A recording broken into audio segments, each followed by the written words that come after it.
Hello everybody, how are you? We are back again. As you know, I live stream more often than any rational person should. And today is a special day because I have been promising to do this actually probably for years. And now I'm ponying up and putting my big mouth to the test and my brain. So you are going to get a Yes, we're going to reverse engineer a very popular game. And I've written down Phoenix, and no, Wally's confused. Hello, Wally. Wally DM has a YouTube channel that deals with puzzles and traps, people. You should definitely check him out. I'm going to put up a poll, and this will probably give you a better idea of what we're doing. But I'm going to show you everything that I have in store for you today. Don't you worry. I have some design goals ahead of me, and I am here for the long haul. Today is going to be a long day, so do not feel like you need to hang around for the whole thing. But anyway, this is going to be probably the craziest thing I've ever done. I would say yes. Yeah, either the craziest or the stupidest thing that I've ever tried to do, ever. And that would be my little niece, Amelia. She's back from the walk. Anyway, let's get cracking into this. And my suggestion to you is grab some food, some drink. Make sure you're comfortable and ready for this. And I'm going to present a lot of a sort of initial setup stuff for you. And then I'm hoping that this will inspire many of you to do your own thing. That's really where my head is at for today.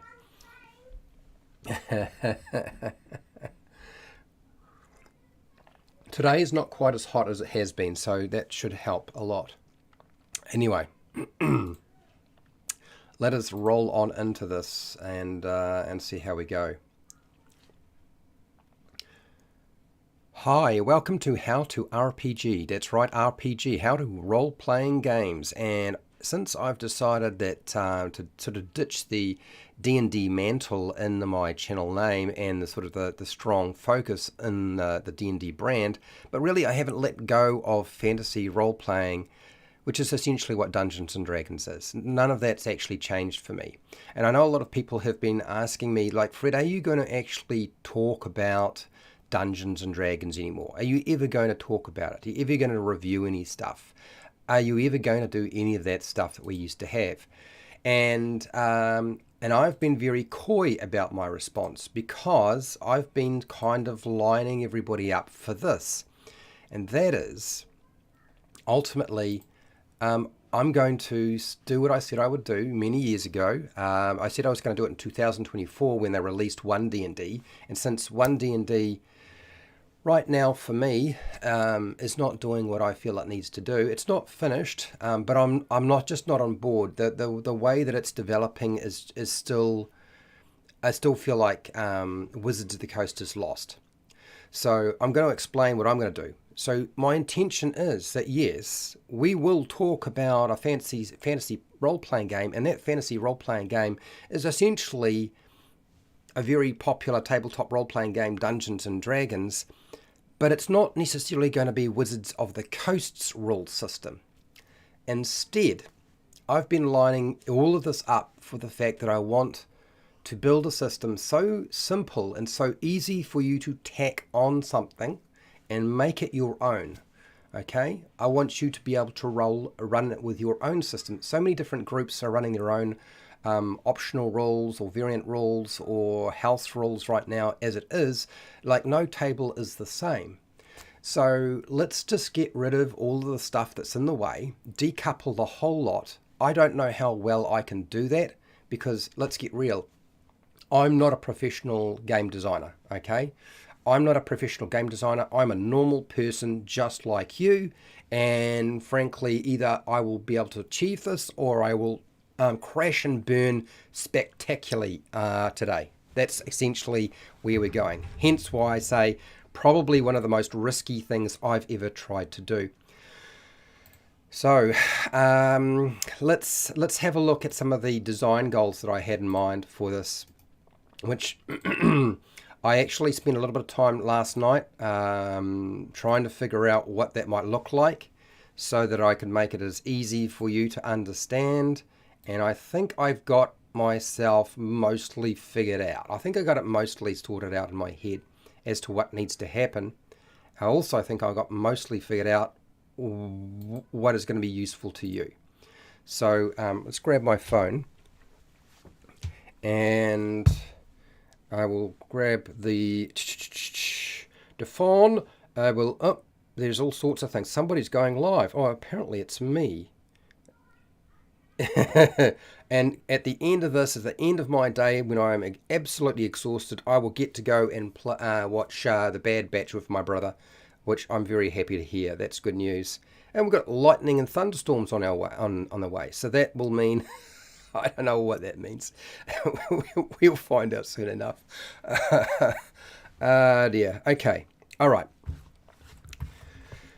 So feel free to weigh in and ask questions as you go, as you know, as we go through this. I'm going to scroll on over to my work page, and if the text is not big enough, I think I can increase the size even more. If it's not big enough, you just need to let me know if I need to do that. Okay. So I got my phone out so I can see the chat, and I've got my notes here.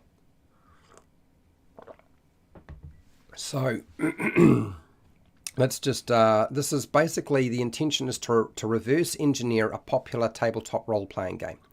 That's what my goal, essentially, I put that down, and I to be fair, the popular tabletop game is Dungeons and Dragons. Like that's really what we're doing here. Okay, and I'll put Phoenix. Now, Wally's asking me, why did I select the name Phoenix? And the reason for the name Phoenix is because Wizards of the Coast managed to, in a short space of time, burn Dungeons and Dragons to the ground, and annoy like just about everybody under the sun. So I thought, well, since once you've burnt something to the ground, how do you resurrect it? Well, the resurrection is through the phoenix. Once it burns itself away, it can be reborn from a new egg. And that's really kind of where my head was at. Is this the name of the game system that I'm going to put forward to you? No, not necessarily, although I might. I'd be much more inclined to call it Dungeons and Donuts, frankly, but that's beside the point. Let's have a look at the goals that I have here, so you know where I'm at. Okay, so what I want to do is I want to design a tabletop role-playing game anyone can understand. So whatever we make, anybody needs to be able to understand it and play this game. Okay, including a 5-year-old child. That does not mean that what we're about to do today, for those of you who are about to run away because like, nah, I don't want to know of it. I don't want to, I'm sick and tired of this kid stuff.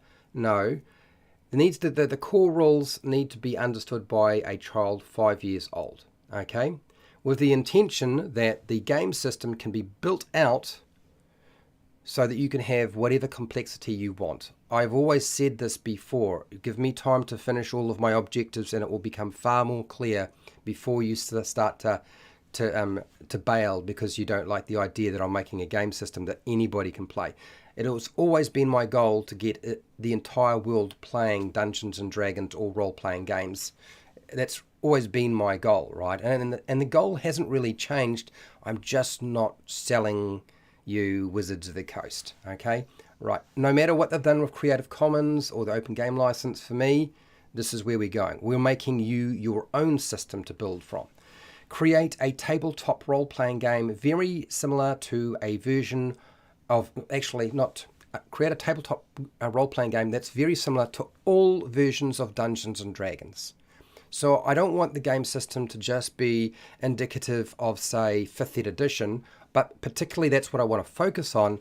I want it to be able to mesh into Dungeons & Dragons 4e, 3.5 or version 3, Advanced Dungeons & Dragons, Basic, BECME, all of that. I want it to be able to distill down all of that into one sort of engine.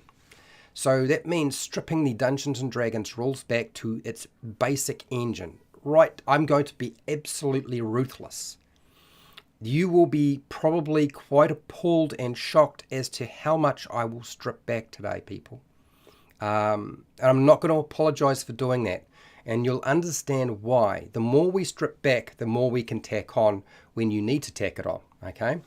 This will allow for people who want to play a narrative role-playing game rather than a heavy crunch game or a mildly crunch game or a light crunch game. They can play that narrative game, okay? There's been a lot of people who are already doing this, so let's not fight it. Let's give them what they want and then allow that structure that we've built, the very basic engine, then we can tack on all the other bits that we need to, okay?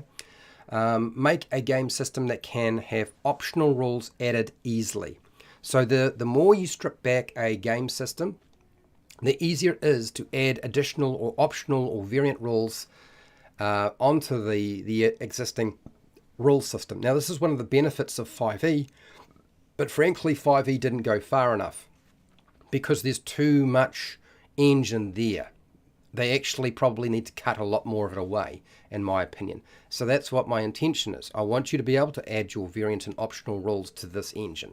And to do that properly, you need to have most of the other stuff decoupled. All right. The final game rules will allow for 3 game engines. So today is all about building the first engine, and I am hoping I can build the first engine today. I'm not going to promise that. It's probably an unrealistic assessment, but I'll certainly get it done a lot faster than some people. Just trust me. I don't muck around. Okay. So I want a game system with increasing levels of complexity. So 3 game engines. I've talked about this before. And so what I want is a really basic engine, the basic rules. This is what we're trying to build today. Then the standard rule system, which is probably what you're already used to playing at your table. Whatever system you're playing, that's probably the standard system, right? And then the advanced system or advanced rules, that's something you have tooled up yourself completely. That's not to say that the standard rules for what we're trying to develop won't be something you've built yourself, because it probably will be to a certain degree, if not completely. But the advanced one will probably have a lot more nuances and a lot more stuff to sort of remember and a lot more things to track and all that sort of stuff. So I'm looking at that as a way forward. What do you got here? Hello, Agile Monk. How are you? Agile Monk is a patron and also a moderator. Greetings. You're listening in from your mobile phone. Okay, all right. I'm going to try. I don't know how well I can talk non-stop for who knows how many hours. So if I get quiet, there's probably a good reason. Okay. Right, now, the other thing I want to try to do is I want to avoid breaching copyright. So I don't want to breach Wizards of the Coast copyright. I don't want to use the OGL 1.0a. I don't want to use any of that. I don't want to use the SRD 5.1. And actually, I haven't read it in. I didn't write it in here. And I probably should have, so I will. So let's cut this bit here. And we're going to add in another thing that I really don't want to use either. And that is this one and the Creative Commons. 4.0. Creative Commons 4.0 is the most restrictive Creative Commons that can exist. For those of you who are unaware, it is the most restrictive Creative Commons that is available to you. So it's probably better to create to go with the Creative Commons than the SRD 5.1 and the OGL. But in any case, I don't even think you need to even worry about any of that stuff, frankly. I think, yeah. Next, you've probably already seen some of this stuff here, but I'm going to get there. I want to prove that you can design your own tabletop role-playing game. It can be done quickly, and it can be done by anybody and anyone. That's part of my goal, is to show you that it can be done by anybody, anyone. It's not an issue, okay? And then let's get real. The other thing I'm trying to do, because it's me, I'm delivering the universal hand signal to Wizards of the Coast, which is the bird. Okay, so this is how I deal with my emotions around this. Oh dear. Now, once everybody who thinks that me giving the Wizards of the Coast the bird after all the things that they have consented to after pressure that was applied to them. Look, it is what it is. Everybody's finding their own way right now, and yeah, I'm doing the bird. Let's get real, okay? I'm a transparent person. I know where I'm at with this. Okay, next, there are some things I know I can't get rid of, and that is notes on what rules can't be removed from the rule system. So the things that I looked at, and I realized there's things I can't take out of the game. Okay, things that actually need to stay there. So the attack dice rolls, the ability dice rolls, they need to stay. Saving throw dice rolls need to stay. Magic obviously needs to stay. Monsters need to stay, although monsters and the concept of monsters is not usually tied intrinsically into the core rules of the system. They are usually part of a stat block, right? And then player character advancement. There still needs to be some system of player character advancement. That's how people feel like they are progressing and evolving. It's not just, some people are fine with just story and narrative advancement, and some people need something else. It's kind of like it's a rewarding system.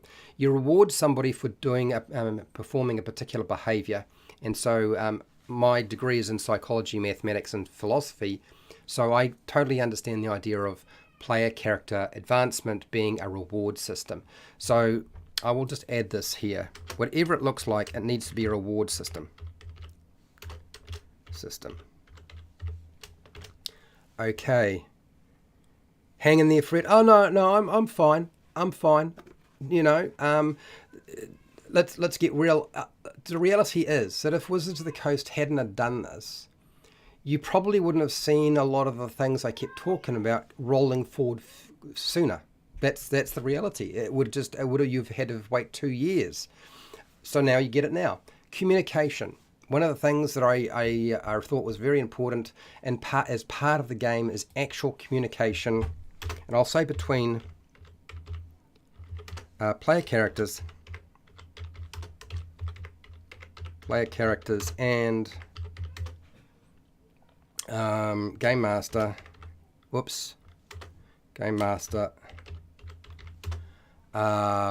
monsters or NPCs.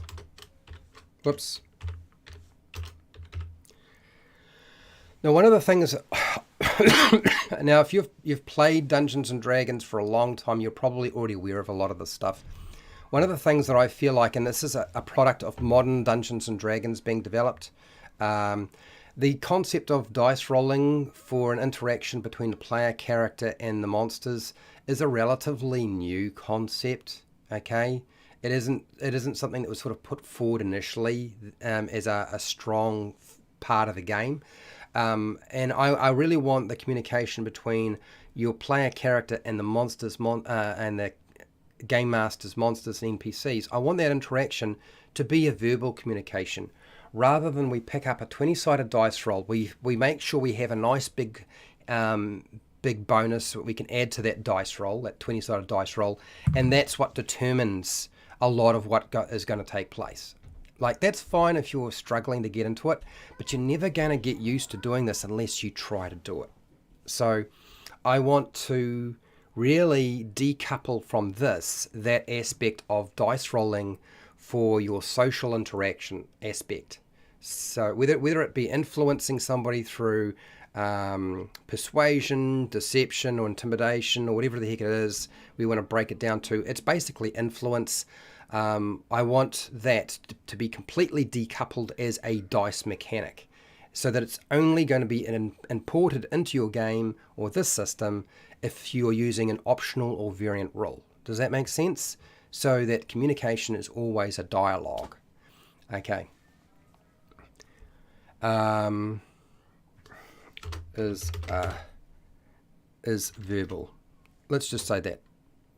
Or dialogue? No, dialogue. Okay. Exploration. So whatever we do, we want to encourage, the system needs to allow people to integrate the idea of exploration easily. And look, whether that's traps, We've got Wally DM. So Wally DM is like the expert on puzzles and traps, I would say, and everything else under the sun. So I mean, what else is there that I can think of? I won't say skill challenges but etc. If there's anything I've missed, so those are the things I need to keep, and then character creation. Now, you'll know that for me, when somebody's new coming into the game, I've always voiced that I believe that a new player is better not to build a character, but to use a pre-made character, a pre-generated character, and then once they've built that pre-generated character, just play the game. Learn the game and get involved in the game and get excited about the game by just playing the game with a character. And character creation is probably... For some of you, it probably doesn't scare you off, but for many people I've come across, it's the one thing that's why they won't play. It's too daunting. Okay. And remember, one of my goals is to get everybody playing. Everybody plays. So, character creation. So we've got to make that character creation simple. Character creation needs to be simple. Okay. Remember again. The smaller the engine, the simpler it is, the more we can tack on later on if we need to. Next, because I'm probably going to wind up getting myself into trouble, since that's kind of my MO apparently sometimes, I'm going to make sure I have a glossary of terms with alternatives. So I'm going to highlight this. If I got it there, yes. I'm going to highlight this. This is to ensure that if I wind up creating something that is going to get me in court, I can just change stuff out. End of story, done. Okay? I don't suspect that will happen, but should it ever happen, since you can't really copyright rules, I think we'll be fine. I think I'll be fine, but I'm going to do that anyway. I'm going to make sure there is a glossary of terms with alternatives included. And, Wally, I don't have your book with me, and I should have popped it up while I was here. But next time, during the break, I'll grab it. I'll grab my book during the break. You've said a couple of things. Let's just check this. So that's what we're going to do today. Is there's a lot of work ahead of us, and I'm hoping that those of you who are here will certainly help where you can. Okay. I love that puzzles and traps are in the section that says rules that can't be removed from the rule system. Laugh out loud. I'm quite serious though, as it happens, Wally. I think exploration traps and puzzles are ultimately at its fundamental is the Tomb Raider. Like that's sort of the spirit of Dungeons and Dragons is the Tomb Raider. If you break it right down to its essence, that's what it is, right? It's the Tomb Raider, exploration, traps, and puzzles. Character creation and Me took about 10 minutes, and that is including looking up equipment to buy. Interesting, Wally, interesting. Well, we're going to be doing character creation pretty shortly, but before we do that, there are a few terms, I believe, that I need to make sure that I have alternatives for. So we're going to do that right now. Does this book have a glossary? I don't even know if this book has a glossary. Wizards of the Coast is not big on indexes and glossaries, if I remember right. So sometimes it's almost impossible to find this stuff.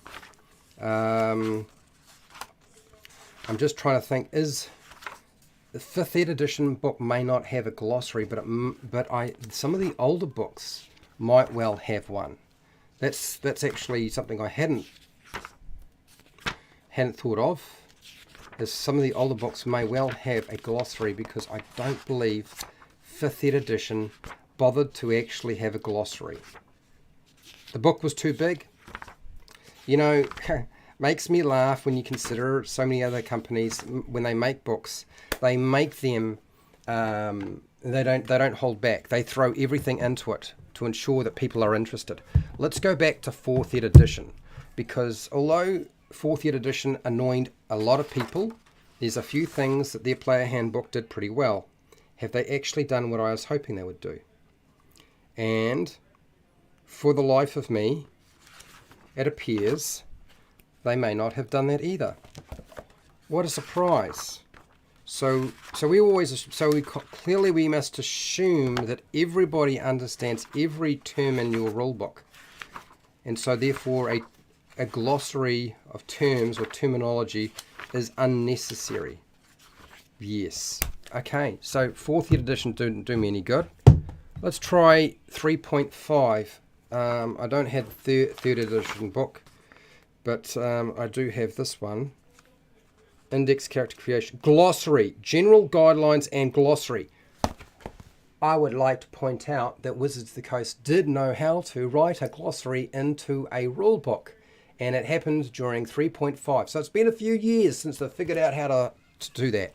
But we've got it there. Ah dear. Alright, so let's just... I can't put my glasses on when I'm doing this because that won't work. Glossary... And I just pull that apart. 304. 304. So rather than me sitting here and trying to remember what I need to put into it, I'm just going to go straight to the glossary and mark down the things I need, and then put some alternatives there. That seems like a sensible thing to do. So let's add in some stuff. First off, I think probably the first thing I need to mention is 0 level spell cantrip. So in 3.5, a 0 level spell was just a 0 level spell. Okay, so we'll just say cantrip. Cantrip. And I'll put a number here. And we will add in... No, that's not what I want. I want to... What do I want? That didn't help me. Did that help me? No, probably not. Okay, all right, here, more. That's where there we go. All right, now we've got it. Now we're talking. So highlight this. So because I've expanded it so much, it's actually hard to see all the options. Would you believe it? Okay, there, cantrip. 5 foot step. That's from 3.5. We don't need that. What is this? Ability. And then ability check. Ability. Ability check. Okay, it's getting too hot. I got to take the hat off. Sorry, people. I thought it's going to be cool enough, but that weather is not kicking in just yet. Ability check. Ability, is it the ability damage? Ability damage. Ability damage used to exist. We're not even going to worry about that. Decrease, drain, ability modifier. Yes, ability modifier. Ability modifier. Because we're going to probably still keep modifiers and bonuses into the game. Ability score.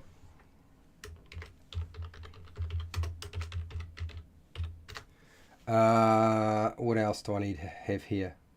Action. Yes, we'll need the term action.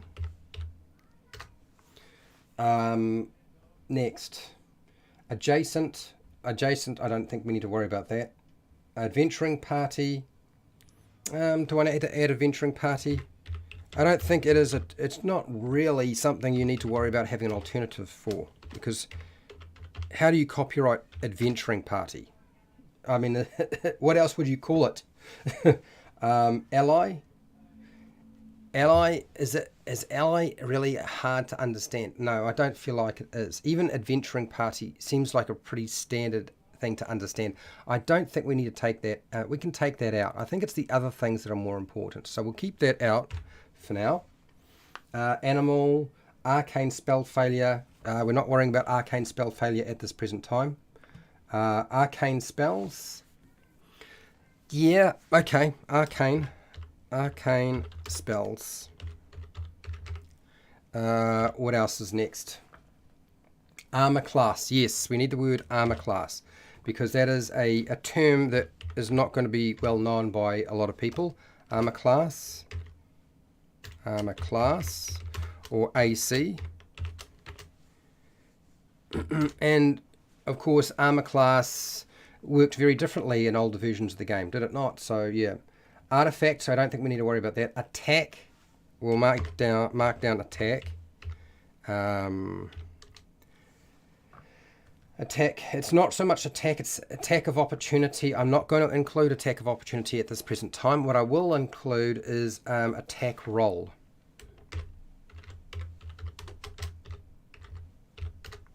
Okay, if it's too low down and you can't see what I'm typing in, let me know. Now, you're probably wondering, why have I left opportunity attack or attack of opportunity out of this? Because I'm not going to include opportunity attacks or attacks of opportunity in the core rules for what I'm building today. That is a variant rule, in my opinion. I believe it is a rule that can be added when you're ready to add it. It's like cover rules. Wally DM doesn't use the cover rules for 5e. We've talked about it before. I never used the cover rules when I started playing 5e either. I only incorporated them later on when I felt I could deal with all the other stuff that was going on. These are things that certainly add a little bit more simulation to the game, but you don't have to have them there straight away.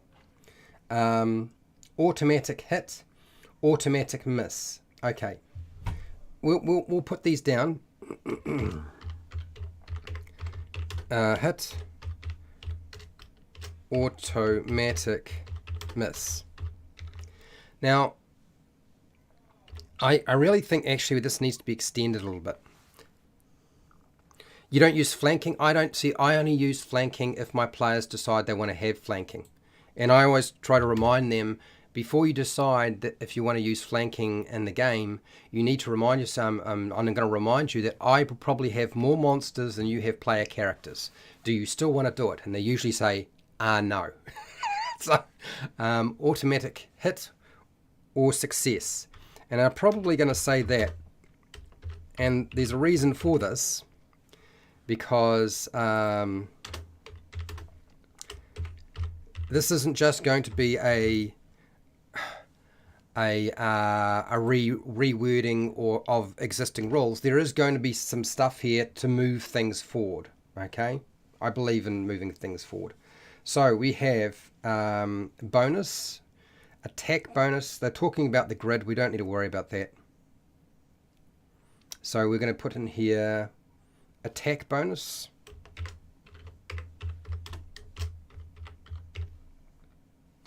We'll put it in.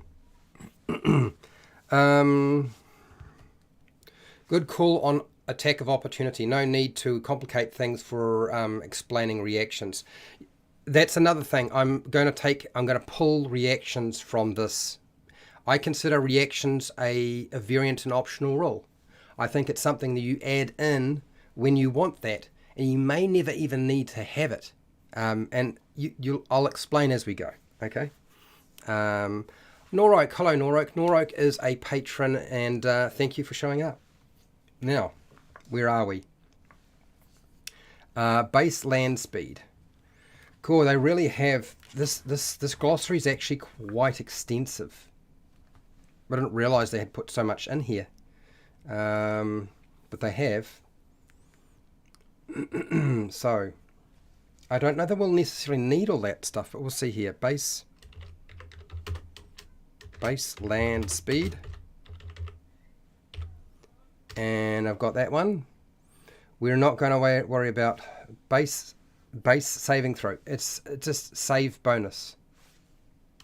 Save bonus.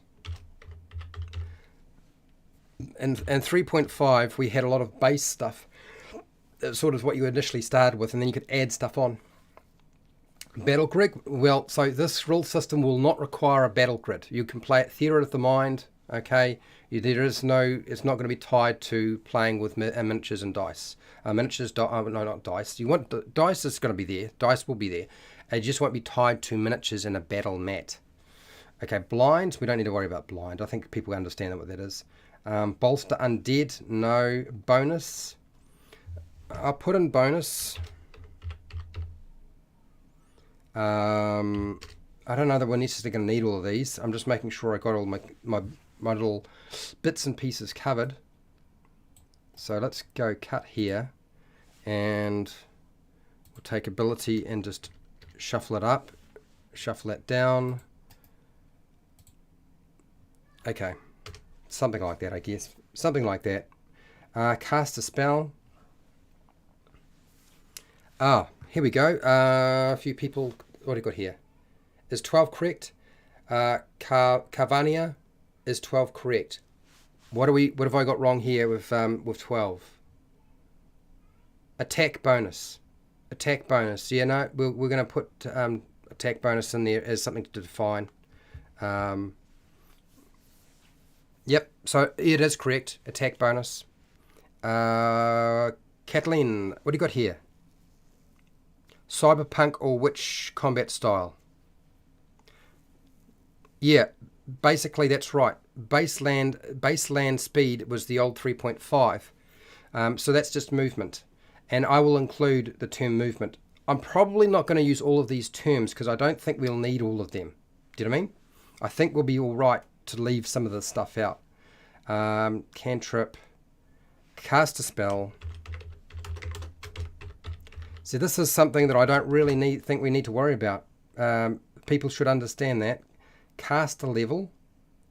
God, I hate cast a level. Maybe we should just, maybe I should leave cast a level out of this. I might just do that. Cast a level check. God, those were awful. If you ever remember them from 3.5. You kind of still have them a little bit. They don't show up in 5e that often, but there's still some of them hanging around. Casting time. Casting time really is, we'll put it in there, but I think it's fairly self-explanatory. Charisma. So this is, all right, so there's a lot here. Charisma, dodge, bonus. How many pages of glossary? They had so many different pages of glossary information here. Much to my surprise, there are almost 10 pages of glossary in the 3.5 Player's Handbook.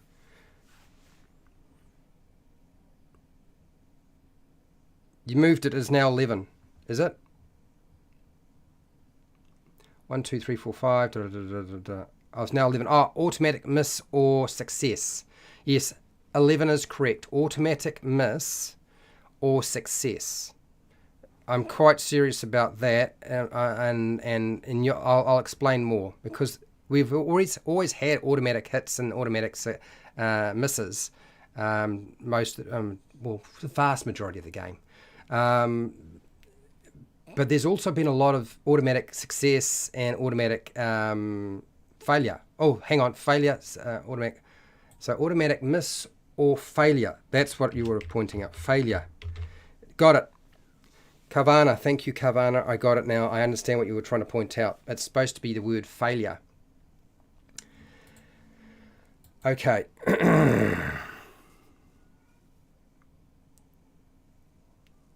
10. 10? Were you talking about 10? Yeah. So I've changed it now. Miss or failure, hit or success. That's what I'm trying to get at. Okay. I got it now. We're all good. Charisma. Charisma. So I'm pretty happy. We're going to have to define charisma. Don't you worry. It'll get there. Yes, we might as well. But that's not what I'm going to do. Because, look, it's not, I have never played BECME. I have played Advanced Dungeons & Dragons 2nd edition, not 1st edition. But what I really want to do is, I think ultimately in the end, the goal is a little bit like this. How much do we need to retain to be able to play the game? That's really where I'm going with this. And I would never want to go back to playing Advanced Dungeons & Dragons. It was so complicated. And there are many aspects of BECME that I found difficult to understand. There are things that used to annoy me with 3.5, 4e, and 5e. So I want to just decouple all of that stuff. So I'm going to keep going through this glossary. I'm not going to write down everything because I don't think I need to. Okay, so character, class, character level. I might need to open this window, this door in a second, people. Otherwise, I will probably perish. Checked. Circumstance bonuses. Don't forget about that. Class feature, class level, class skills. I don't even want to think about skills. It's one of the reasons I left it off the list with skills. Command, word, command, da da da da da da da, blah blah blah blah. Check. I'll put check in. I don't know that I need to actually do very much with that. We can change that out to a test. It's now a test. Concealment. No, we don't want to worry about that. Concentration on spell. Skipping concentration on spells, by the way, people. For the basic rules, I won't put it in at all. Yeah, I'm aware. But yeah.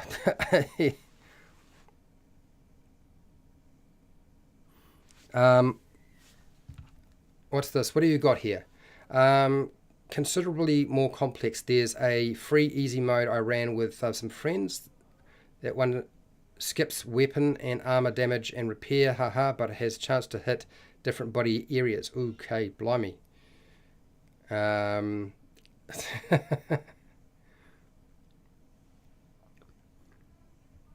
This first rule on the list should be fun.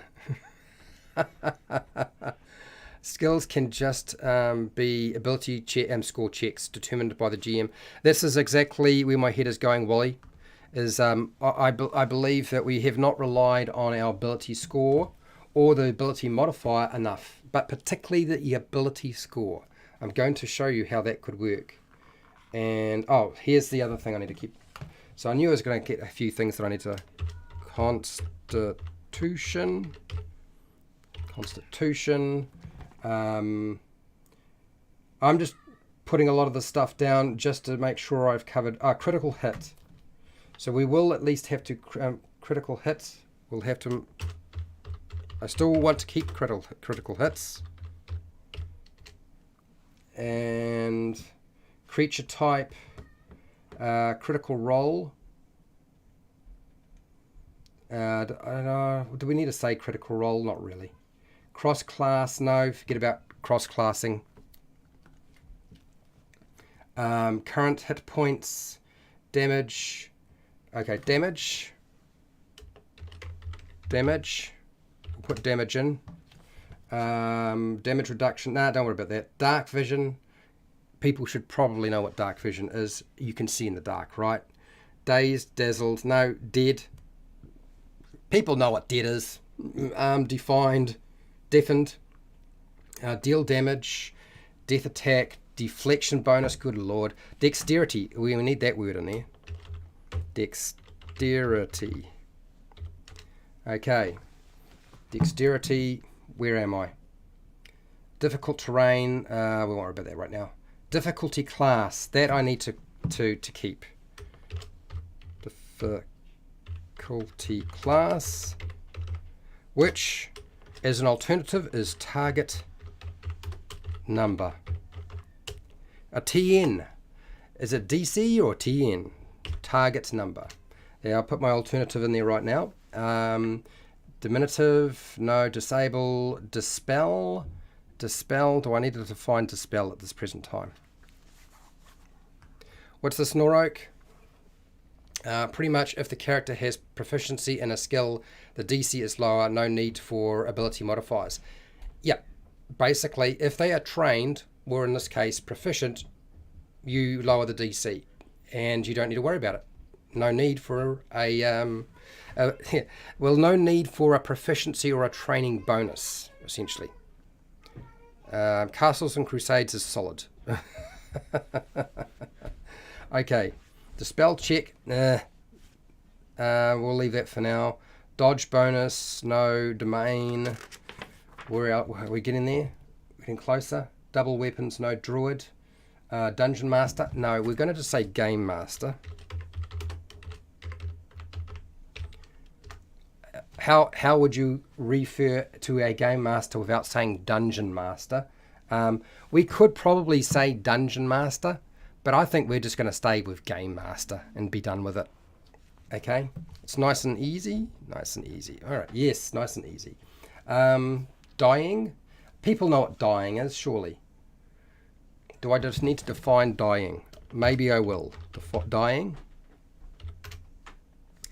Dungeon Crawl Classics or even Tunnels and Trolls all find a place here. Yes, that's right, Agile Monk. You may I have been doing a little bit of research on things that I haven't played, and I haven't played Tunnels and Trolls, but I know it's out there, and I know Dungeon Crawl Classics is out there too. There is too much dark vision. Yes, storyteller. There we go. Well, we could call it storyteller, but we can call it something else. Storyteller. We used to call them the referee. Keeper. I mean, look, let's get real. Call of Cthulhu calls it the keeper.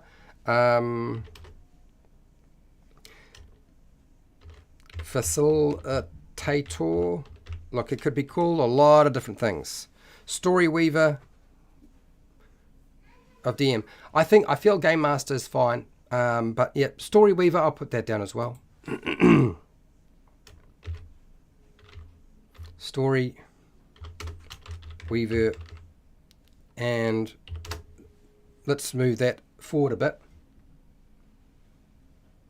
It is very universal. That's exactly what I was thinking, Wally. It's not something you can... Every game system refers to most of their... the person who runs the game as the game master anyway. You just can't plop a copyright on it. So this is why I like that terminology. Okay, now, next. Let's see if I don't... Can I get a bit more down here before I get distracted again? Experience points. I could write down experience points, and I will. But I hate to say it, people, I'm not going to include experience points in this version of the game. For me, experience points is an optional variant rule that you add when you're ready to do that. Because let's get real, so many people use milestones. And for me, character advancement by milestones makes a lot more sense. But I'm going to put that in there for now. I will actually have to put down milestones too, won't I? I will have to actually define what milestones mean. You like Weaver more than Teller? Well, ultimately, in the end, when this all goes to wherever it's going to go, you guys will be able to change out stuff whatever you like anyway, so it won't make any difference.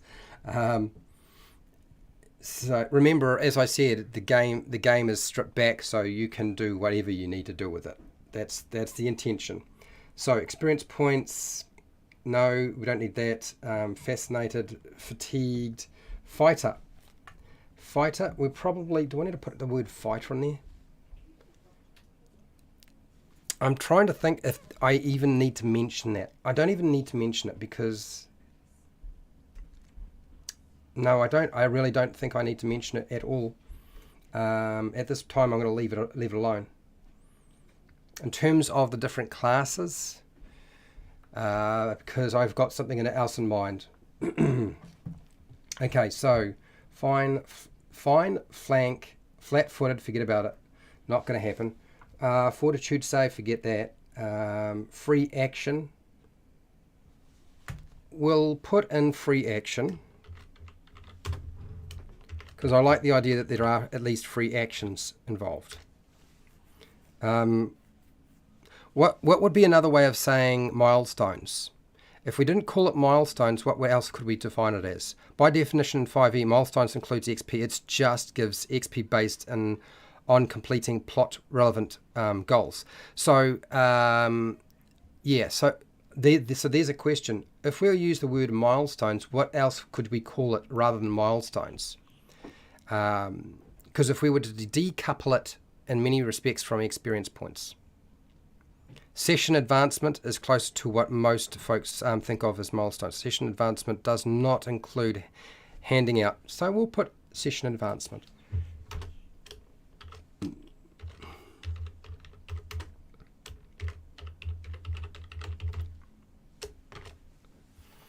We can do that for now, not a problem. Got it. Next, moving along here, I got free action down, Frightened, don't need to worry about that. Full normal hit points, don't worry about it. Full round action, never bringing that back again. Gargantuan, don't worry about it. Gold pieces, we know what gold pieces are. Grab, granted power, grapple check. God almighty, grapple. Do I want to even go into the... So here's something that I'm going to make it real clear. The concept of grapple is not going into the core rules.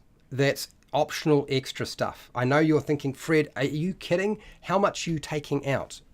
I'm serious. I'm probably going to take that out. So I'm not even going to write it down right now. I'm just going to leave it. We'll come back to it some other day when I'm ready to deal with that. Half speed, hardness, helpless, hit dice. Yes, hit dice and hit die. Hit points. We do need to define this. So let's go hit die, bracket dice. I know some of you are in North America still using the convention of die and dice rather than just saying dice, which is the new modern Oxford version. It's actually been updated for those of you who don't live in North America. The rest of the world is actually using different terminology to yourselves. Okay, and then that is HD, and then what do we need to call that? HD. I'll just put dash HD, and then I'll put in brackets health points. Should we ever need to worry about having to take out that word? Yep, cool. Stages, objectives.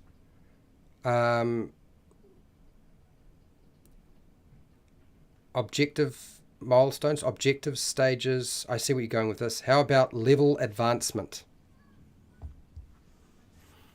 Is push going in? I'm not putting push into the basic rules.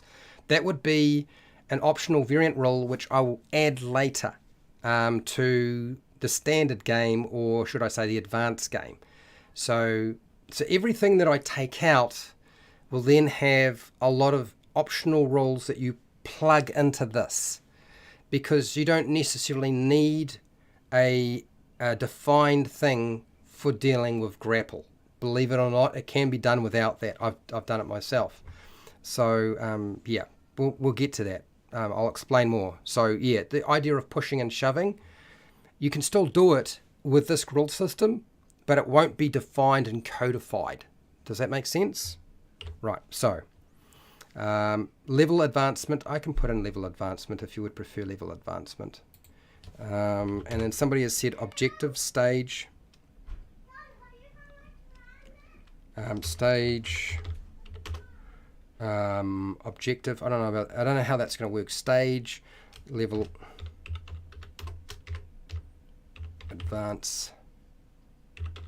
advancement. Okay. Oh, by the way, for those of you who are wondering, what am I going to do with this when it's all finished? It will go onto my Patreon. Okay, it'll go up onto my Patreon as a draft document when it's finished.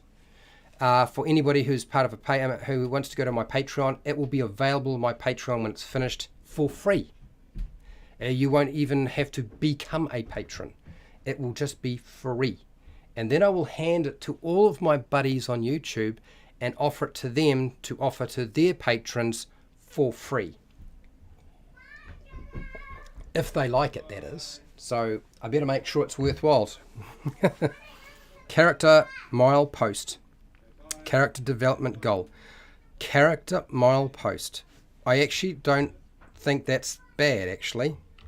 Not that I suspect we'll need to even use it. Because we only need one rule system that doesn't use the open game license referring to milestones, and there's no need to worry about it. If there's ever a game system out there that refers to milestones, which I suspect Wizard of the Coast is not the first person to mention it, then it's no longer an issue, is it? Milepost. Is it milepost? Milepost. Come on, Fred, get it in. Okay, I'm going to have to open the door in a second, but there's noise out there. I'll leave a little bit longer. Hopefully I can survive. Can I survive? Will I survive? Yeah, yeah, level advancement. So they're all there as options if we want to deal with that. But I'm quite happy and prepared to retain the existing language behind D&D. Do you know what I mean? The only reason I'm putting them in brackets is if we have to change them out. That's the only reason for doing that. Okay, so I did that one. Hit points. Oh, hang on. It's not health points. This is something else. This is hit dice is something else. This is something else, and I don't know how to describe it. So I'll come back to this. Hit points is what we were talking about here. Hit points is actually health points. We'll just do that. Different terminology. Cool. We've got that down. What else have we got here? Huge, incorporeal, no. Inflict spells, no. Inherent bonus. Initiative. That's a word that we'll probably need to include. Okay? Initiative. Initiative. And that is really turn order. I don't honestly think that we need to concern ourselves with initiative because, as I said, as long as there's a system already using the concept of initiative, then it's not an issue, is it? So we'll use initiative, although I'm probably not going to refer to it as initiative. Initiative check, I'm not going to say anything about that because the way I'm going to run initiative for this is, super simple. Initiative count, no. Initiative modifier, we'll leave that alone. Insight bonuses, intelligence. We need the word intelligence, though. Intelligence needs to be included. What's another word for intelligence? Is it mind? Could that be a replacement for intelligence if we ever had to do that? Dexterity would be agility. What was it? Constitution would be stamina.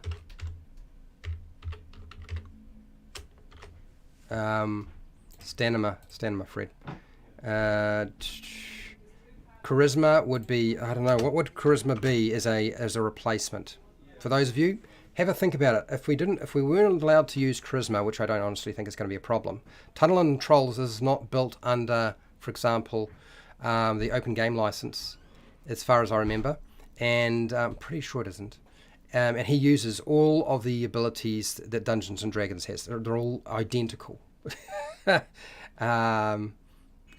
And he's using a 6-sided dice rather than a 20-sided dice. That's the only real difference. Intellect. I suppose you could say intellect as well instead of intelligence. Intellect.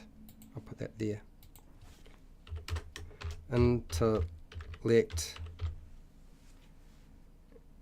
So we'll put them there. So let's keep going. Intelligence, initiative, insights, invisibility. People know what invisibility is. Come on. Kind, known spell. Forgetting about known spells. I'm not ever gonna. That would be an optional variant roll if you really wanted that. We're not putting it into this. Lethal damage level. Light weapon. Line of sight. Low light vision. Oh, that's variant roll stuff for sure. Luck bonus. Massive damage. Material, medium, melee. Melee is probably something to define. Because by definition, it's a bit more complicated. Norok, sorry for the one-word response. Playing Evil Dead and watching multitasking is fun. Well, don't let me disrupt your game. Don't let me disrupt your game. I totally understand. You keep playing that. It's it's your time. So yeah, do that. We've got melee attack bonus, melee attack roll. We've got melee touch attacks. Oh god, I remember touch attacks. Melee weapon. Okay, whatever. Miniature figure. Mischance roll modifier. Blah blah blah. God, that was. Yeah. Okay. Monk. Morale bonus. God, they used to use. That's right. They had morale bonuses, didn't they? Move action. Okay, so I'm going to write down move action here. Move action. So what do you got here? Kavana, what do you got here? Panache. What's panache? Oh, panache. I see what you... Yes, I get what you mean. Panache. Panache. Charisma, panache. Yes, now I understand. I was a little lost for a second there. Intellect. Got to spell it right, Fred. Okay, let's try that again. We've got melee. Oh, we did move action. That's where I'm up to. Where am I now? Move action, mundane, natural ability, natural armor bonus, blah, blah, blah. Natural weapons, nausea. Yes, I'm getting nauseous. Negate, negative energies, negative levels. God, I remember negative levels. They sucked. Non-intelligent, lethal damage, non-player character. NPC or non-player character. Almost applies to, like, non-player character. I don't think we can really refer to this as something else. IQ, agility, stamina, character rather than charisma. Character rather than charisma. I see what you're saying. The only problem is we're using the word character in other places, so it's going to get confusing. Panache is kind of at least differentiating it. EQ could also be EQ. What is EQ? I don't know what EQ means, man. You have to explain that to me a little bit more. That sounds like, is that a shortening or is that a North American concept? Because I don't know what that is. Offhand weapons, or unison, overlap, paladin, don't need to worry about that. Paralyzing, panic, penalty. Well, do I need to say penalty? Penalty. I'll just say penalty for now. Penalty. God, I'm losing it. I need to get some water in me. Penalty. Okay. Panache.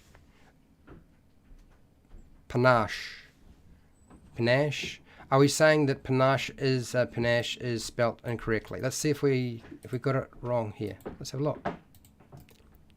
I don't actually know how to spell that. So panache. Let's see. No, okay. It's define panache. Define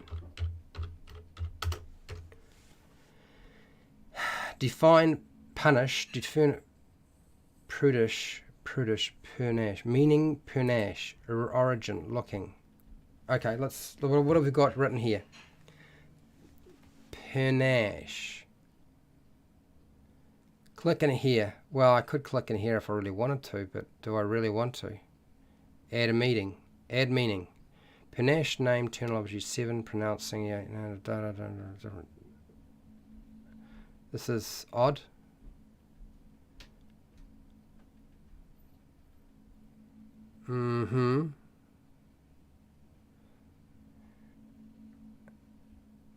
Okay, there's something odd going on there.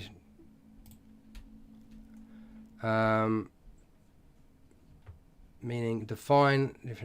Let's go here. Maybe this will work. Meaning of panache. Wikipedia. We get everything but like the social media nonsense. No results found. So nobody knows what it means. Really? Is that how it is? All right, I'll come back to it.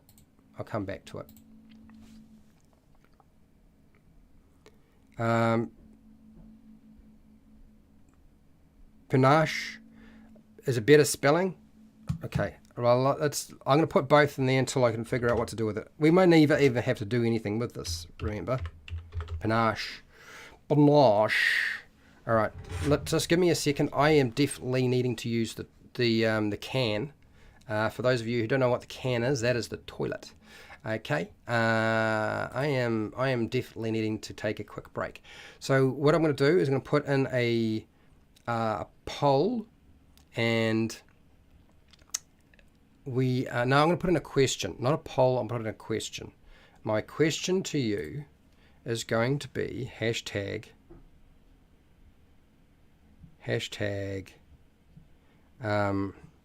what rules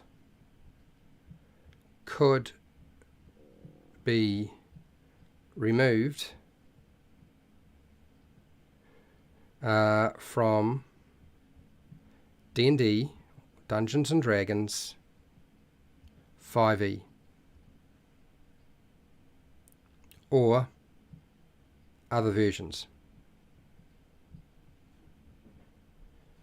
Now, everything we take out, we can stick back in. This is the goal. Is whatever we take out, we can still put it back in. Emotional quotient. Emotional quotient. I see. Like IQ. Okay. All right. So I'm putting this in. There's my question. I'm going to go for about 5 minutes or less, and I'll be back, and we'll keep going.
Stepping back into the fray.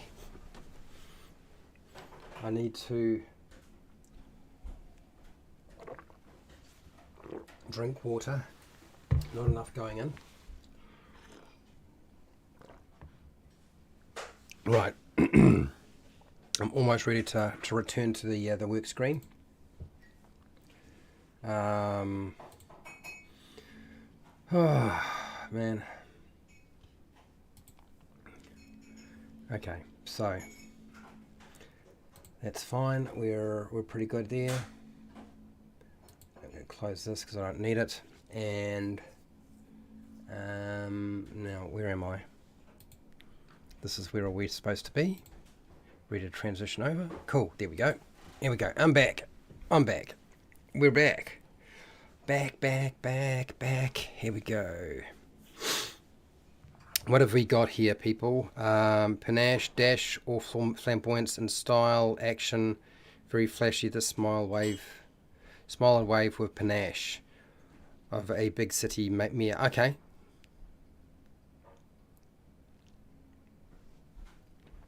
Actually, the flamboyance is actually not a bad word to use either, when I think about it. So we'll go back and we'll put in flamboyance as well.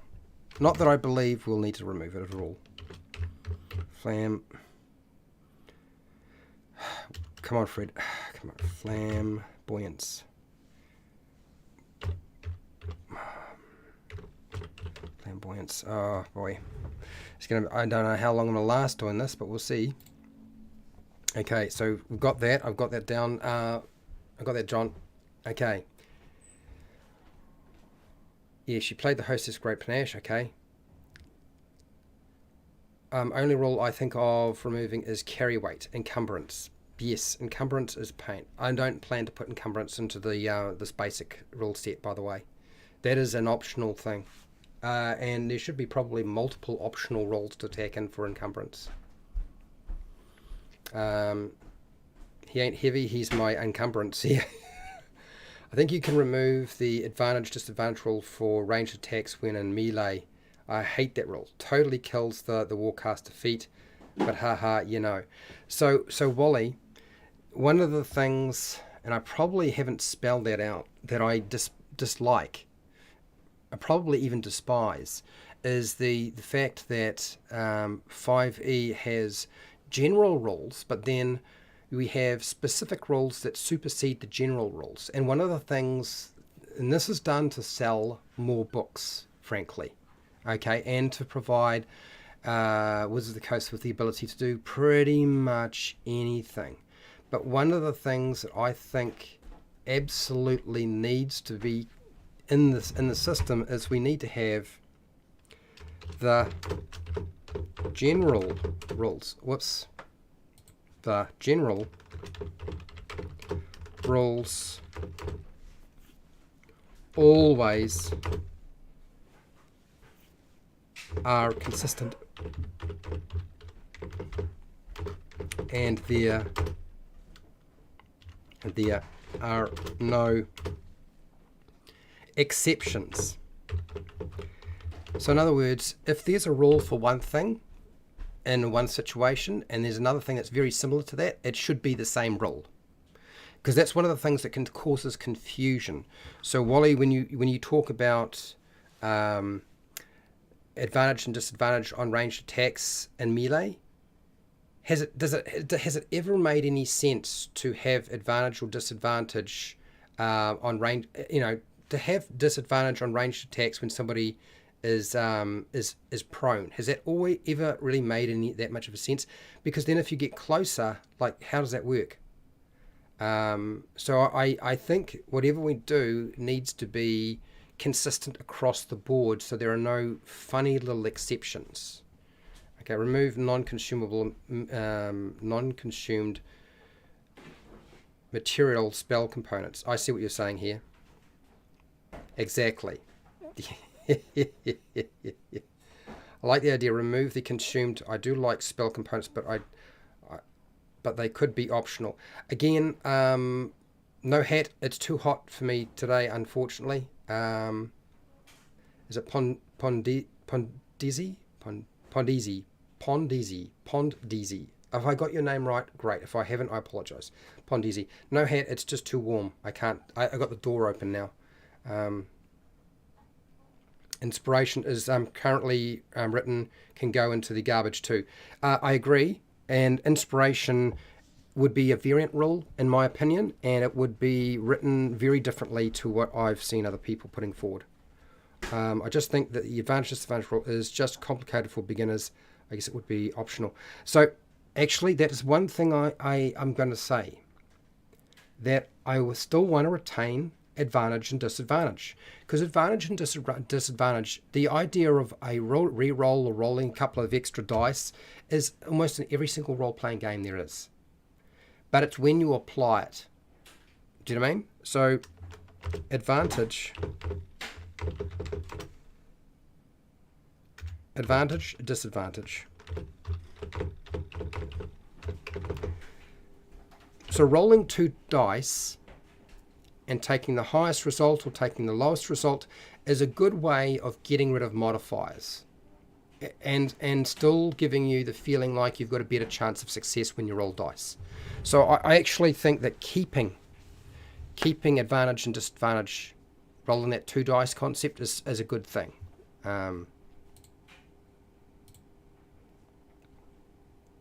Disadvantage, just put disadvantage, Fred. Okay, so I want to keep those rules, but I don't want them to be applied the way that 5e's been applying them. Copper pieces, yeah, I know you don't like them. All systems should be an electrum based. When they get rid of the hay penny and the penny. Well, so money and stuff like that, like you guys can put in your own systems for this, and we can use an existing system from an existing game. That's not really I don't really feel like that's too much to concern ourselves with, really. Let's get real. It's not that big of an issue. Penalty, I got up to penalty. I need to pour some more water into this other cup.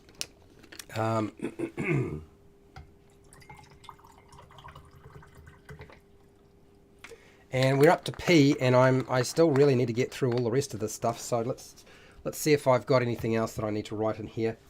Penalty, P, paralyzed, penalty, petrify, don't care, pins, don't care about that. No, platinum pieces, player character. I guess we might define player character. Player character. We can define that maybe. But I don't think it's going to be an issue that we need to worry about copyright on it. Point of origin, points of damage, positive energy, positive no, prerequisites. Prerequisite is just another word for requirement. Prerequisite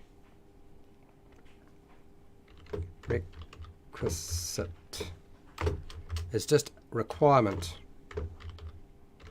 You can't copyright requirement as a word, so we won't worry too much about that one. Profane bonus, projectile weapons, prone. I guess the word prone might need to be defined, but I doubt it. I really do doubt it. Okay, and it's probably not going to come up that much, really. Range is pretty clear. I don't think we need to do that. Ranged attack, melee attack is that's really the one that catches people. Reach weapon. Don't expect that this is going to have all of these different terminologies, because it probably won't, people. That probably won't. Yeah, right, I agree on advantage, disadvantage. Definitely keep it. I think it is a wonderful rule. It should be in the basic rules. Yes, it should be in the basic rules, but it shouldn't have too many things tied to it to make it hard to understand, because it's a bit too much at times. We don't need to worry about reactions, because I'm not going to put that in. That would be an optional thing we build later. No reflex saves anymore. Rebuke, undead, redirect spell. Regeneration is pretty obvious. Resistance bonus, resistance to energy, result. Rogue, don't need that. People know what a rogue is.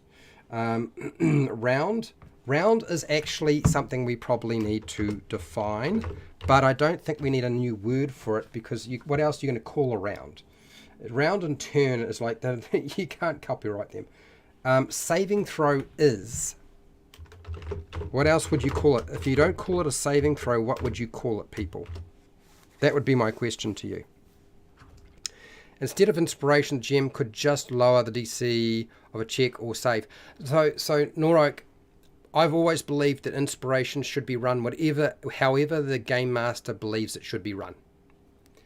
So whether you give out inspiration because you just want them to have a bonus because they brought pizza or alcohol, fine.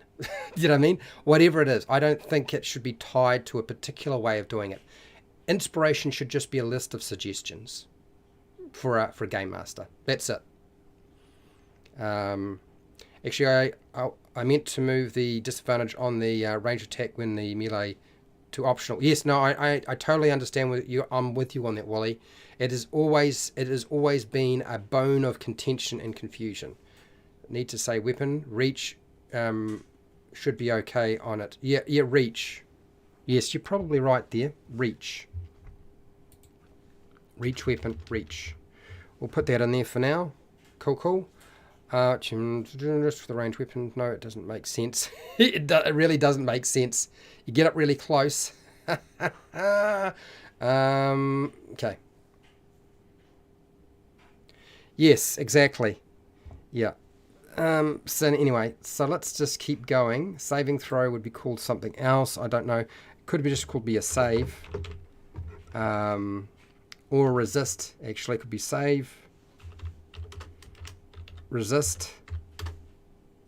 Test. Basically, that's what it is a resist test. So if we ever had to rename it, that's what it would be called, right? Saving throw. Where am I now? Saving throw. School of Magic. We don't need to worry about that. Scribe, scry, shaken, shield bonus, no. Sicken, silver piece, size modifier, blah blah, no way.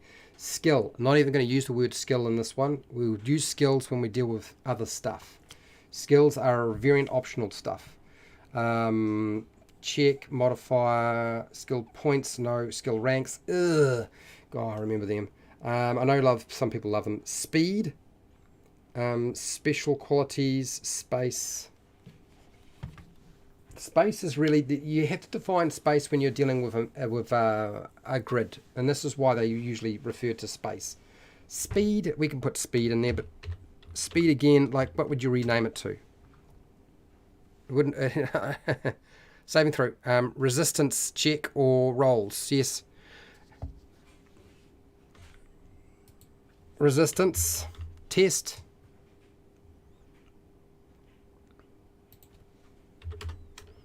Check or rolled. That's really all it is. Okay, so speed. Oh, come on, we're going to get speed right. Speed. Next, spell. We don't need to explain what the spell is. Spell failure, spell level, spell like abilities, blah. Spell preparation. Oh, yike. Spell resistance, spell slots. It's so hard. Spell trigger item, spell variation, spell caster. We can do spell caster, but it's still. Spell caster is just like, what are we going to call that? Magic user? Are we actually? I mean, really? Thank you, Agile Monk, for the super chat. I do appreciate it. I'm far from finished. Fred deserves some love from us for what he really? Are you saying what he goes through? Dear. Roll to resist dragon breath. Yes, exactly. Resistance rolls, resistance test. I think we've got it sorted out. Yeah, so me and Wally will be live next week at the same time doing a Game Master Roundtable, by the way. We were going to be doing a lot of homebrew, baby. A lot of homebrew. And I managed to convince that AJ Pickett will join us. Maybe somebody else. We'll see. Okay. Survival. I don't know what the word survival is referring to. I'm not sure what that's referring to. But yeah, let me know more, Spirit Wolf. Hello, Spirit Wolf, by the way. If I haven't... Were you here before? I can't remember. Wally DM is my favourite YouTuber.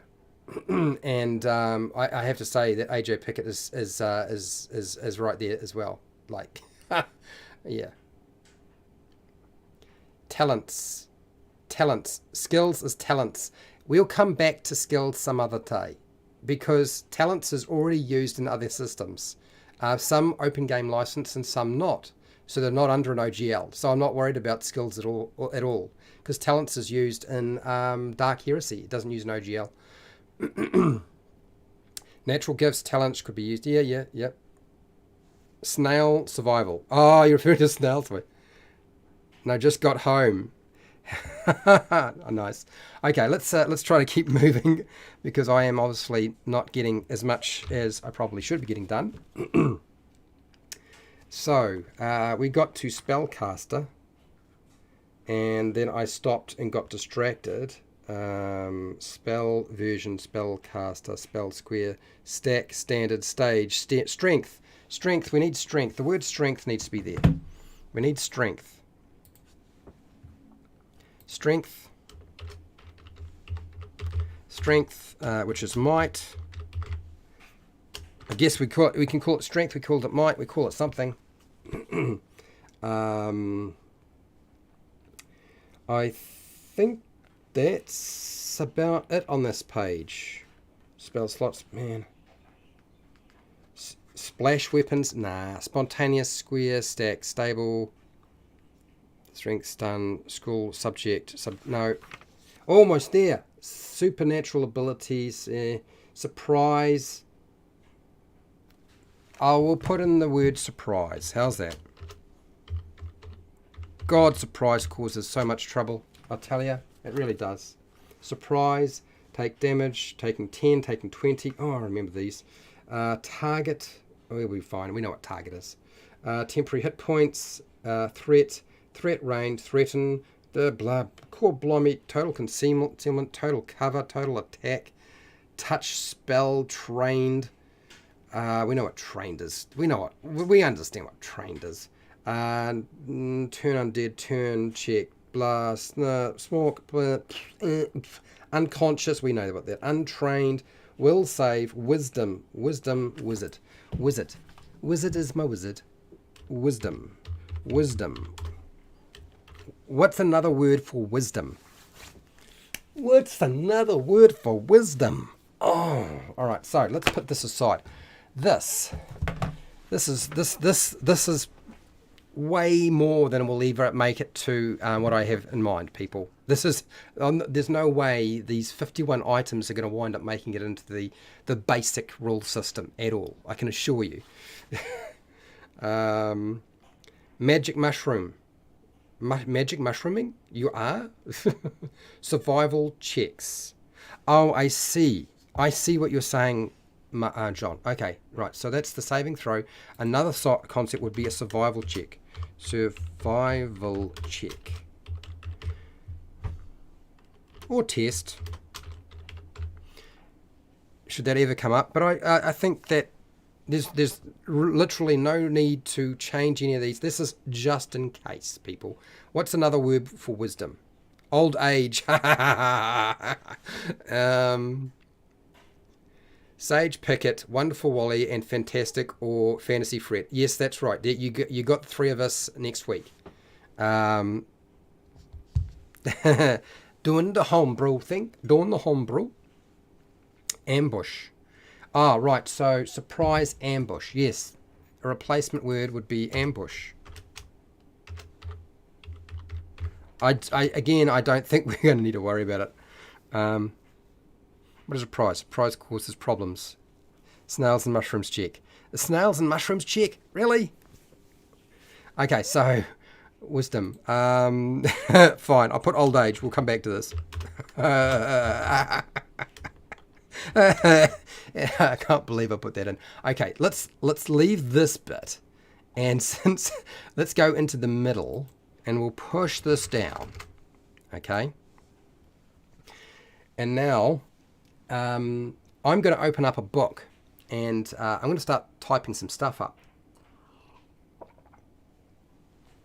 But you're going to be surprised which book I'm opening up. One of the things I have discovered is that when you look at game books and how they approach doing stuff, wisdom, common sense, yes, fair enough. That we can put common sense in there. You distracted me again. Well done.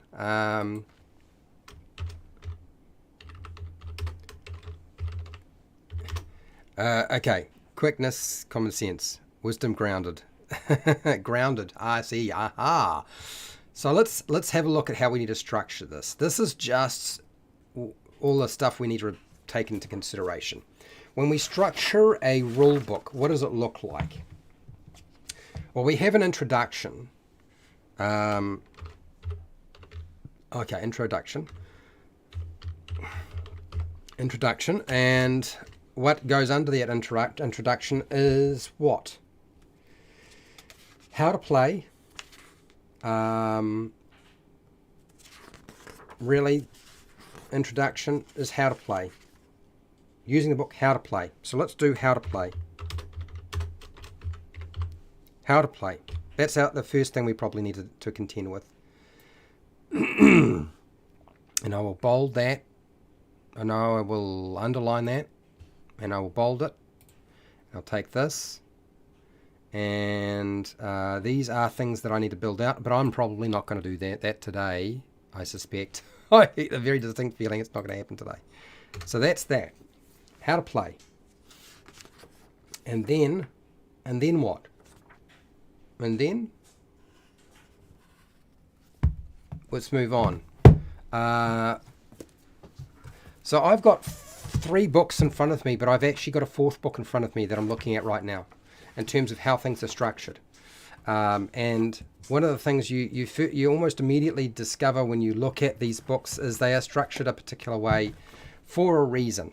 Okay, and the next one would be character creation.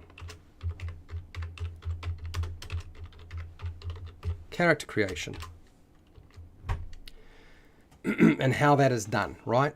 That's often what we wind up with. So I'm going to put a bold underline here. And usually under character creation, we have all the things that revolve around character creation. So to just make it really quick, character creation is usually the, what do you call it? The process, or step by step.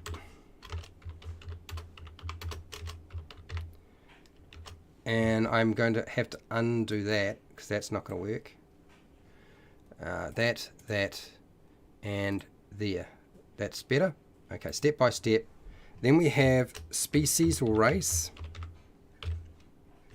Then we have class. Then we have, what do you call it? Background and 5e. Background.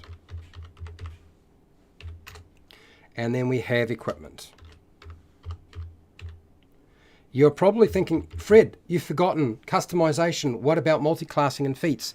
Multi-classing and feats are variant rule stuff, people. That's where they belong. Okay, I'm not including that in multi-classing and feats into this. This is just the basics. Remember, the basics. Insight, yeah, I suppose you could. Insight would be another word to use for wisdom. Judgment. You like judgment. Order of contents. Yes, order of contents. All types of combat. Special training. Ancestry. Now, what are you referring to ancestry? You're referring to ancestry as in backgrounds. Ancestry. Is that what you're referring to? Sounds better than species or race. I think it's actually fine. I know this is from fifth edit. What is it? Define ancestry. Did I get it? Define ancestry. Did I get a definition here? What does it say here? Ancestry. Okay. One's family or ethnic descent. The origin or background of something. This is actually more background. In terms of definition, I think in terms of what ancestry means, I know they're using it in a different way, but what does it actually mean? Ancestry refers to a person's ethnic origin or descent, roots or heritage, or the place of birth of a person or the person's parents or ancestors before their arrival in the United States. Why do they refer to the United States? Okay, whatever. Okay. What's the question? No. Why do they refer to the United States? That's weird. What is the difference between ancestry and descent?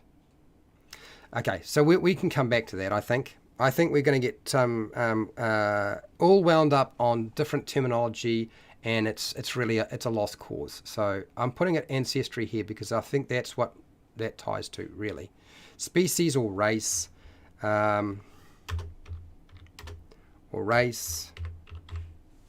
classes, or what's it? Career path. What's another word for it? Character type.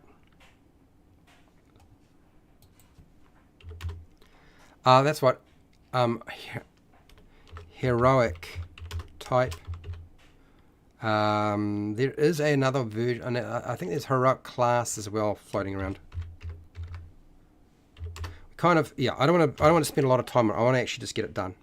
So, all types of combat, specials, travel, animal, clockwork, spells. I can't. Right. So, magic. Don't have magic here, but I'm putting magic in. Even in the core basic rules, magic needs to be there, right? Character creation, magic. And although, actually, I think, if anything, no, we'll do it in that order. That's fine. Okay, now, character creation. Then, after that, we break it into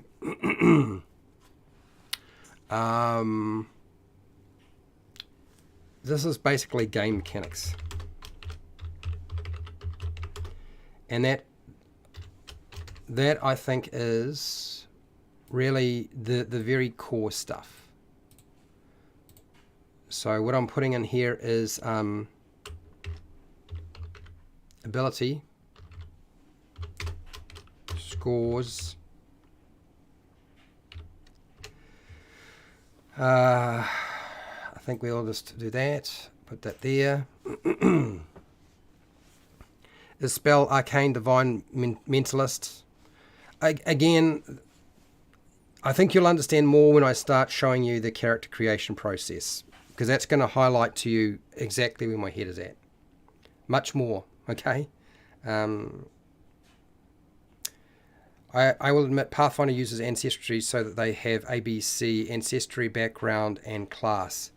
Right, yep, which is fine. Feats, here's for Dungeons and Chronics, lighting the fire. Oh, it's a Dungeons and Chronics bin here. You got to go, Norok. No problems. Adios. I'll see you later. Okay, now, moving back to where I was. Advantage, disadvantage is probably the next thing I want to discuss. Ability scores, advantage, disadvantage. And disadvantage.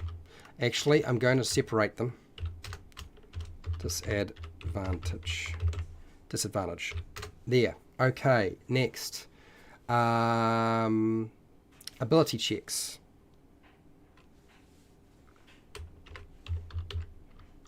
Ability checks, which might wind up being called tests, but we'll see. Using, okay, so I guess the next thing here is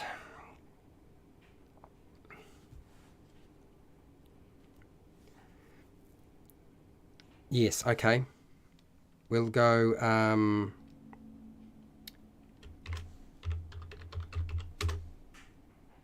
ability checks. No, that's fine. No, it's a saving throws. That's what I want next. Saving throws. You're I am out of here as well. I'm off to work now. Heading home. Oh, okay, you're off. I'm off work now. Going home. Okay, I'll see you later, Wally. I'll see you. You'll probably see me in the Discord chat as I sort out next week's Game Master Roundtable. But look after yourself, and yeah, have a good night, or day, or whatever it is. Middle Earth has adolescent skill race skills. That's nice. Probably not going to add that to this basic thing. This is really just stripping things right down to the absolute essentials. Okay, so saving throws. Stop. Next.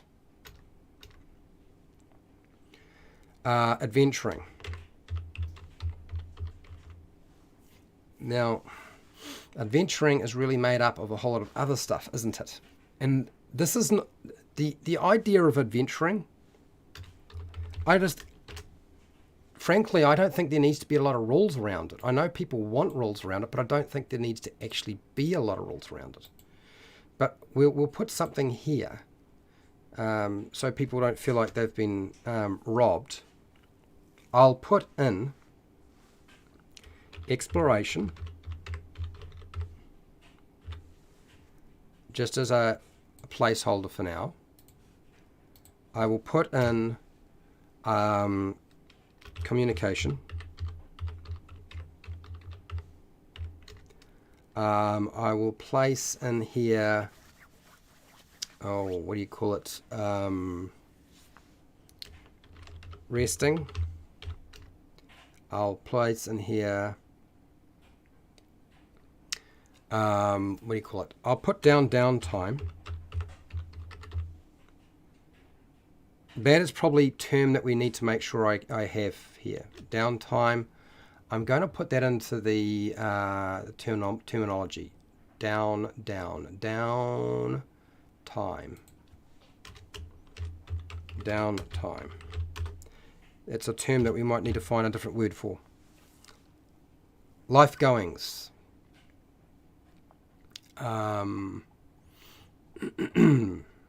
Downtime, game mechanics, there.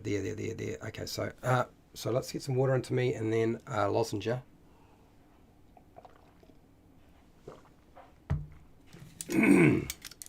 Okay. Oh, here we go. So, moving down. I got that right. Venturing downtime. We'll just structure this a little bit.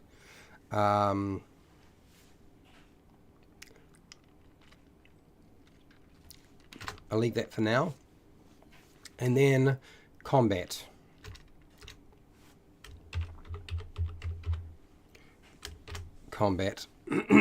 Although I really want to put combat into game mechanics.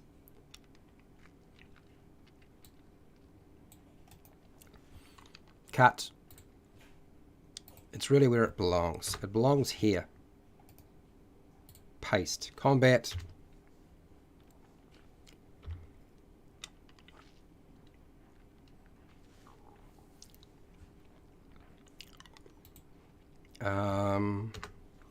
Really ordering this is just, and this is all just ordering at this present time.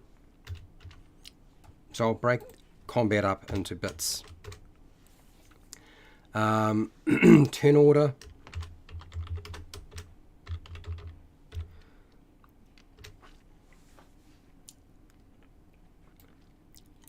So turn order, where are we?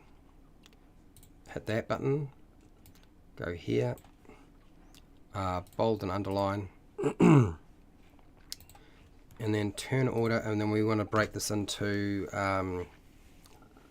movement.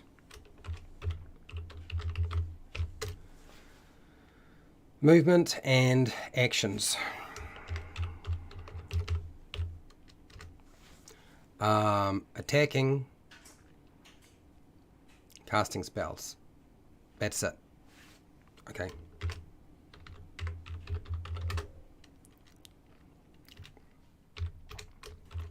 Casting spells. And then, is there anything else?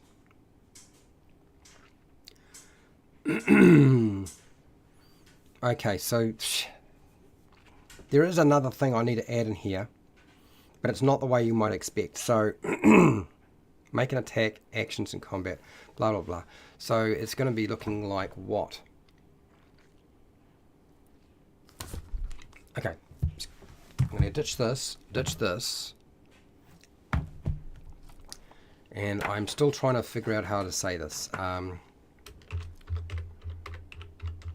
Character what?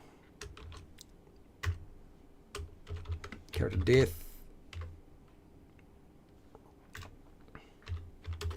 or what? Something like that. Something like that. That's what I want to say, I guess.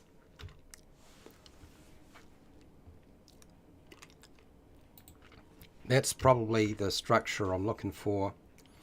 Race, character, class, no skills, no feats. Not for this. And then the rest is there. Rituals, playtest. Okay, so that's fine. Move that out of the way. Moving on to 3.5. They're structured almost exactly the same way every single time. You might have noticed I have not put anything in there about alignment, by the way. There's nothing there. Again, alignment for me is optional. I'm going to make that optional. It's not going to be tied hard baked into the game. It's like how many things do we actually need to have there? How much can we pull out? And I think we can pull out just about everything under the sun. Okay, so let's put this out of the way. What I'm going to do is I am going to shuffle over to a different screen. Quite deliberately on my part, actually.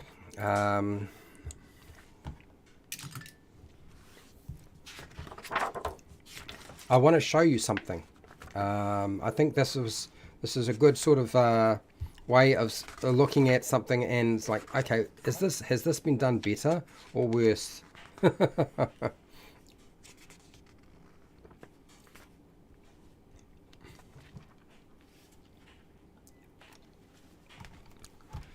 Okay, so this here, and I'll grab this one as well.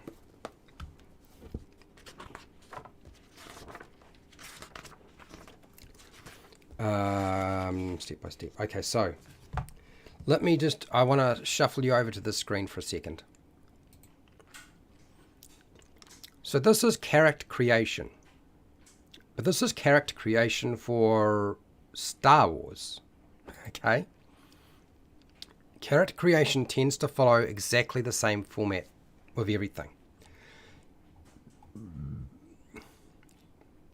And that's where I want to start in terms of what I put together. And you'll notice that the character creation process for Star Wars is pretty simple. There are a few things in here that are a little bit different compared to Dungeons & Dragons 5e, but at its core, it's essentially the same process. The interesting thing is the order at which it's done. When we think about playing Dungeons & Dragons rather than Star Wars, the order at which we sort of do things is it's actually a little different. It's a little bit odd. Are we starting with ability scores? Are we starting with choosing a race or a class or whatever it is? Like how does it look like? Where do people think character creation starts? Because see, one of the things I find really interesting is that I don't generally build a character in the order that the books suggest that I do so. Dungeons & Dragons tends to go with, let's start with your race, class, and do your ability scores, and then go from there, which is fine, we can do that. But maybe there's something to be said about starting with generating your ability scores first, and then selecting your species or race, and then your class. What do people think? Those of you who are here, is there anybody who sort of has any sort of strong feelings around that? Because I'm very open to the idea of changing the order in terms of what we do first and what we do second. I don't particularly have a strong feeling about which way it should go. Okay? It's if anything, I feel like it's changed over the years. Do you know what I mean? If you go right back to 3.5, we used to start with, rolling your ability scores. And then we would choose a race and a class. And then we would assign those ability scores. So how do people, those of you who are here, how do you go about building your characters nowadays? That's probably a really important thing to ask is, which way do you think it should be going? Do we start with ability scores and determining them? Or instead of doing that, are we going with selecting your race and class first? Have a think about that. It's not like it's hard and fast and has to be done a particular way, but I just thought I would plonk that in front of you just so you could see. The 3.5 book is laid out very similar too, by the way. So here's this book here. I'll put this in front of you now. So this is the player's handbook. Race, class.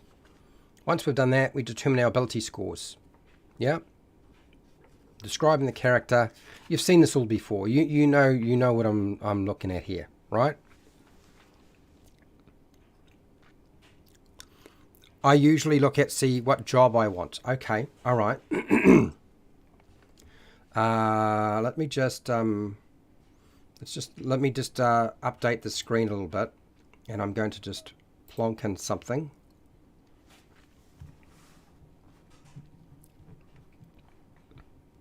There. And I will open it up,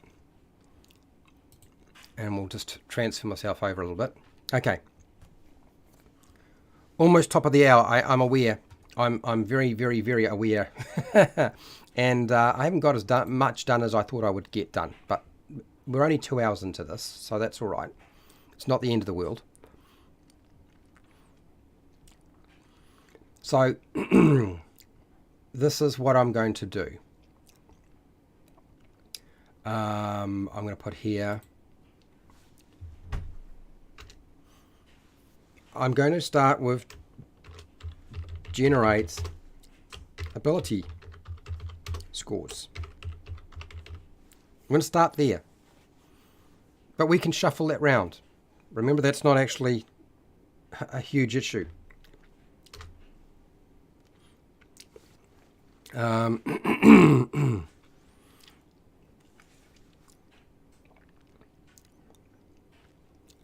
then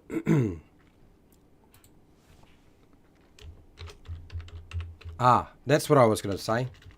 Yeah, we'll do that. Whoops. Create. I actually started at 10 a.m. in New Zealand. I don't know what time it is. I don't know what time you've got Spirit Wolf. But I've been going for almost 2 hours now. Or select.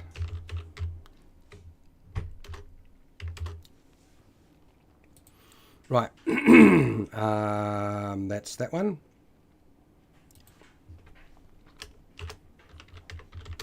Print or select. All right. So I'm not showing you my Google document for a reason. And I'll become more clear in a second. One of the things you do when you're building a character is you select a race or a species, right? I mean, that's generally what you wind up doing. But what if you didn't select one? What if you instead created your species or race? Or you created, or you could just create your class, your heroic class, your career path, and you just had some input from the Dungeon Master, or Game Master in this case. Would that really be an issue? Is that sort of like too far out of the realm of what people would be able to cope with? Like, everybody's making their own stuff anyway, right?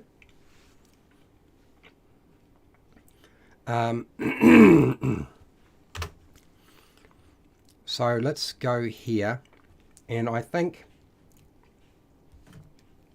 the easiest way to deal with this is going to be all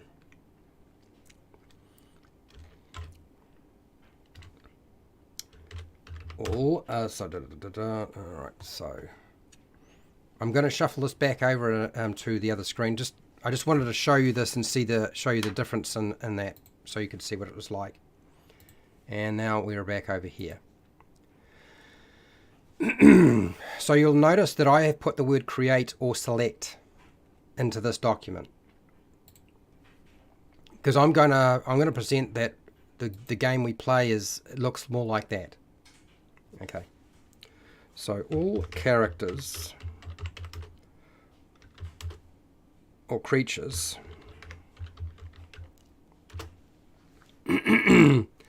have 6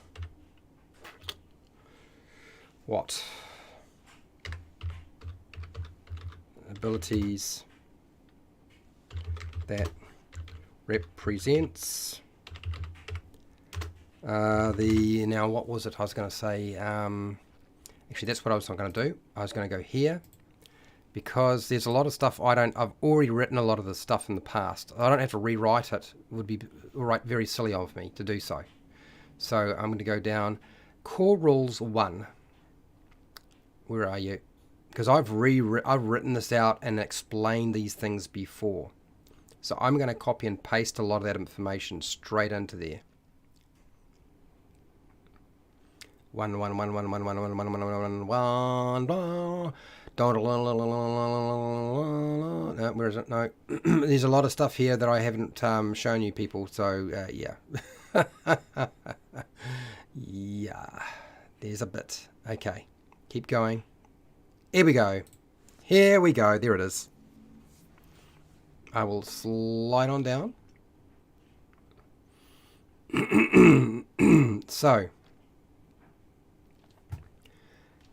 this is that there. We're going to copy that. And pardon me, I'm sorry, I just got to clear my throat. And I think we can just, without formatting. Okay, all characters or creatures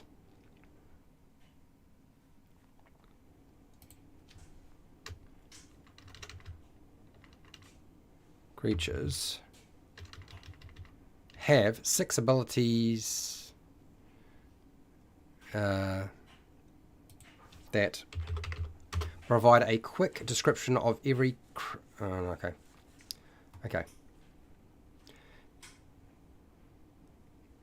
Okay, so here we go. All characters or creatures have 6 abilities that provide a quick description of their physical and mental characteristics, and the whole game mechanics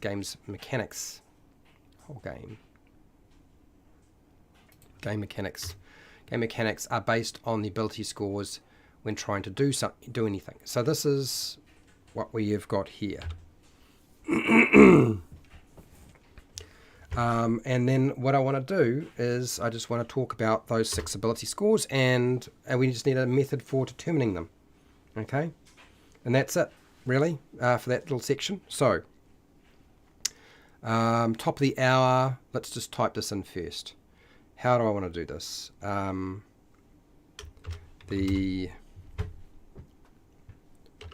6 abilities are strength, dexterity, constitution, intelligence, wisdom, and charisma.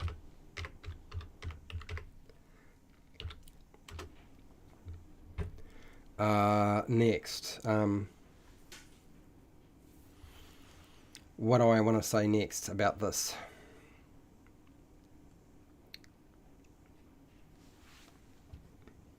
I want to do something with this.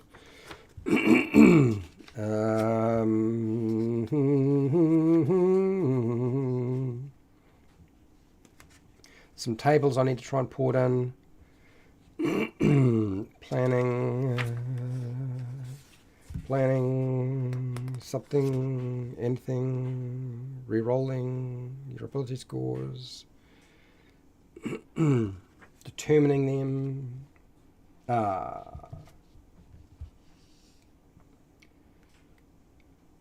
Okay. I think we should go with rolling. Ethan, I'm a little croaky, but I've been doing this for 2 hours, so it's going to happen. So what I will do is I will shuffle this over. I think it's probably better to have a ability score generation method, which is relatively brutal, so that we can change it. That's where my head is at. Is like, let's roll them rather than something else.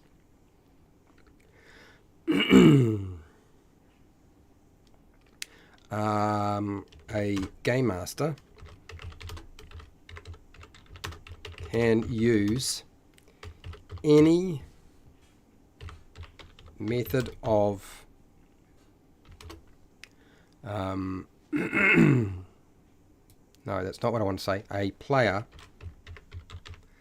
can use any method of ability score generation with a game master's approval. The suggested method is to roll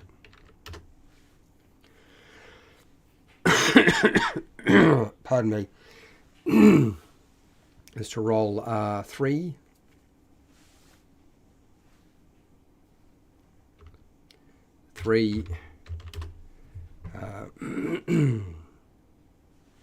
man, struggling now. A little bit of a think here. 3 6-sided dice for each ability score.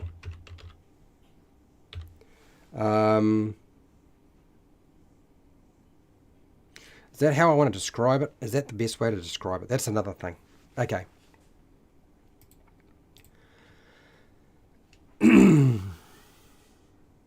That's all I'm going to put in there for ability scores. I'm not going to say anything else. Because really, I've just put it in your hands to do whatever you want to do. You talk with your dungeon master, you determine what you can do. People are going to do that anyway. It's like, I'm not going to fight the fact that people are just going to do it the way they want to do it anyway. Next, I'm going to take a break. I'm going to take 5 minutes break, and then I'll see if I can get my throat to sort of cooperate a little bit more, and we'll proceed with the next little bit. So that's saved. Oh dear. All right, 5-minute break. But before I go, hashtag my question to you. What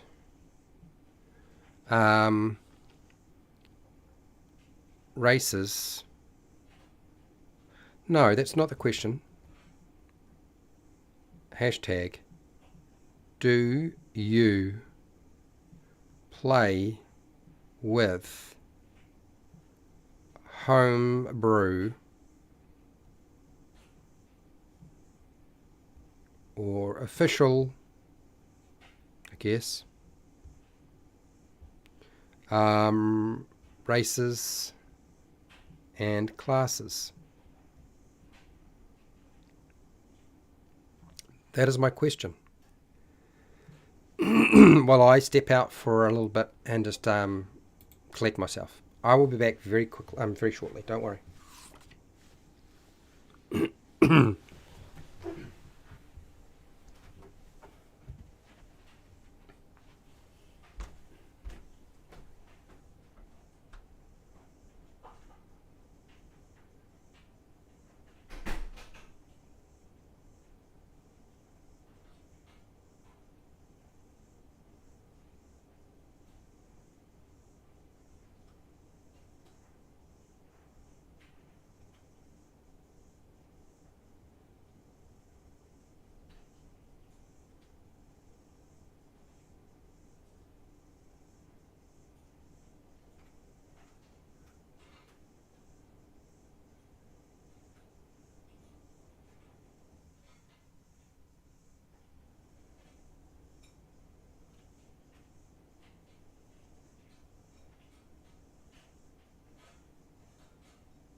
Oh boy, okay, almost ready.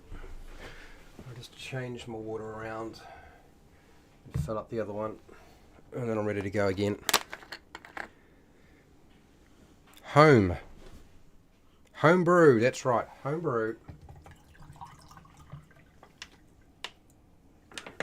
You remember how recently I've been saying a lot about let's focus on homebrew? Well, I'm really quite serious about let's focus on homebrew. I'm really quite serious. Okay, I think I'm ready to do this again. Let's just hope my brain is operating a little bit better, because it's obviously not been working that great.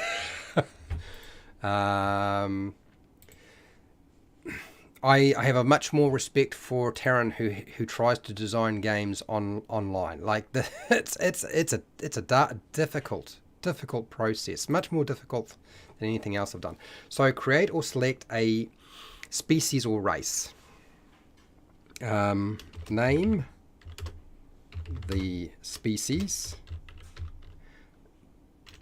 Name the playable. Oh, come on, Fred. Okay, playable species.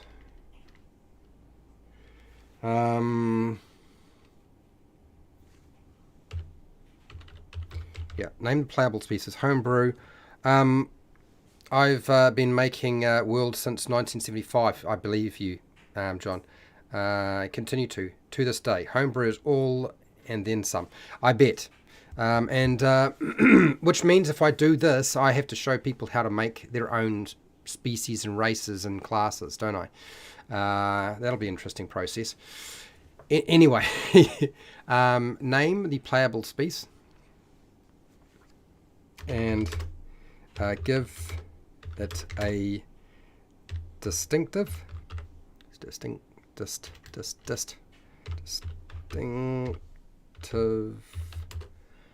appearance.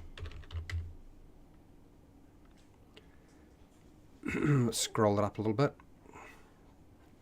Appearance.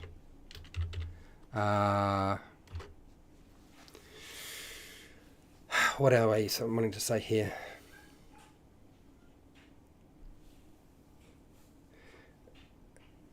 With some features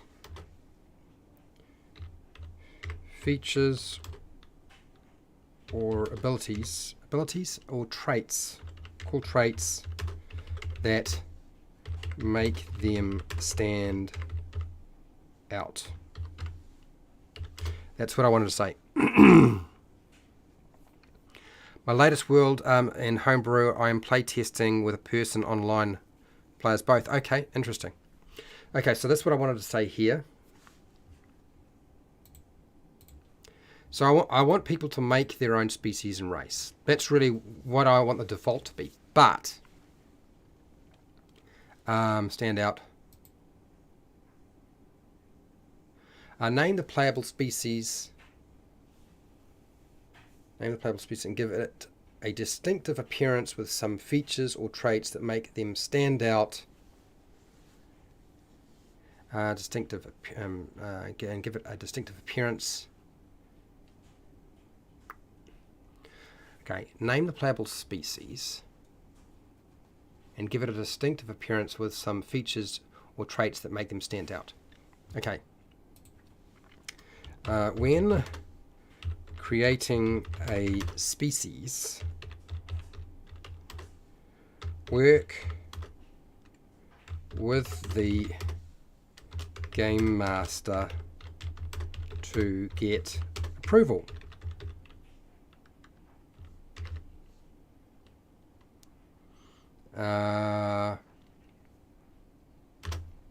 For anything. That's really what I'll say, and I'm not finished though. Here we go. One of my species is called Tamaring.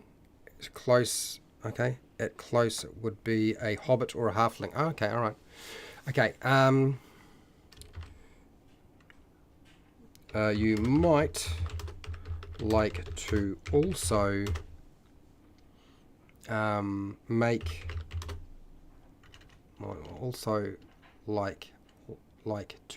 you might like to also build some game mechanics for the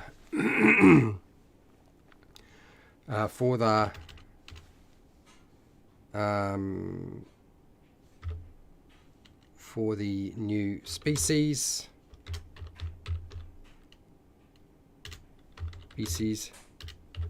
but it is not required. Okay, that's where my head is going, people. That's where my head is at. You might like to also build some game mechanics for the new species, but it is not required. So that is frankly where all of this is heading. Okay. Next. Once I get this little bit done, it's pretty much a reproduction a lot along the line here. Let's see, name, distinctive appearance, and some features or traits. Then we've got that. Yes. When creating species, work with the game master to get approval for anything. Okay, so of special humanoid ethnicities across worlds. Oh, really? You've created quite a bit. Looks, appearances, characteristics, cultural benefits. Now, I'm kind of taking the cultural side of things, kind of pulling it apart from the species or race. But it's not that different to what you're used to anyway. So it's I don't feel like it's a big stretch. Now, here's the other thing I wanted to add into this section, which I'm going to be adding into pretty much all the sections anyway. And that is... Now, how's the best way to say this?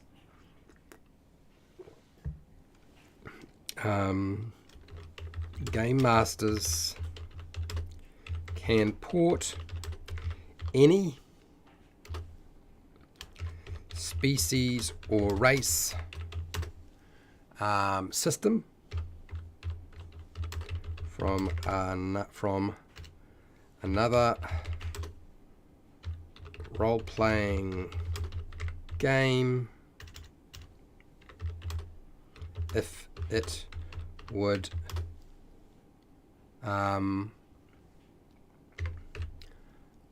align would would fit, I guess, fit a D20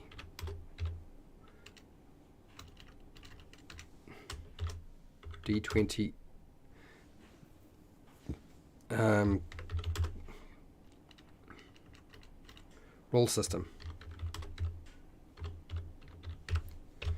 So the idea behind this, and this is what I want to encourage people to sort of think in terms of, is, and people are already doing this. So this is not like wow or anything like. People are already doing this. They're already making their own species, giving them a name, an appearance, giving them different features. Sometimes they're creating mechanical aspects for them. Sometimes they're not. And then in some cases, people are just porting stuff from an existing system over to it, into it. And so, yeah, game masters can just port any species or race system from another role-playing game if it would fit a D20 rule system. And that's the gist of where my head's been going, people, if you were wondering. So there is a section here, distinct appearance and other features and traits that make them unique. And that's really what we want. It is unique. Unique. Let's do that. Okay, so this is the whole nuts and bolts of what I'm trying to do with character creation, people.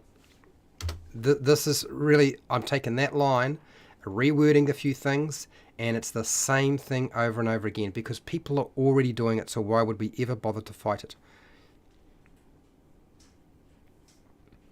Okay. Now, I didn't say benefits. I just said features or traits. There could be something that's beneficial, could be something that's a penalty. You do whatever you need to do with it. Okay, name the playable class.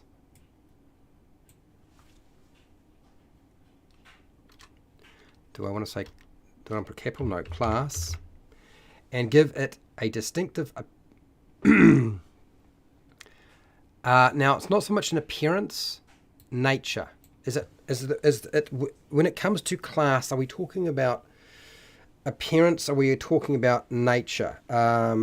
It's a different thing that we're trying to build here, because it's not going to be around appearance. Species and race, yes. But when we talk about class, it's something else. It's a distinctive...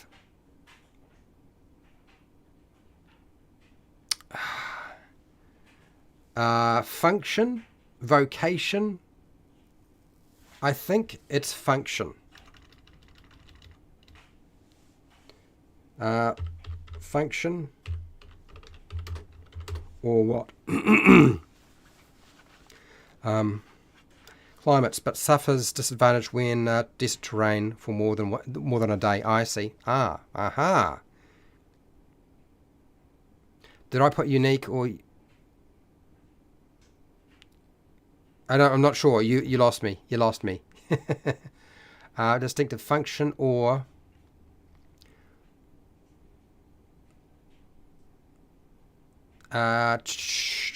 what's the best way to say this? Because a class, career path, it's a different animal. We are looking at a different animal here. So, what's another word for function? Define function.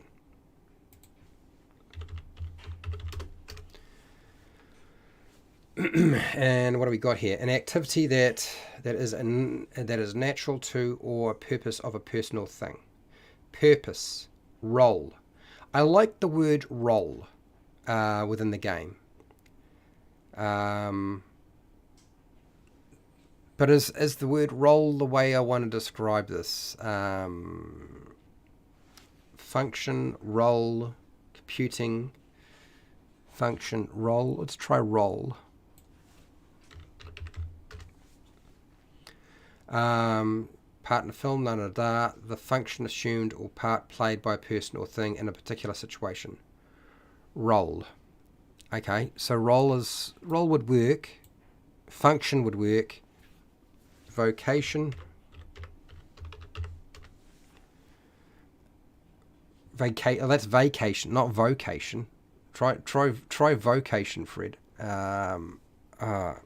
Okay. Let's get the O in there. Vocation. Yeah, there we go. Vocation. A strong feeling of suitability for a particular career or occupation. Occupation. That's the word I want. Vocation, career path, occupation's really the word I'm looking for. Or occupation. Occupation. With some features or traits that make them unique. And that is essentially not Kenda. Dear. So let's make sure this is right. Create or select a class. A class. Heroic class or career path. Name the playable class and give it a distinctive function or occupation with some features or traits that make them unique. It's the same sort of wording. I could probably change the wording of this. Let's see. What's another word for unique? Unique.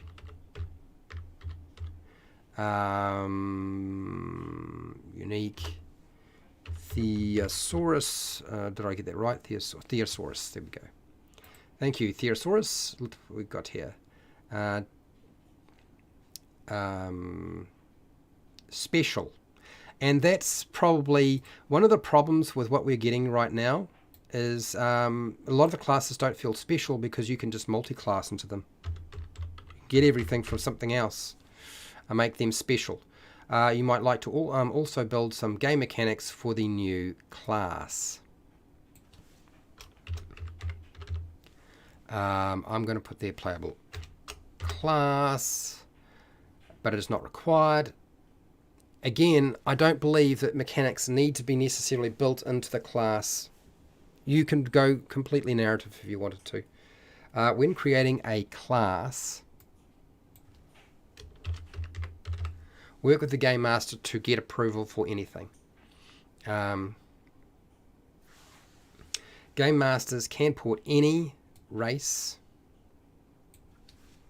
It's now class or career path system from another role-playing game if it would fit a D20 rule system. Again, same wording, but this is where my head is at. Okay. Vocation. You like the word vocation? I feel like occupation is easier for people to understand. The word occupation, even though it's a long word, still easier. Function and occupation, I think, gets across the idea we're trying to say there. So I'm going to leave it with that for now. Now, again, let us copy and paste that section. Since I'm going to be repeating this quite a few times, maybe just rewording it at some point. I probably will be. Ancestry, background or ancestry. And we are going to go like this. Okay. This is going to look a little different though, because this is a different kettle of fish. So create or select a background or ancestry.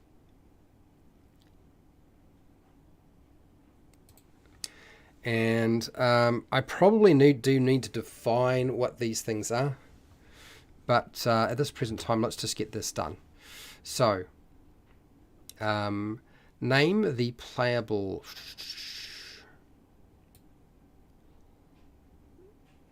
Name the background.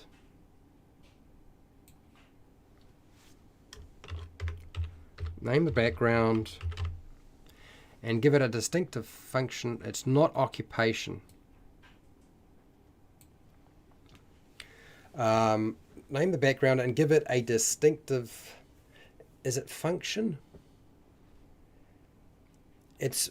Because background is really what happens before you were ever doing your adventuring or ever became a hero. It's really a backstory. A background is something else. So the wording here needs to be slightly different.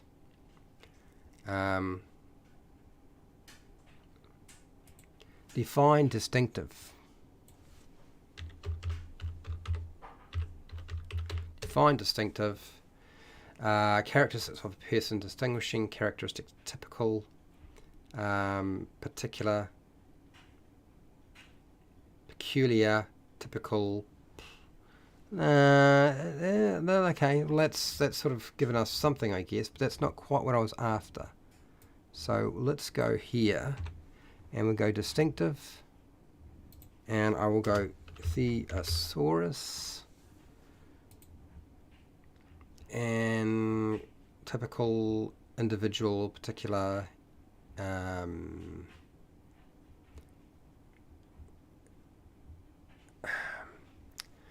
yeah, okay. We're going to wind up with the same sort of wording. I don't think I'm going to worry about repeating the way I'm communicating this. I'm going to just get it down. So let's just pull apart what background is all about. Background is a different animal in itself, is it not? So let's go background thesaurus. Maybe that will help us pull this apart a little bit more. Background, backdrop, framework, setting, culture. That's actually where we're looking. So that's not what I want right now. So we'll close you. Thank you for your help right now. So create a background or ancestry. Name the background and give it a distinctive cultural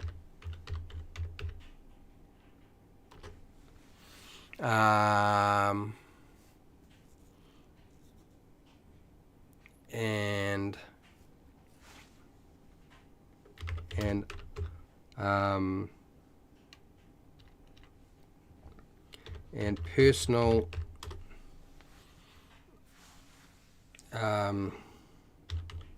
experience, maybe personal experience. It's not quite what I'm trying to say here. This is okay. So a little bit of a hassle here. Let's see if I can pull that apart. And what's it look like?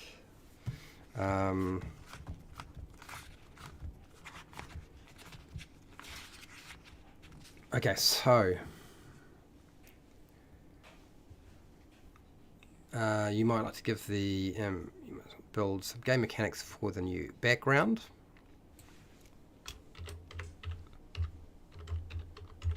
But it is not required.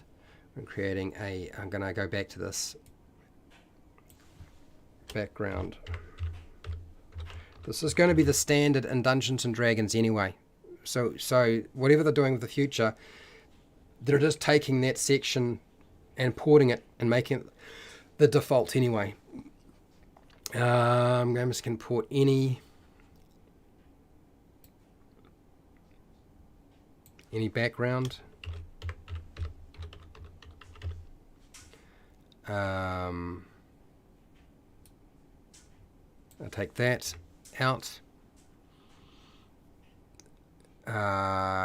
That's probably right.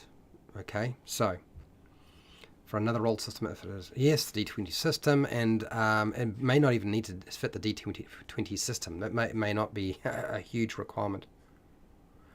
Game Master can put any role background system from another role-playing game if it would fit a D20 rule system. So now I need to sort of break down background.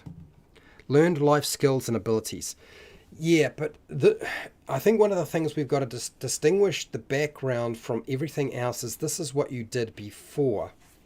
So in this case, I definitely need to define what it is.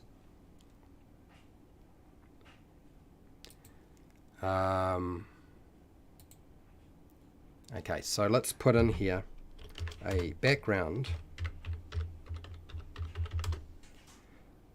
is what a character a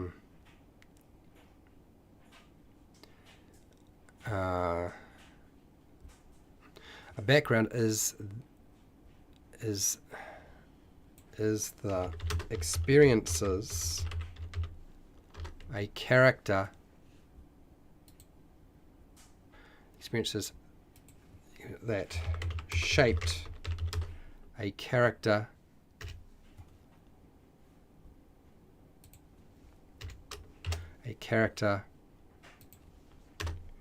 before they became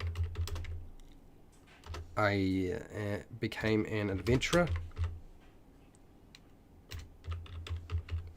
adventurer or hero. That's really what we're talking about. That's what I needed to say. Okay. Learned skills, abilities. Yes. Okay. So a background is the experiences that shaped a character before they became an adventurer or hero. There we go. A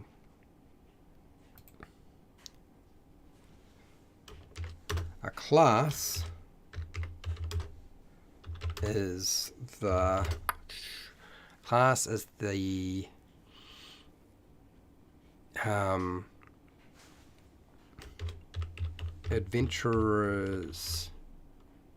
adventurers or heroes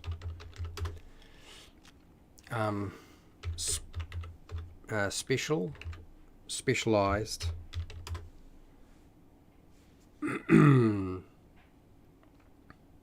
training and what's the word I want to put in here? Training and heroes.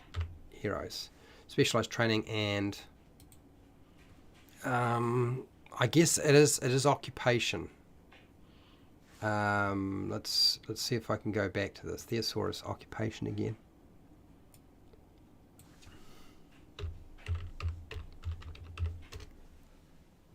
Because we had a few occupation thesaurus. Work vocation. I suppose we could use a vocation here. Training and vocation. Alright, that's there. Let's define race as well. I'll go back to this. So this is, so species.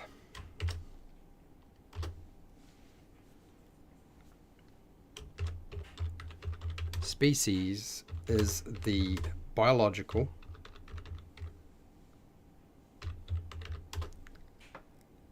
structure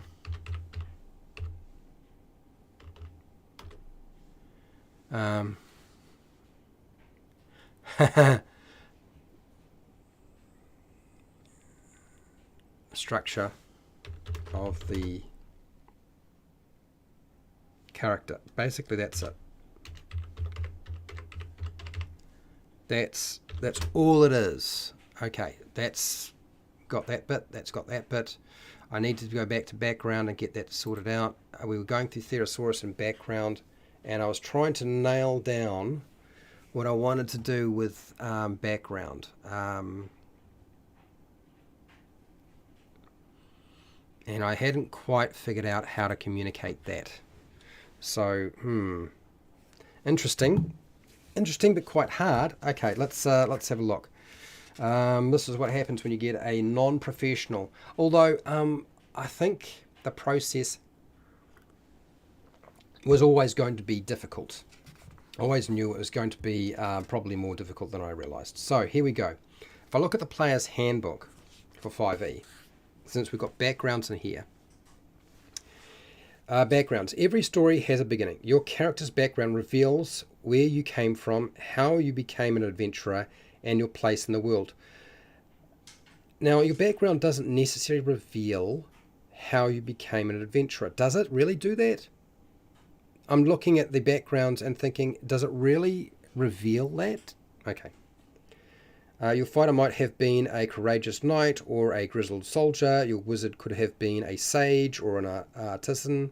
Your rogue might have gotten by as a guild thief or commanded audiences as a jester. Choose a background provides you with important story cues about your character's identity. The most important question to ask about your background is, what changed? How did you stop doing whatever your background describes and start adventuring? Where did you get the money to purchase your starting gear? Okay, so there's a lot of questions here, but they don't actually do what I'm looking for. Customizing a background. You might want to tweak some of the features, proficiencies, languages, background to better fit your character. To customize the background, you can replace one feature with any other, choose any 2 skills, and choose a total of 2 tool proficiencies or languages from the sample backgrounds. You can either use the equipment packages from your background to spend coins on, if you spend coin, you also take and to personality traits, talk about that. So the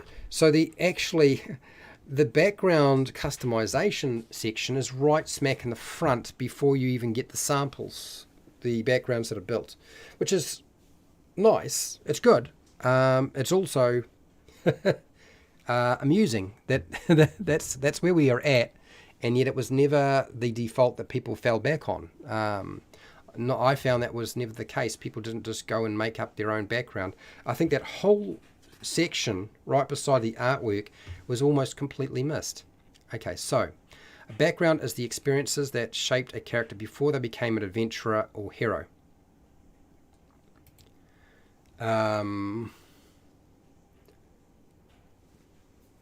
But it also indicates why they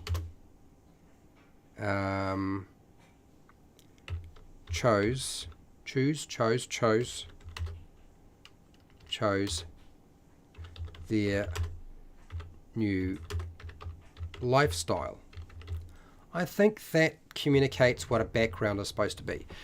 If people feel like I haven't kind of put it forward, a background is the experiences that shaped a character's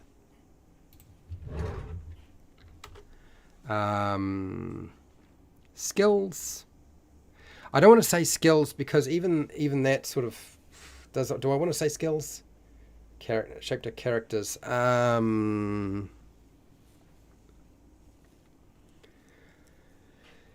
that shaped a character's. What do we do? What do we do with this? What do we do with this, Fred? What do we do with this? Skills, I guess we can say skills. Mundane, I can. Normal. Shaped characters. Life skills. Let's do that. Life skills. And knowledge. Before they became an adventurer or hero, but it also indicates why they chose their new lifestyle. Okay, name the background and give it a distinctive cultural and personal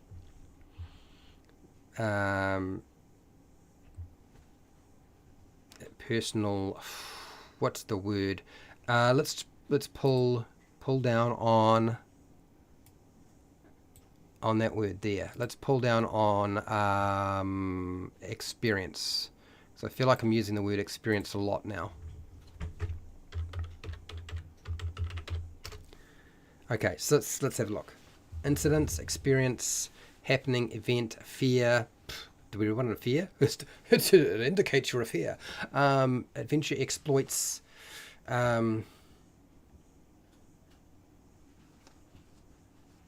Trial, test, confrontation, encounter. Ooh, she's a tricky one, this one. Okay, personal.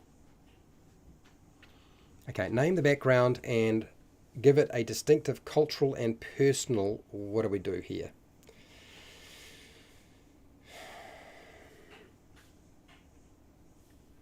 I just don't know what I want to use here. Ordeal.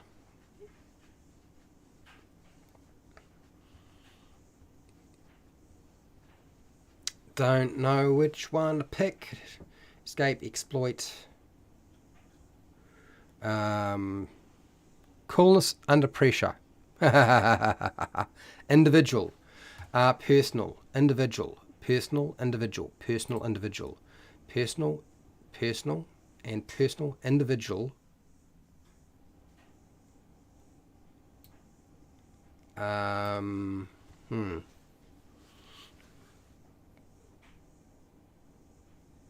A background is the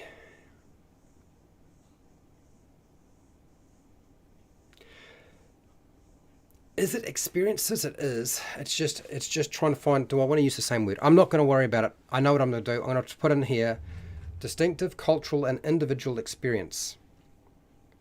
I'm just going to do that.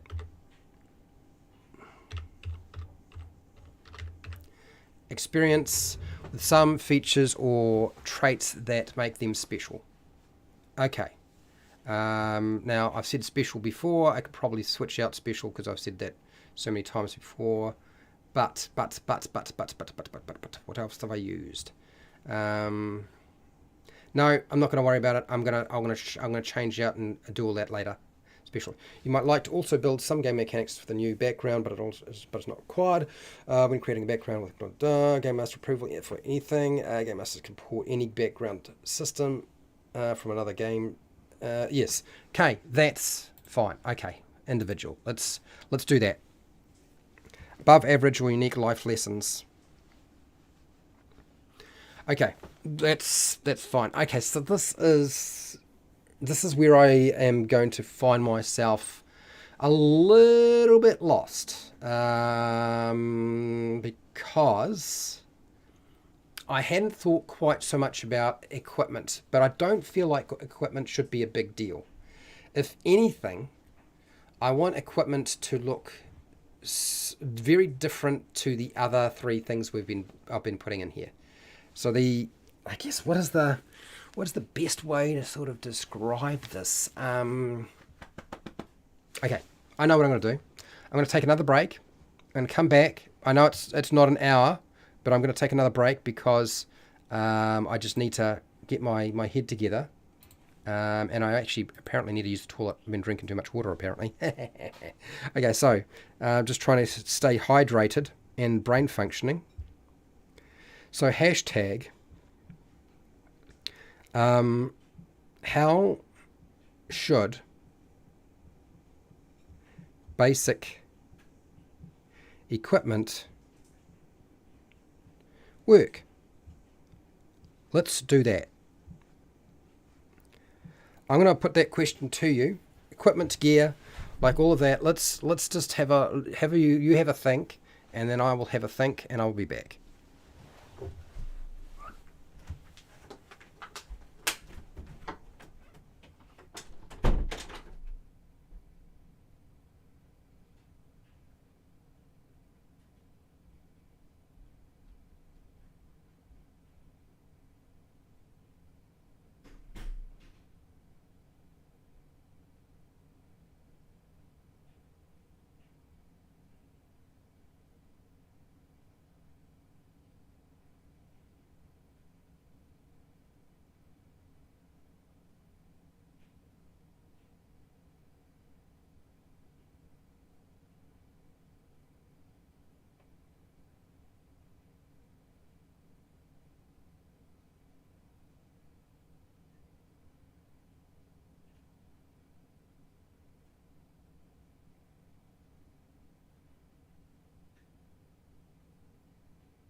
All right, back into the fray. Back into the fray.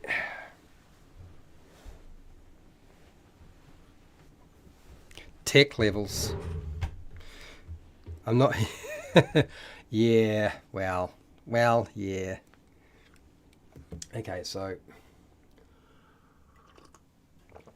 let's continue on our merry way, shall we? And see where else this goes.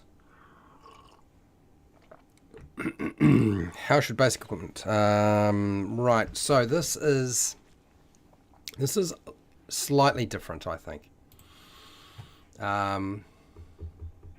What I'm going to do is I am going to kind of take the structure that I've got here, copy. You're starting to see a pattern, people, but I'm going to have to rewrite a lot of it, of course, because it's not going to work. What I want to say here, though, is I still want to say create select, or buy equipment. That's probably the only...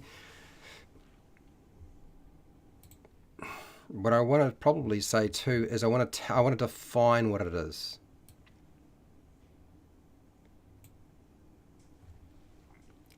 A character's stone, axe, bronze, sword, bow, arrow. Yeah. Okay, so here we go. A character's equipment. Equipment.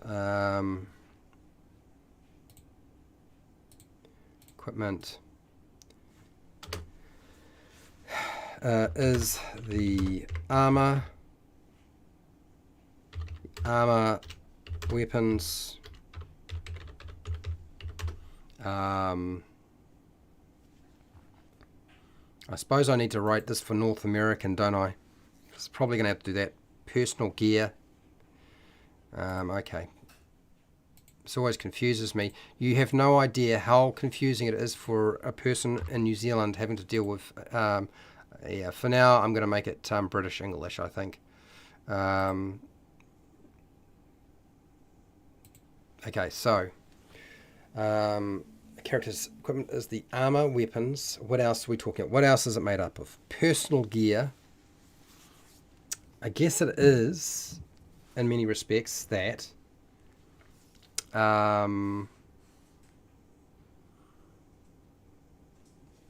Okay, so this is probably one of the things I want to.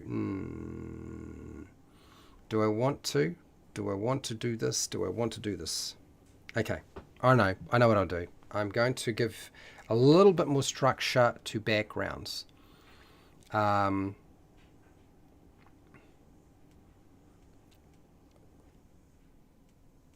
Okay, backgrounds not required. This is what I'm going to say about backgrounds. A background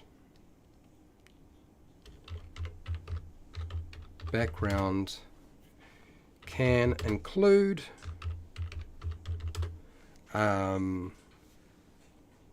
skill and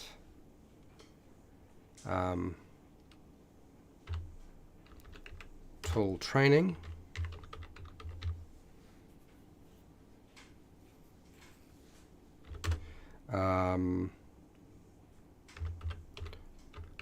knowledge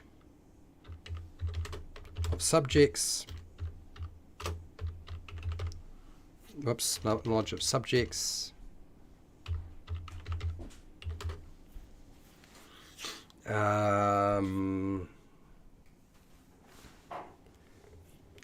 what do you call it? Competency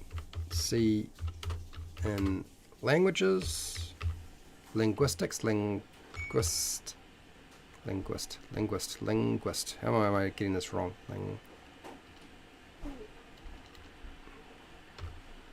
Linguistics.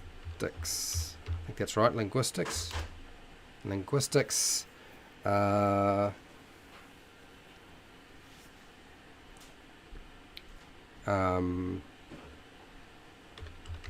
Personal gear and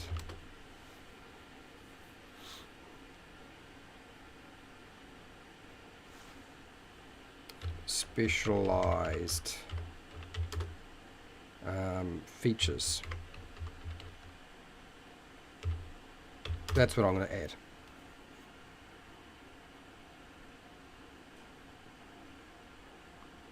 I'm not going to say that. But I will say that it's difficult for me to transition back and forth, and so I actually struggle. Yeah, that's all I can say. So that's what I want to say about that. So I was looking at that and I was thinking, I didn't do enough with backgrounds. I've kind of done that. One paragraph pretty much does everything to a certain extent that I think I needed to be done. Specialized. So classes are broken up into all sorts of things. Special gear. Yeah.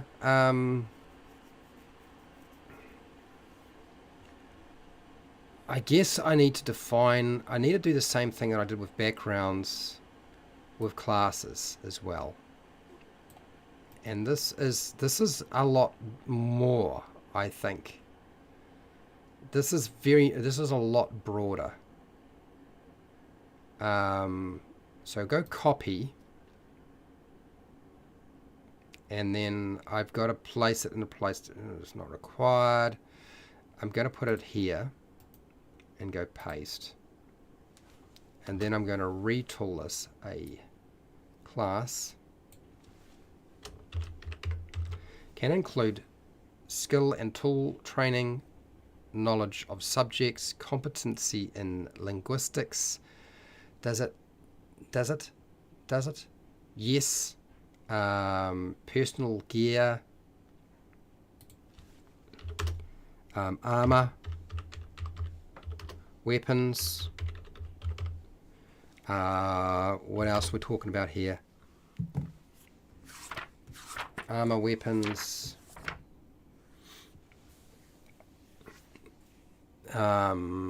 spell casting, martial fighting skills,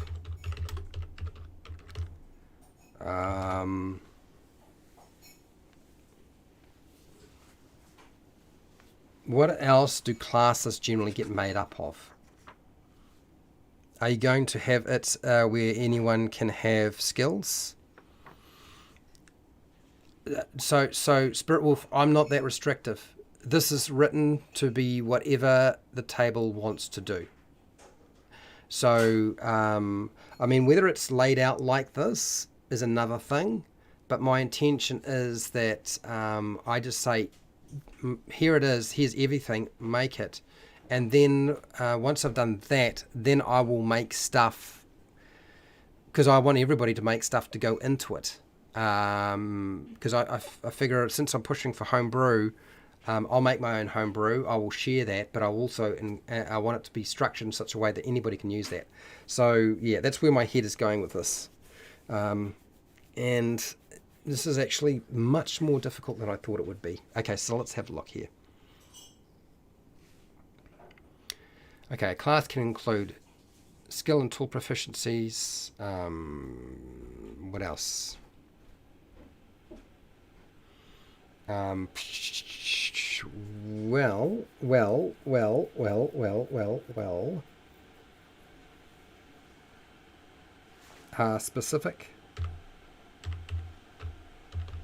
Specific. Benefits. I think that's what we're trying to say. Specific benefits.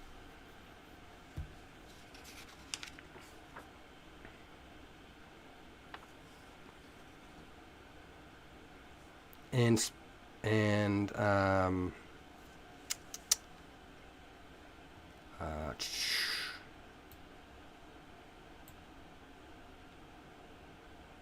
now that's probably not quite what I was trying to say. Is it specific benefits and specialized features? Specific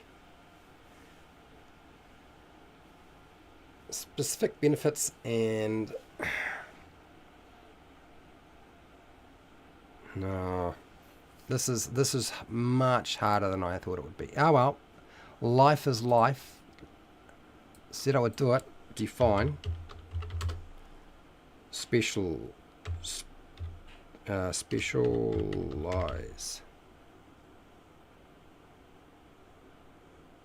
Special. Define special. Okay, defining special. Cypress is a skill system. Yeah.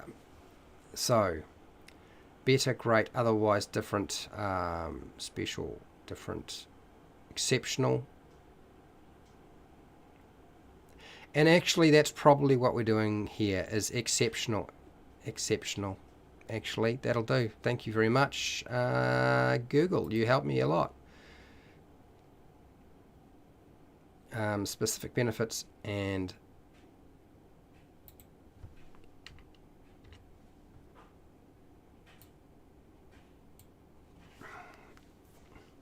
Exceptional features. Okay. All you would need to do is change the dice. Unique. Unique. Yeah, it can be unique. Yeah. So this is the general structure of that. I think I've covered all the bits and pieces that I needed to. It really doesn't matter because the last little thing is port whatever you like over. So, but this is going to need more feeding. I'm going to have a bit more structures behind this in something else, but won't be here. Okay, so next, going back a little bit. Sorry about that, people. Going back because I kind of need to go back. So, species. I don't think I need to say very much. I'm going to leave that. So let's go back to equipment. Character's equipment is the armor, weapons,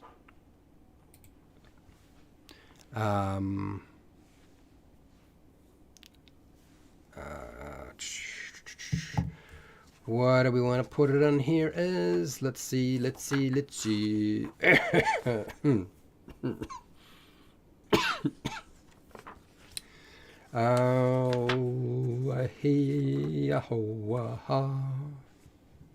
Equipment. Okay, so the marketplace, large buyers, blah blah blah blah blah blah blah blah blah.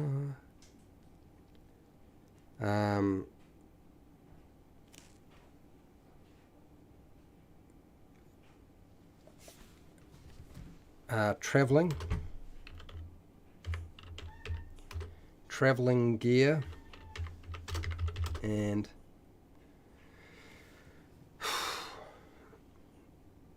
how about letting the bot AI do it?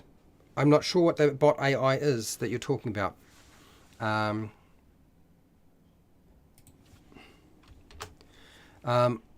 Is the armor, weapons, traveling gear, and money.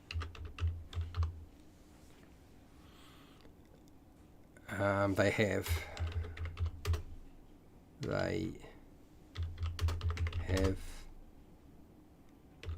on them. They have. That's it. That's. I mean, whether it's on you or not on you or on a mule, it doesn't matter. So let's do that. So let's go now. Name the player. No, we're not naming it. What we're doing is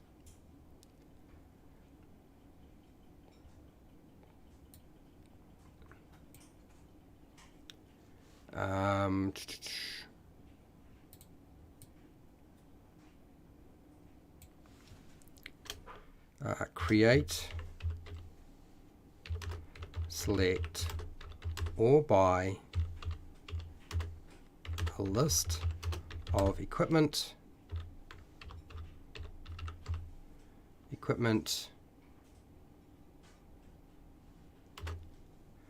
that the character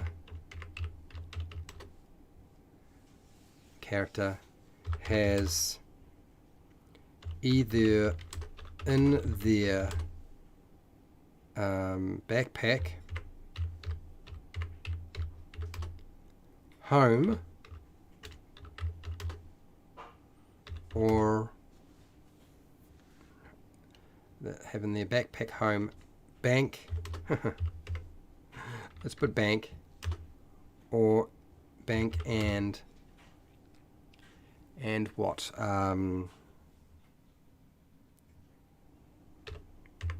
Pack animal.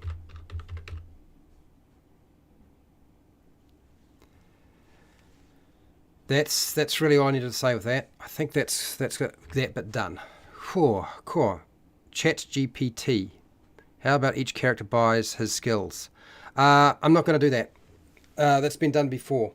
So the reason why I don't want to do that, if you're wondering, Spirit Wolf, is that having a character buy skills is, in my view, a variant option. It's not something that's intrinsically core and required to play Dungeons and Dragons. The concept of skills never existed until Wizards of the Coast, essentially, in many respects. When we were really, you know, you didn't see that coming into play. I mean, they try to sort of tidy it up and so forth. So I feel like it's an extra level of layer of complexity that doesn't need to exist. What I'm looking to do is to get people to rely more on their ability scores and their ability modifiers. So I think that might have done it. Character builder, armor, traveling gear, and money they have. Create, select, or buy a list of equipment that the character has either in their pack, home, bank, and the character has either in their pack, home, bank, or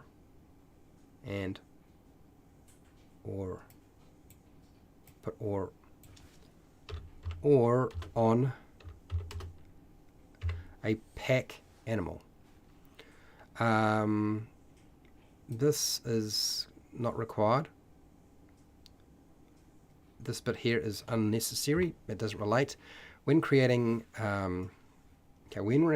creating equipment, that's what I want to say. Whoops. When creating equipment, work with the game master to get approval for anything. Game masters can port any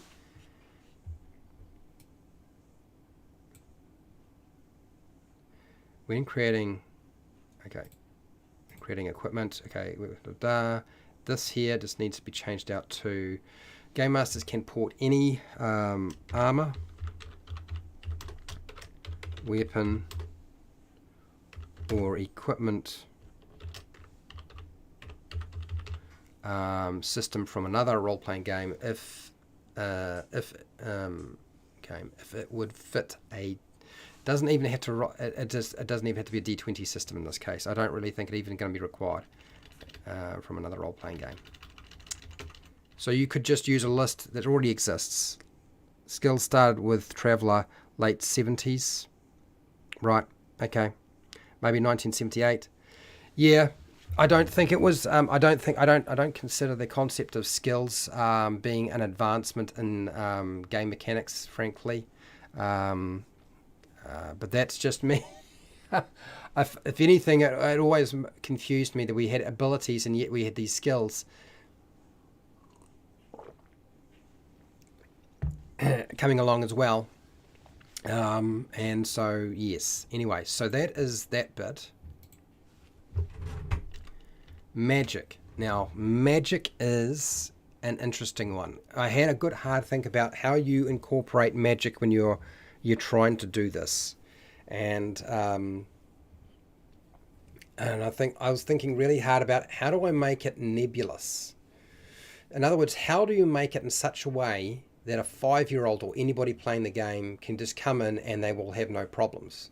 Because anybody can walk in and do the things that I've just suggested. Like, there's enough structure for somebody to just do narratively all of this without having game mechanics at all, and they would understand.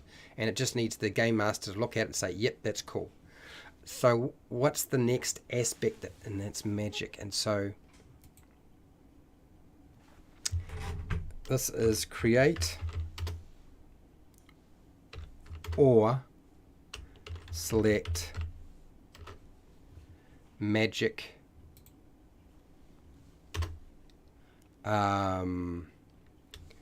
powers or spells. That's what we want to say there. That's that little bit there. Class system is the only that class can have certain skills. Right. So now moving my head past this to a point where I want to describe what I want to do with magic, but it's just not popping in my head right now. I'm going to write down some keywords that I need to remember.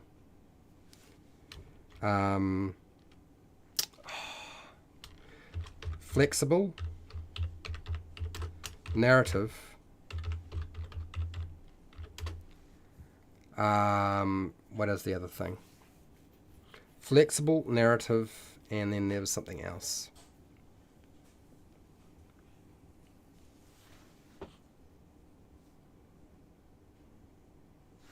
question mark.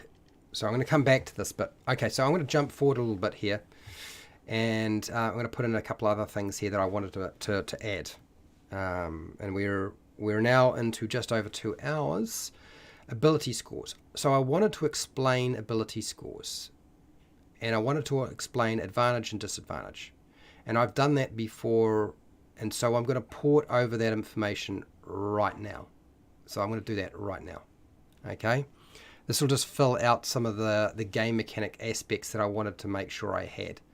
So let's close this, close that, move this over here, and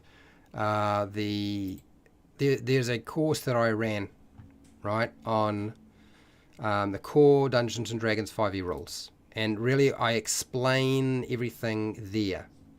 And one of the things you might be aware of is I explain the 6 ability scores in terms of a tomato. So it's really, really simple, people. Like, it's super simple. It's super easy to get your head around. So I'm going to take that, and we're going to use it. I think it makes sense that we just use that bit. Since it's there, let's use it. Game mechanics. What was the other thing I was going to do here? There was something else. Okay, that's what I wanted to say here. I wanted to put in a little bit of something here, so I will. Let's see if I can get this to work. Go down and back and down and up. All right, okay. Drive-through RPG, set up a free account and set the cost to free, and look at a couple of base systems. Did they? Okay.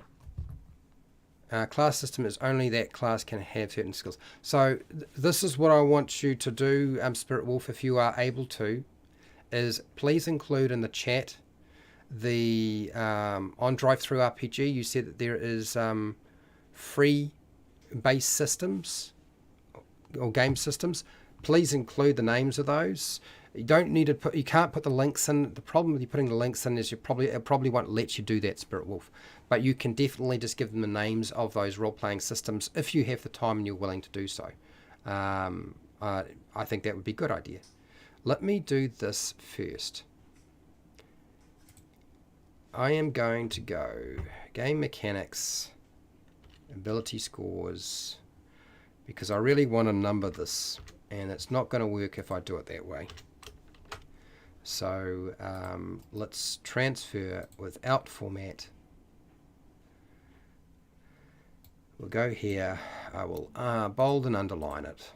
And how we've been doing this, we've been just putting it straight underneath, which is fine. It'll do for now. We can format this thing a bit more later.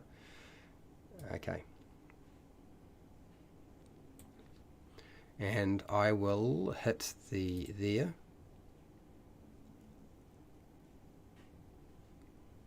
Okay. And I think I will drop that down.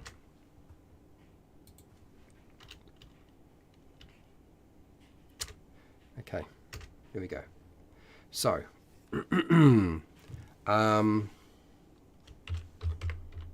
characters, monsters,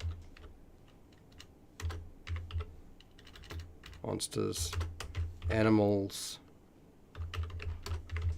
and NPCs have six different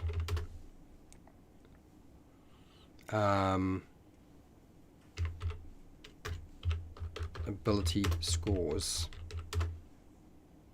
abilities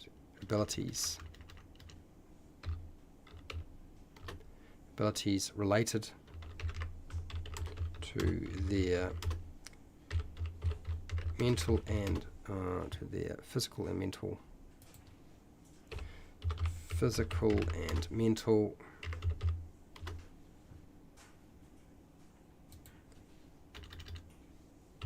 capabilities. Okay. capabilities.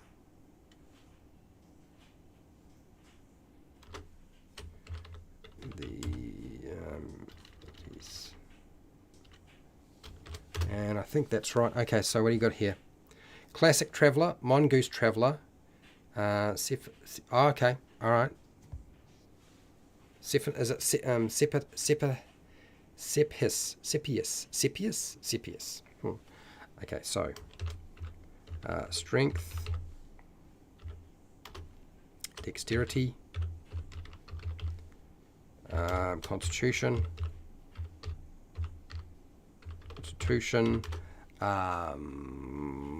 as intelligence, wisdom, and charisma. That don't look like charisma to me. It's it's all over the place. Okay, so strength measures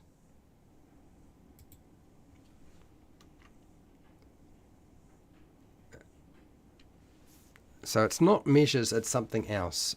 So let me just give me a second while I just get my head around this. They are 2d6 systems. Okay. Right, so let me go through and slight rewording of this, but not a lot. 171, and there are others. Okay, all right. Okay, so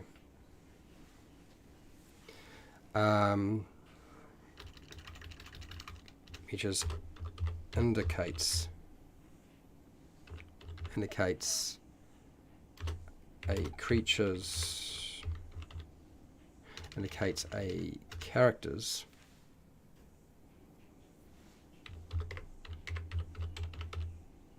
strength, indicates physical power, basically. Physical power, a character,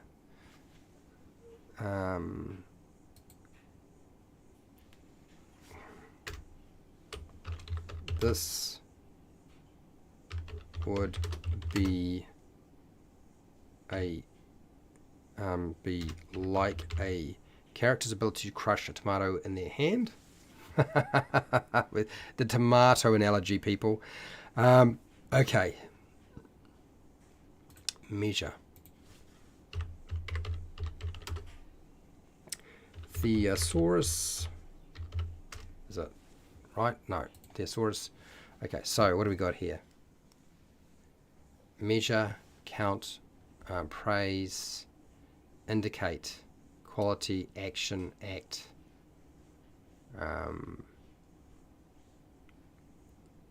I think indicate.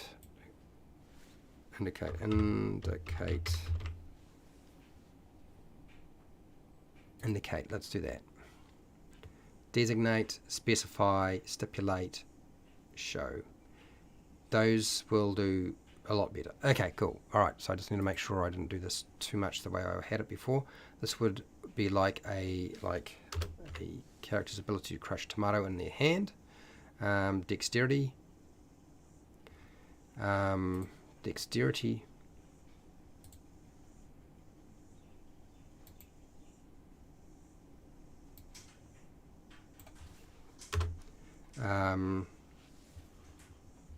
Now, what do I use?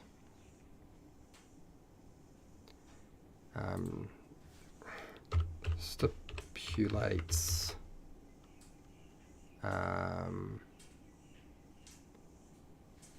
Agility and quickness. I guess that's the best way to sort of say it. I guess. On the far bottom left of the main game screen is where the set cost free. Okay, all right, good to know.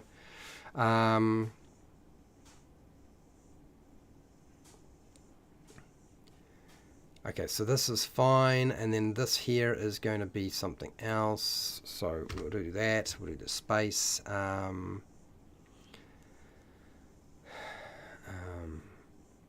An example.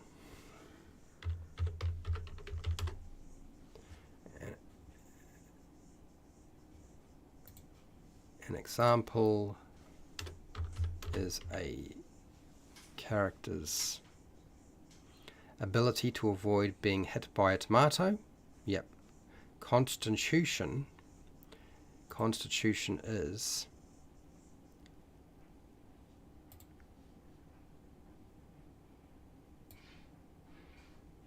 Constitution specifies the endurance, specifies Constitution specifies the endurance or stamina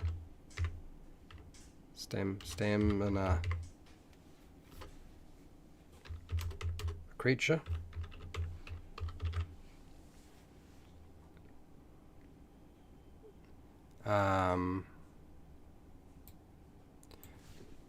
such as a character's ability to eat a rotten tomato and not get sick. Okay, got that. And then we are moving down through here. Intelligence.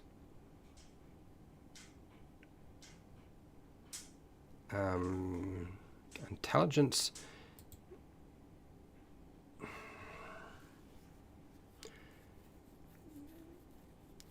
designates. Let's do designates.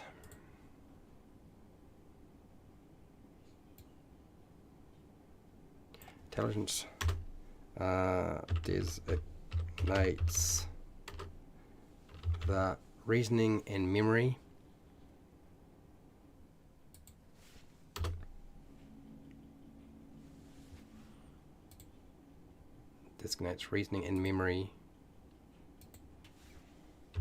for a creature. Do I want to do that? Do I want to do that? Do I want to do that? For a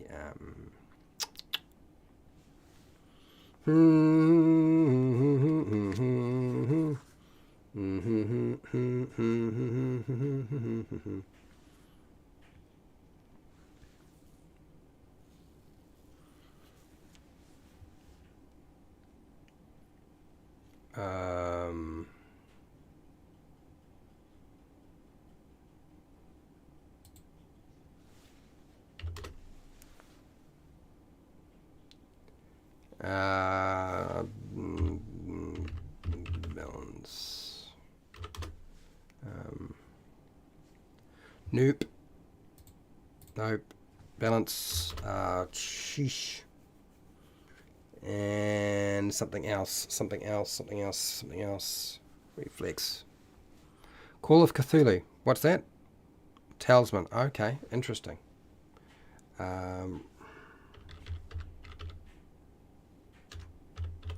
And quickness.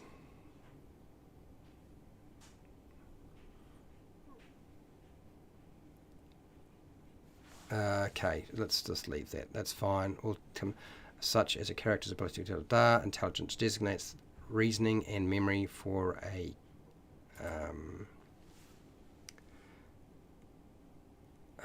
character.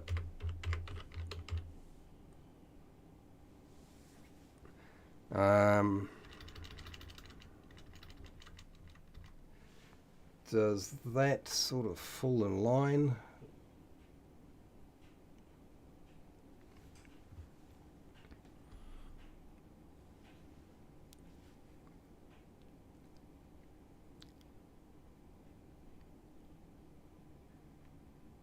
Endurance.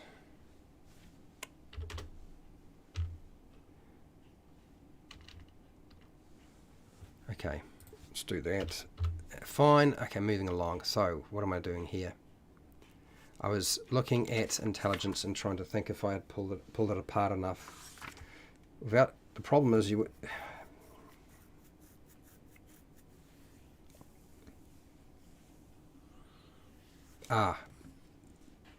Reasoning and memory. Reasoning and memory, that's pretty much all it needs to say. So Okay, so this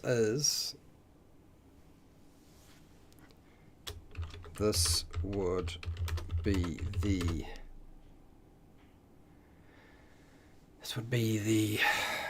character's ability to know that a tomato is a fruit. Wisdom. Let's do something else other than measuring.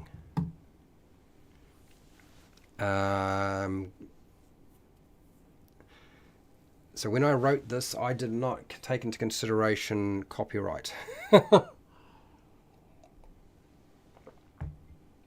I just went with what is the simplest way to communicate the same thing.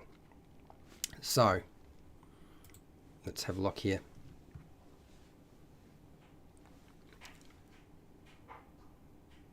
Indicate. Okay, wisdom.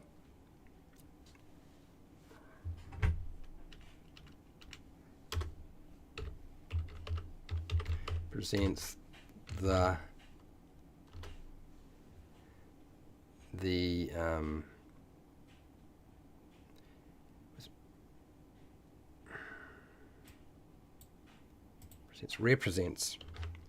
represents the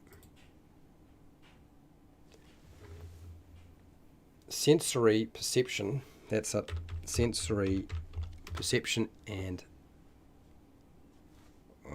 is that what I want to say?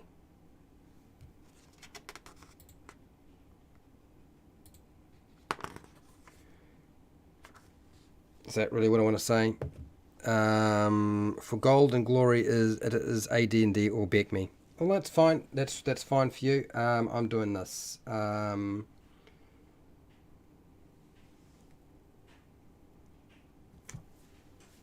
Insight. Okay.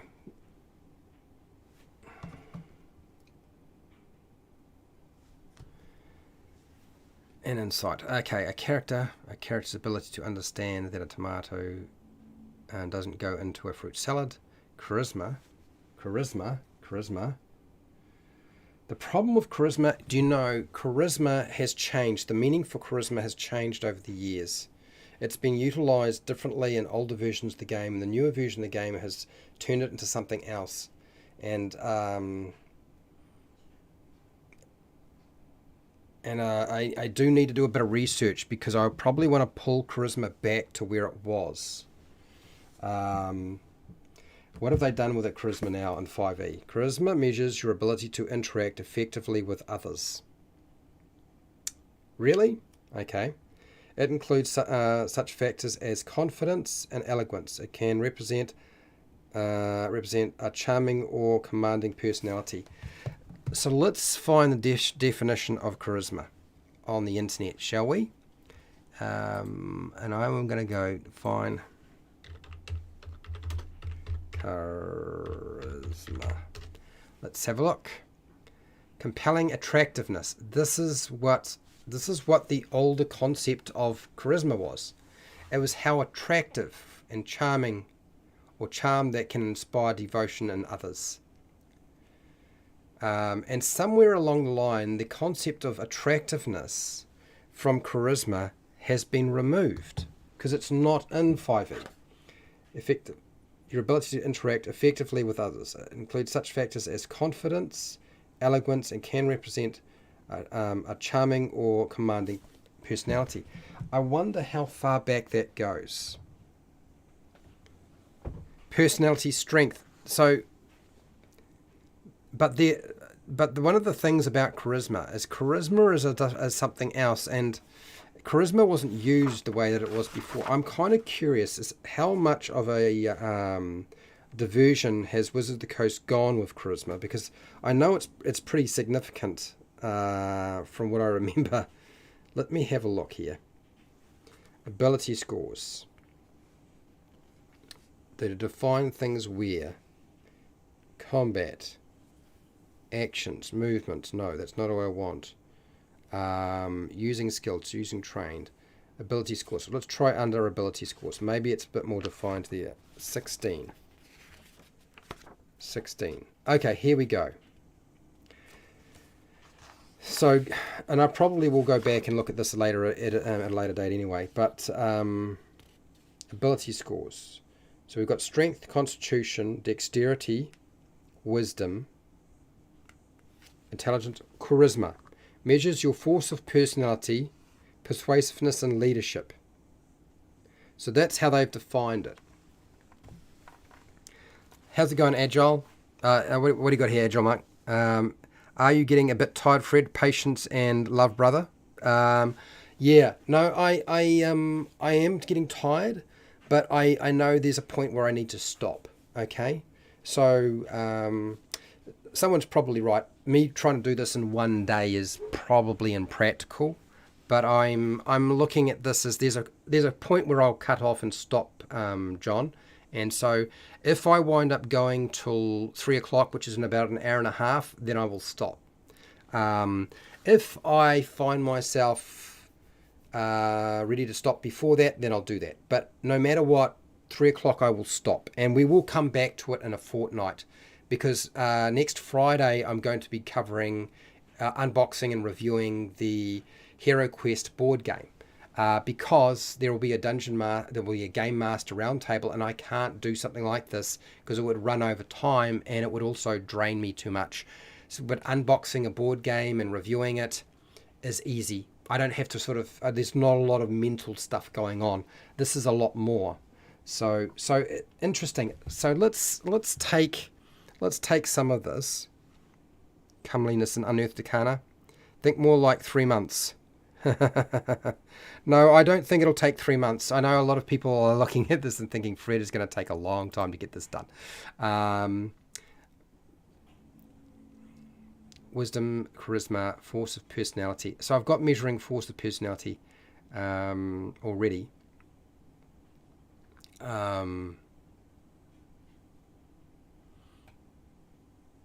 I don't know what else I wanna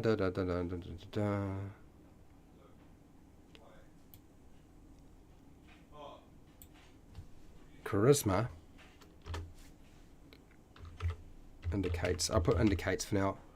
The force of personality, but leadership qualities.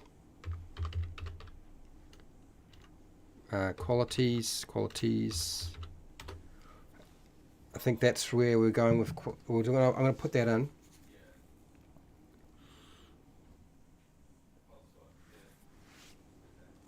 And influence. The reason why I like the word influence, even though I don't like the influence action in 1D&D, is influence covers a lot of things. Influence means persuasion, deception, intimidation. So influence is probably more closer to what I had in mind, but I'm still looking for when do they take out attractiveness, because I'm going to put it in.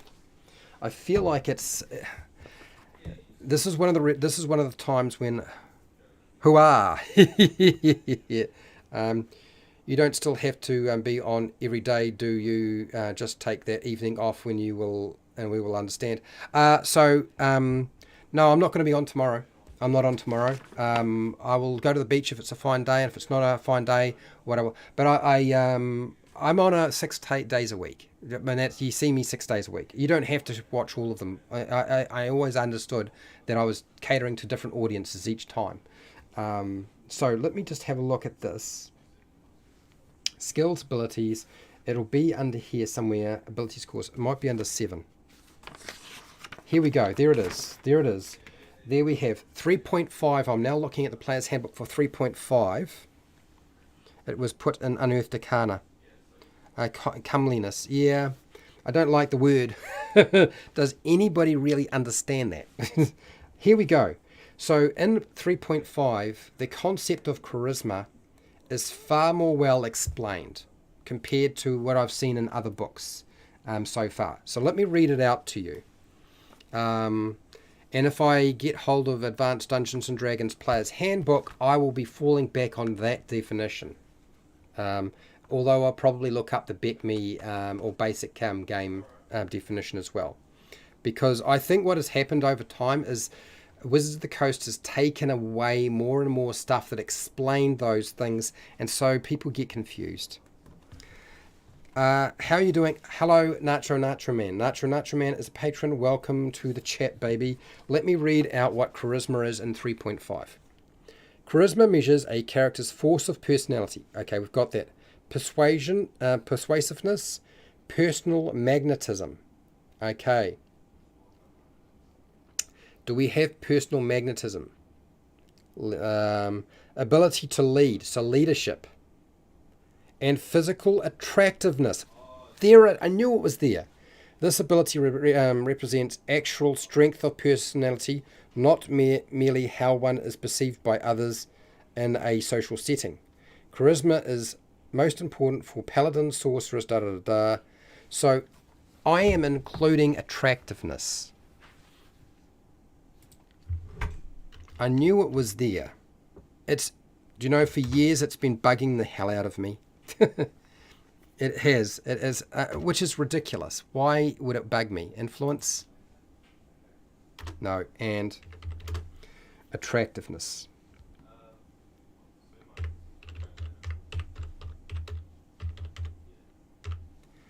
Okay.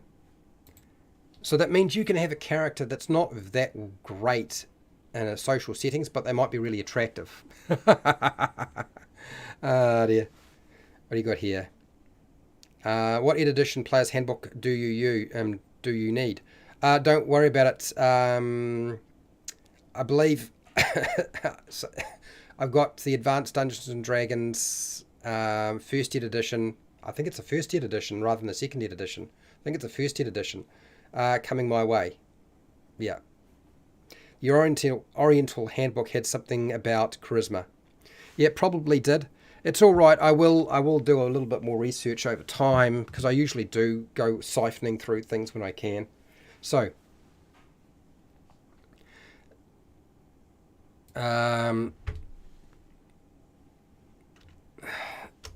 this might be a character's ability to sell a rotten tomato to a customer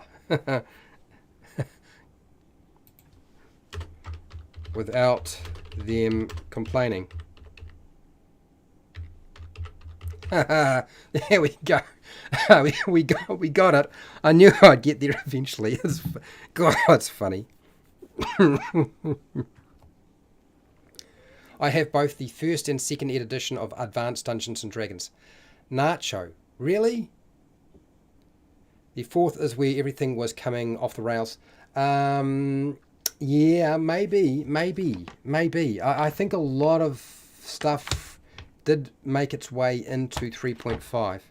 But I fortunately have the 3.5 version. I have the 4th edition. Nacho, we'll have a discussion about this. I know you're in New Zealand and you could post them to me. I think it's the 2nd ed edition Dungeon Master Guide and the Player's Handbook that I don't have. I have the 2nd ed edition Advanced Dungeons and Dragons Monstrous Manual, but I think it's those books that I don't have. But if you really wanted to send them to me, you can. But we can chat about that in say, Discord or something like that. Do you know what I mean? But I can't remember which books are being sent to me. I think from the view that I saw, it was the 1st ed edition Advanced Dungeons and Dragons. So they're coming. They might take a little while to get to me, but yeah. So now let me think about this. I want to do advantage, disadvantage. I've got that. Game mechanics. I wanted to say something about game mechanics, but I can't think straight right now. The reason I can't think straight is I need to take another break. So I'm going to take another break. I'm going to have another drink of water. Let's see how well I've done today and how badly I've done today. How to play. I haven't done anything with that. Steps. We've got the steps here. This is mostly done. I've got to do the magic bit. Game mechanics, I need to make a little bit of an explanation around that, but I'll get that done in a second. Ability scores, we've got that there. We've got advantage, disadvantage to deal with, but I can pull that from other places because I've defined them before. And then saving throws, which I've defined somewhere else before too, so that shouldn't be a problem. Combat is the biggest hassle. I'm not worried about adventuring and the terminology, so it's not actually as bad as it looks. I send you the pics of what I have when I get home in Discord. That's the way to go. Send me just a picture of what they are, and I'll try to figure out. Your pad is dying, so I will have to say goodbye. No problems. Thank you, Fred. You're welcome. No problems. Thank you for your input, Spirit Wolf. Hello, Seeker. How are you, Seeker? Took a bit of a break. I think all of us needed to take a bit of a break considering what's been going on. So I am in the middle of rattling my brain. I'm going to ask people a question before I take my little break. I've been doing this a little bit. Sometimes people are responding, sometimes they're not.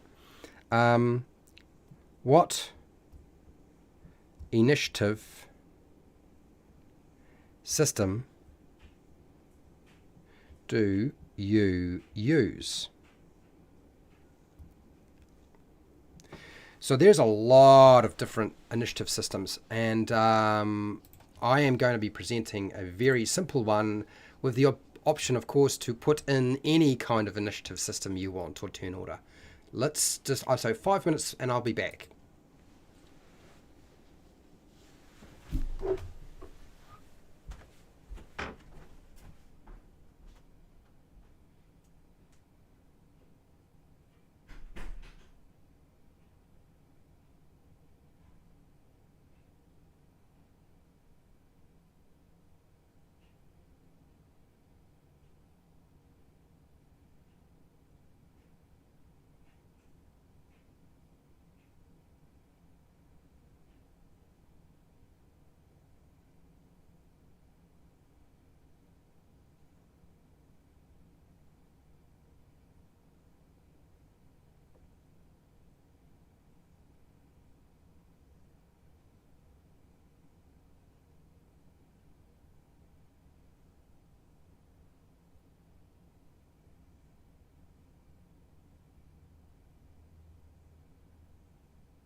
Whew.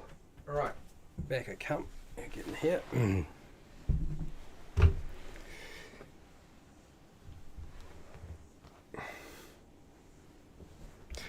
7th of Feb. The keys from the Golden Vault digital drops. Yes, Seeker. I'm not going to promise that I'm going to review Wizards of the Coast product. That being said, it's not like I would share that. I just don't want to share. I just don't want to share Wizards of the Coast stuff on my YouTube channel unless they're actually making something that's good. Because I keep reviewing their stuff because it's the thing to do. It's the only thing that people ever seem to pay attention to, right? But right now, that's not the prevailing thought. And I mean, what you did for me essentially made it possible for me to review all that stuff like any time, right? That was the whole point why you did what you did for me. But unless it's a good product, I don't want to allocate time to their products if they're not making good products in a live stream or even in an edited video, because I would much prefer to designate, I would prefer to talk about a poor product that's made by a third-party publisher than Wizards of the Coast, frankly, at this present time. Or just talk about really good products that you would like, that have merit to them, rather than just Wizards of the Coast. But that doesn't mean if you don't ask me what do I think of that book, that I won't look at it and tell you what I think. But I won't necessarily do a live stream on it. Just informing, yeah, I don't want to. I'm not giving you a hard time. You don't need to feel like bad or anything like that. It's just, yeah. So we're dealing with. So let's make it clear. I am deliberately reverse engineering or cloning Dungeons and Dragons 5e, and to a large extent Dungeons and Dragons overall. I mean, I am literally doing that right now. I mean, we can't say Fred's not doing that. It's definitely happening. So so you can say the D word. Okay, today it's the D word is there. Yeah, it's not Dungeons and Dragons that's the issue. It's the company that owns the property. Just new news. I learned myself today. On third-party news, I've been playing Blades in the Dark. Interesting. How has Blades in the Dark been working for you, mate? Let me just continue while you're telling me this. I'm going to jump over here. Okay, so initiative.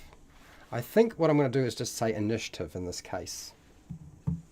I mean, I could say something else, but I won't. Let's just say initiative and turn order. Let's make it as close to what people are used to as possible. Because the closer it is to what they're used to, the more likely they are to use it. Correct? Okay. So,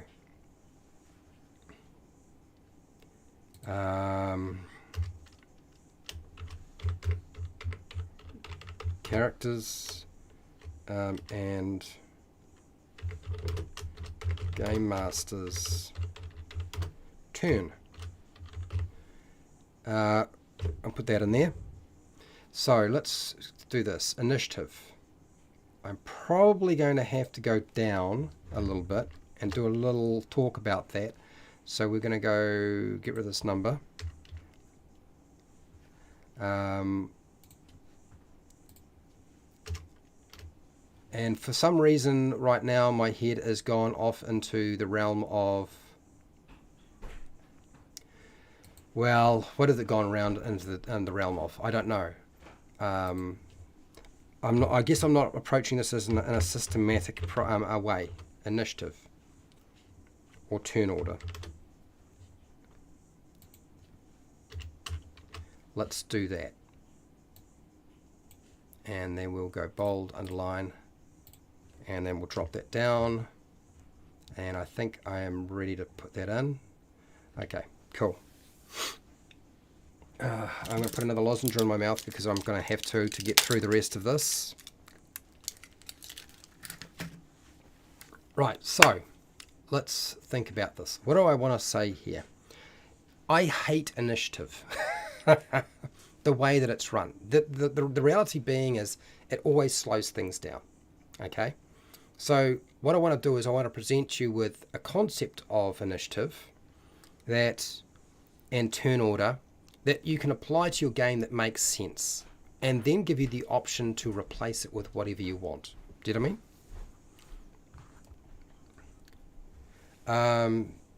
BITD. I don't know what BITD is. Oh, Blades in the Dark is good narratively, poor combatly. The standout feature is preparation flashbacks to explain epic moves. Well, actually, I broke it last night and removed the bullets from your gun. Okay, so that might be a bit of a okay. So I still want this game to work narratively and well for combat and all the other aspects of the game. It's got to work for all of it. So this is what I'm going to say. the turn order, oh, come here, give me this, give me that, there we go. I think I might even have initiative already laid out. Do I want to do this again? Do I want to type it up again? I might not want to. No. So I'm okay. I'm going to stop. I'm going to stop there, and I'll do disadvantage and advantage, because I actually have them written up. I've got them written up. It's just cut and paste to plop it in here, since I've already sort of described how they work. And for the sake of I'm going to put advantage and disadvantage together as, I guess, under the heading of benefits and penalties.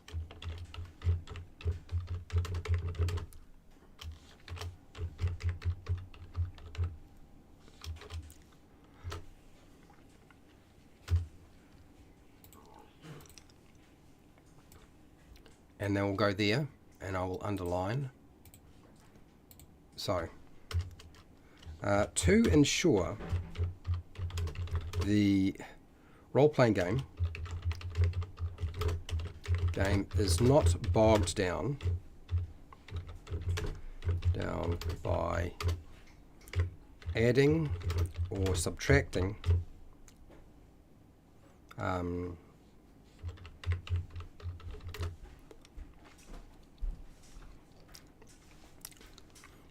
modifiers from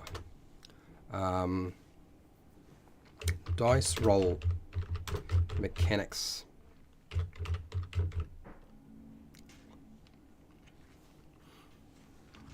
What's this?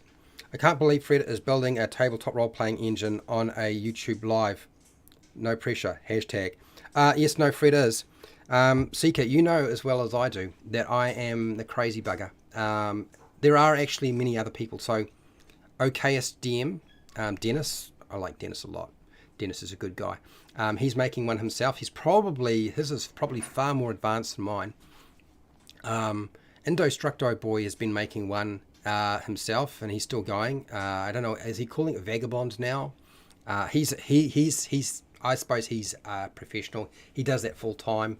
Neither me or Dennis do all that sort of stuff full time. We've got other jobs. We got real jobs.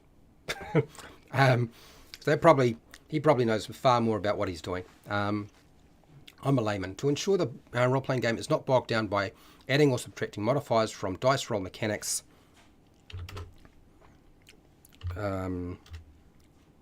consider using, I'm just going to call it advantage and disadvantage. Advantage.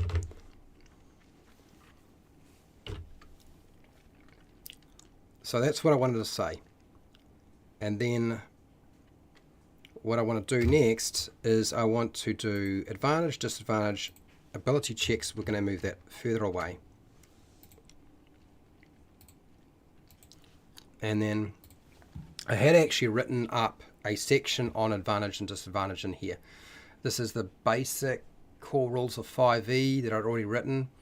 I've got information on how ability checks work already, so for those of you who are like freaking out like it's going to take Fred forever, it's all right. I've kind of already done it. You know what I mean? It's already kind of written up. I just got to redo stuff. Even attack rolls are in here, baby. Now, advantage. There's the mechanic for advantage. So I copy that, transfer that over.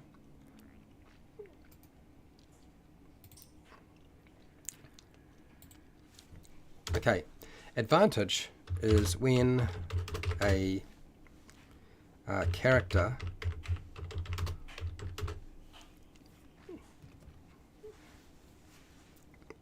or monster has a beneficial effect applied to their dice roll. test. Okay. Effect. Okay. Roll. Now, what do we got here? That's not going to be there. Roll 2 d20. Roll 2 d20 is roll 2 20-sided dice.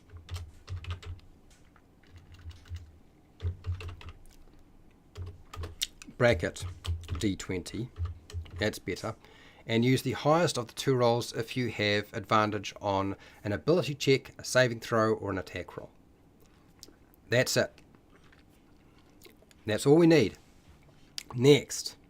Haha. He says, and then discovers he's got a problem. No, he doesn't. You're going to go copy from this document here, which I've already done it. I'm a cheater. I'm a cheater, baby. Okay, so, well, if I've already written these things up, I should use it, right? It doesn't make sense not to. So, I probably should get rid of the... Do I want the italic in there yet? No, I don't really. Get rid of that italic.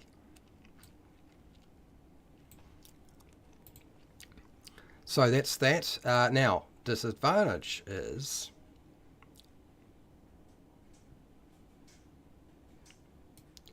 again, I will just copy a whole bunch of this like that and solve myself a lot of my typey problems, since I'm not the fastest typist or the best typist.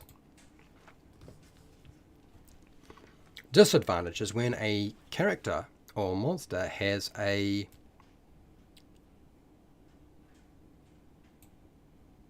penalty applied to their dice roll test. And we'll go here. Roll 2 20-sided dice.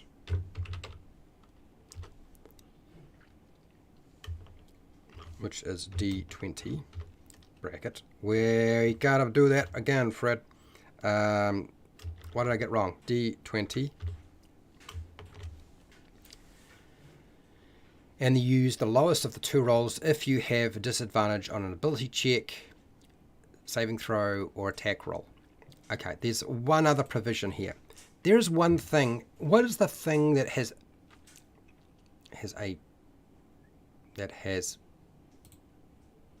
penalty? Okay, cool. What is one of those things with advantage and disadvantage that has bugged the snot out of you people? Like, I know what mine is. But I'm curious as to what about everybody else. Because there is something about Dungeons and Dragons and the way that they present this stuff and advantage and disadvantage that has driven me mad for years playing this game. And it shouldn't. It's ridiculous. But it does. It's the fact that you can't stack advantage or disadvantage.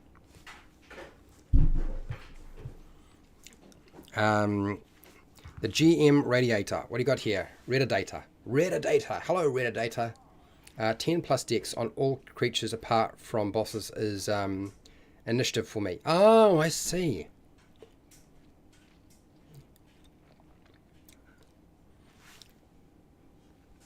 Got both. So this is where I am going to not follow the 5E approach.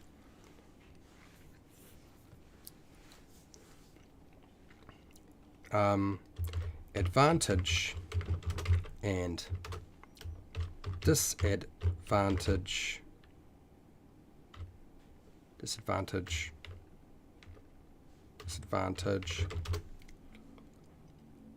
can be stacked, but each where is it? Now, the reason I say this is because when you wind up with a whole lot of things in a game that potentially give you an advantage, that means you could potentially roll more than one dice. Right? That means you could stacking the dice is what I actually want to say. Okay, advantage and disadvantage can be stacked. So extra dice above 2d20 can be rolled for a single, and now for a single, where is it?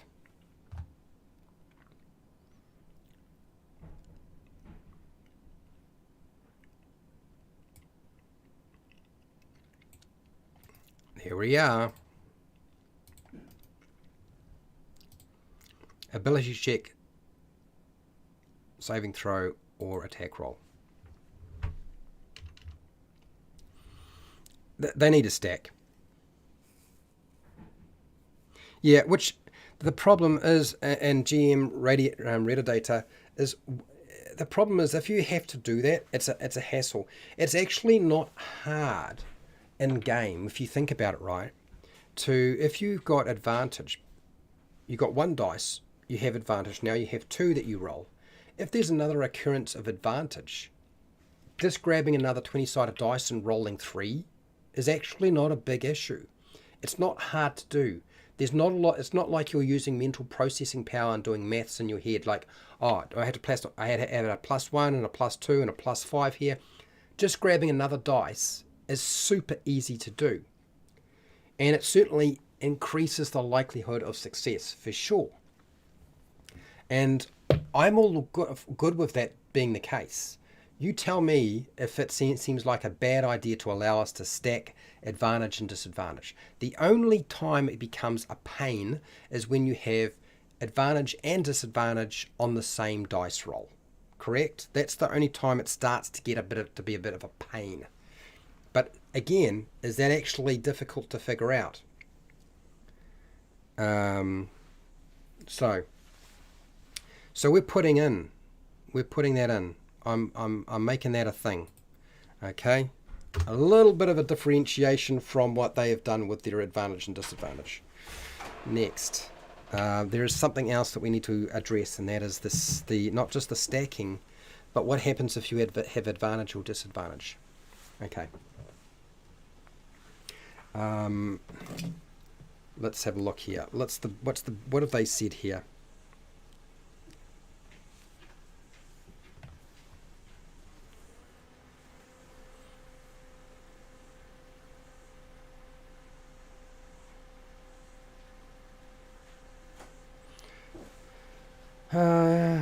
Okay.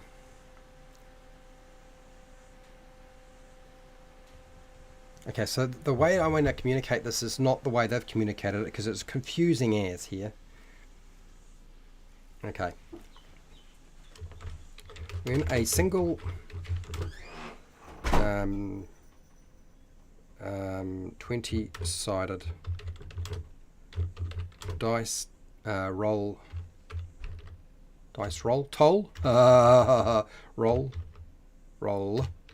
or test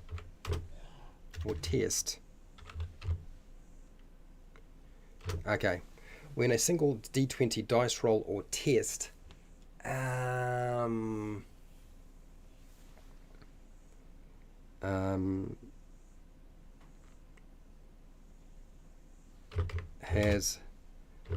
has advantage and disadvantage applied,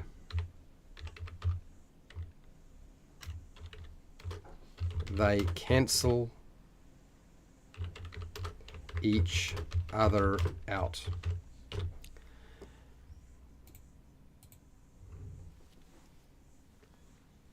So this is where I am. I'm not completely sold on what I'm doing here just yet with this.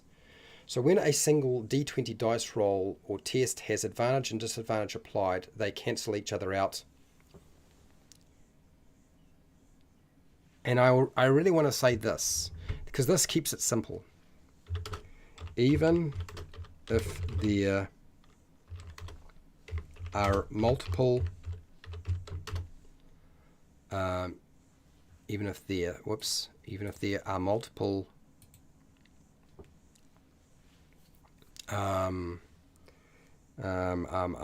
multiple now, what's the way to say this? So what you're looking at the maths now. Average maths. 1d20 equals average is 10.5, yes. 2d20 is average of 14. 3d20 is 15.5, yep. So expect players to be scoring 15.5 with super advantage. Yes, well, they might even have 4 of them, not just 3. So so they're gonna succeed more often. But it makes more sense that it work that way. So here we go. When a single d20 dice roll or test has advantage or disadvantage applied, they each cancel. They cancel each other out, even if there are multiple.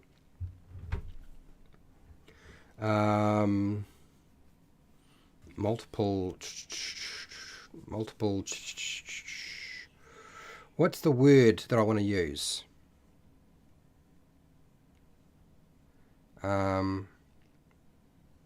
Super disadvantage. Will be expecting a score of 5.5. Well, that's life. So yeah, even if there are multiple something situations. I don't know that it's situations. It's something else. It's situations. Granting, giving, advantage, advantage, or disadvantage. Come on, Fred. I'm getting tired now. I can see it. Disadvantage.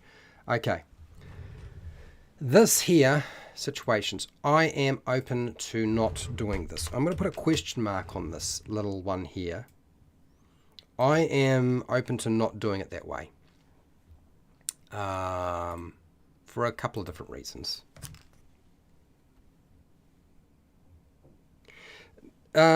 So silly. I wouldn't say they're silly numbers. I think we're all right, because I'm going to present you with a way of doing a check or a test that you may not have thought of very shortly. For those of you who want to know, I have relegated perception checks, passive perception checks, or passive checks to variant optional rules, people. It is not going hard baked into this. It is going to be variant optional stuff. Maurice, how you doing? How are you? Sources is the word you're looking for. Sources, thank you. That's you're right. That's exactly multiple sources.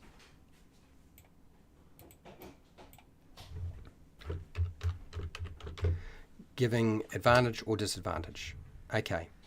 So what we're trying to do is, even though you can stack your advantage or disadvantage, if you have advantage and disadvantage on the same dice roll, no matter how many occurrences there are, it cancels everything out. And the reason for doing that is to make it simple. But is it the right decision to make? Because I want you to think about your 5-year-old. If you had to explain to them how to do this, would they be able to understand that? Whereas they can understand, I get advantage for this, so I get a 20-sided dice roll to add on top of the one I already had. I get more advantage, so I get to add another one. Oh, now I have disadvantage, I lose all of that, and I just have one dice. That's actually really easy to understand. Oh, that reminds me, I'll be very interested to see how you handle the infamous issue of stealth. Oh, you will be, I am sure. Factors, yes. Sources. Factors is another one, but sources is probably the word I'll use. I think that's the way to go. Thank you for that, though, people. I do appreciate it. I'm going to leave this highlighted, as I said. Okay, so now, we're not finished. Ability checks. We need to talk about ability checks, don't we? So let's do that. will go down. Checks or tests. Or dice roll tests. Okay, let's do this. I'm going to put this under a heading. And we're going to go a bigger highlighter, bolder underlined, and then we will drop it down. What do you got here? GM reader data. Apparently there was a rule in like a play test that never made it to the book. It was everything that's already written plus half cover being a requirement, if I remember right. So I was part of that play test, so I know what you're talking about. I do know what you're talking about. One of the biggest issues with stealth is they didn't spend enough time explaining how to deal with it. And because they didn't do that, people get confused, as they do. Okay? But I'm very aware of what you're talking about. But don't worry, I have a solution to that.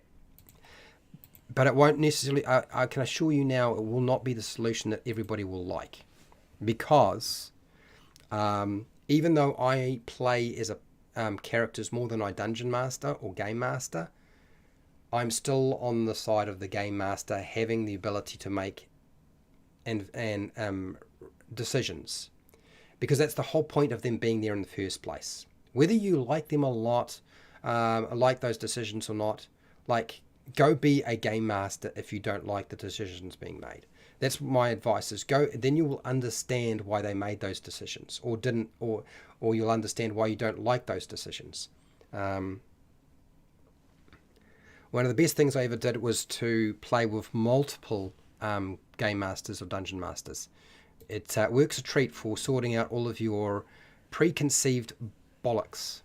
It really does. Once you start seeing what other people do, like, oh, okay, now I understand a bit more.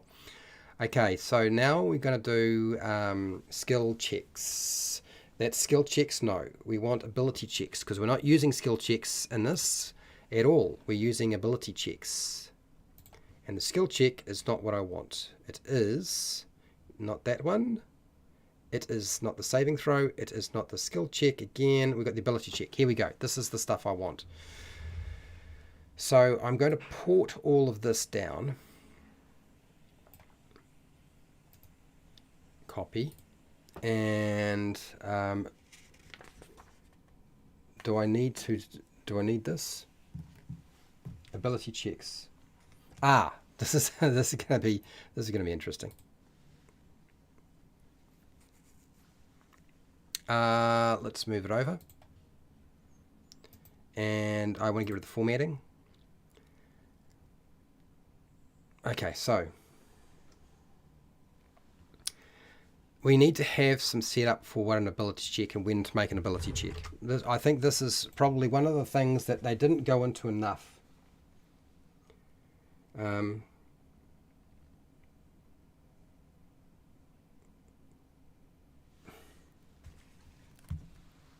So a game master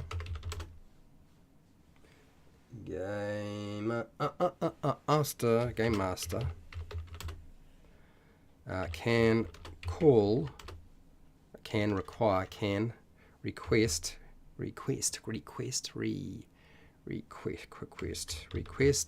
a ability check or test when a character or monster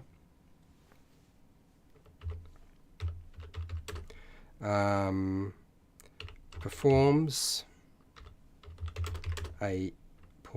an action that has a chance of and this is where things get interesting, because if you look at 5e, this is the wording they use, and this is why I think people get stuffed up. A DM calls for an ability check when a character or monster attempts an action other than an attack that has a chance of failure. And that's not what needs to be said. It needs to be a character or monster performs an action that has a chance of success and or failure. It needs to be both. It needs to be both, people. Okay?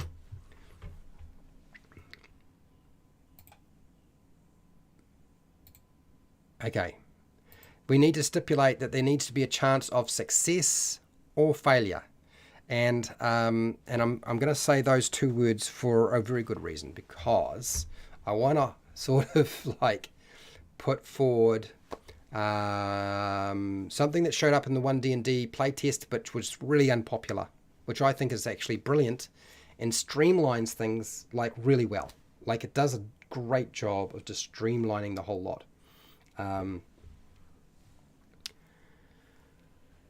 So we'll do that in a second, but let me just type this in now. How do I need to word this? If an action is impossible to succeed on,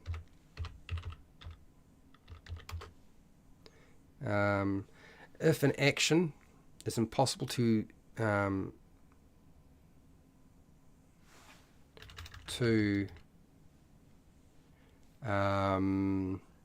impossible.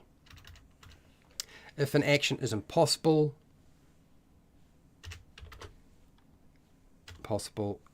then game masters should not request a ability check or test. If it's impossible to succeed, then why are you asking them to do that? Okay. Suggestion: replace succeed with succeed on with perform to perform. Okay, what have we got here? Okay, if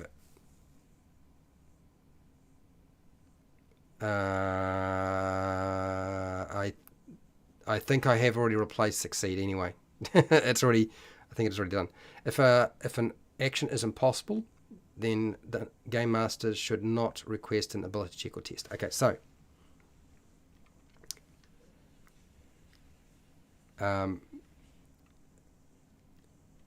when a task is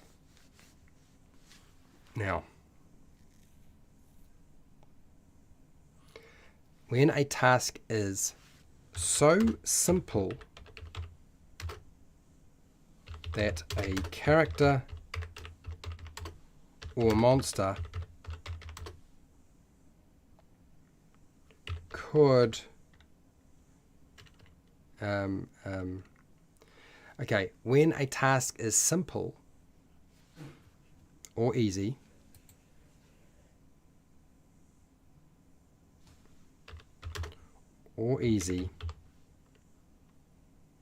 okay, when a task is simple or easy, that easy for that character or monster,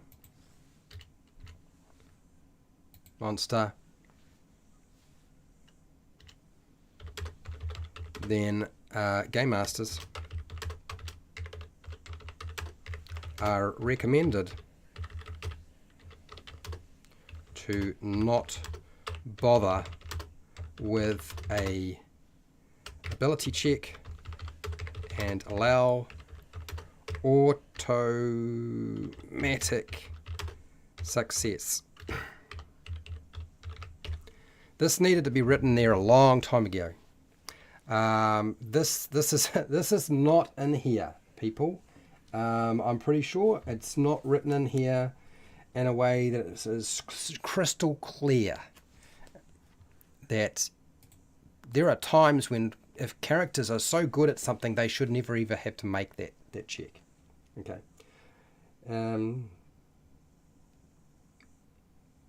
Okay, so I think I've got that down. How about tasks? Tasks. When a task is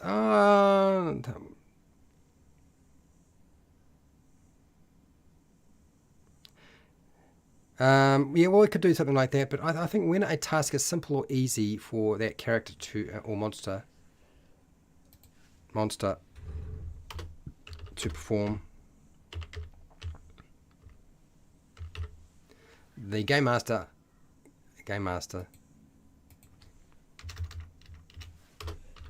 is recommended to not bother with an ability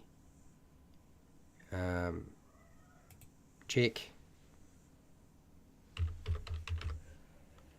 and allow automatic success. I think that's what I wanted to say. All right, so yeah, I think that's where I wanted to go with this. Now, if you're an experienced dungeon master or game master, you know this stuff already. These are things you already do, okay? But it's not explicitly said in the player's handbook, and it tends to be left to people to figure out. And I can see a lot of time gets wasted with this nonsense. So let's put it there. Now, okay. Getting rid of this bit. I don't need that.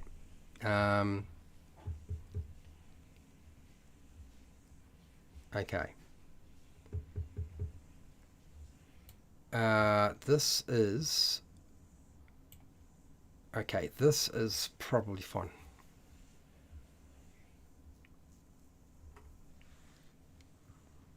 Okay.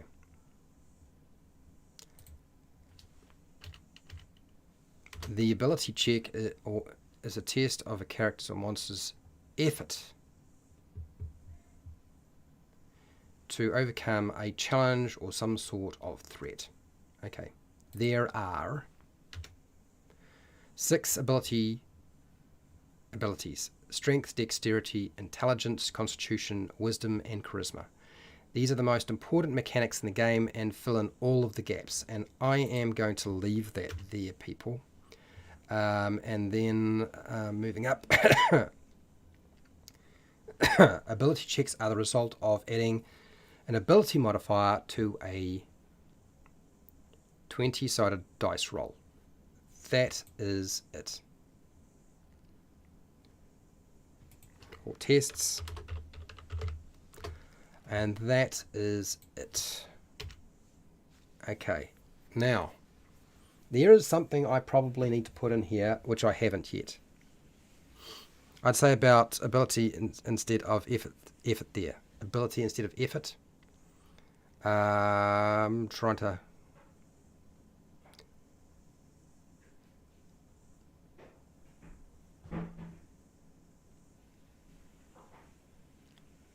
Ability. I'm going to leave effort. I'm going to leave ability, effort, ability, effort, ability, effort. Ability, effort. No, it is... I mean, I think it is more effort. I think it is more effort. I think what we're talking about is effort rather than ability. Ability, if we... the problem is when you use wordage that goes ability check followed by ability, it doesn't quite... Yeah, I don't quite think that's going to work.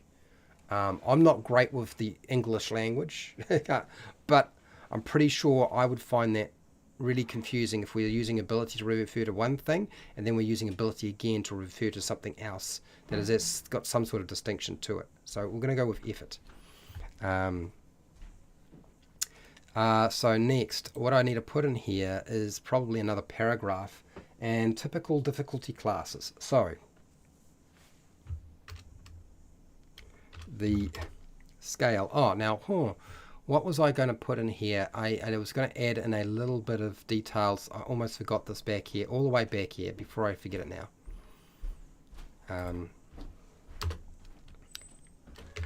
Ability scores.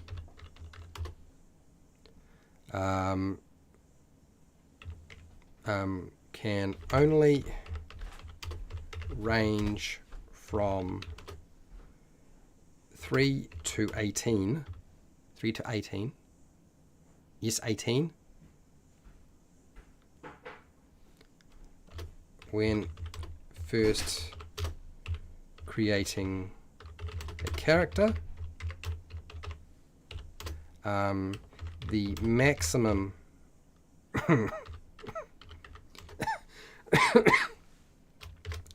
ability score possible is 20 without the use of magic spells or magic items. So we'll keep that there as well. Okay, I had forgotten to put that in, so we're going to go back to where I was. Right. Now, there is a few things I need to write in here. So I'm just going to put in some place markers for this, so I can come back and put it in. The difficulty scale, 5 to 30. Recommend 15 to 30. And ignore 5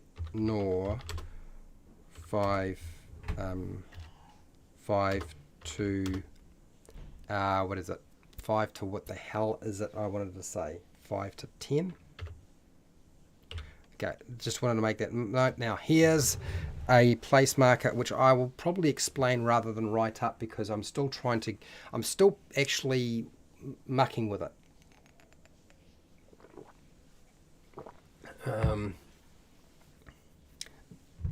I'm putting in a variant optional into this deliberately. Variant. Now, can I make this work as a, what's the best way to sort of say this? Variant rule. So variant rule, and if a character or monster's ability score is equal to or greater than the difficulty,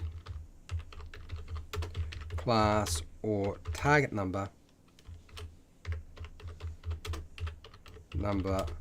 for a check or test, they succeed without rolling a 20-sided dice. Okay, so let me just, I will highlight this and the other thing I'm going to do, but let me explain what I'm trying to do here.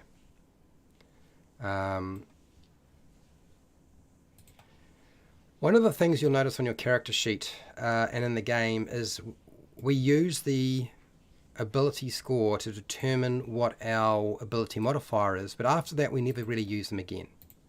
They may come up and be used if you're dealing with encumbrance, and that's about it. You really don't ever use ability scores in your game, ever. Like, that just doesn't come up.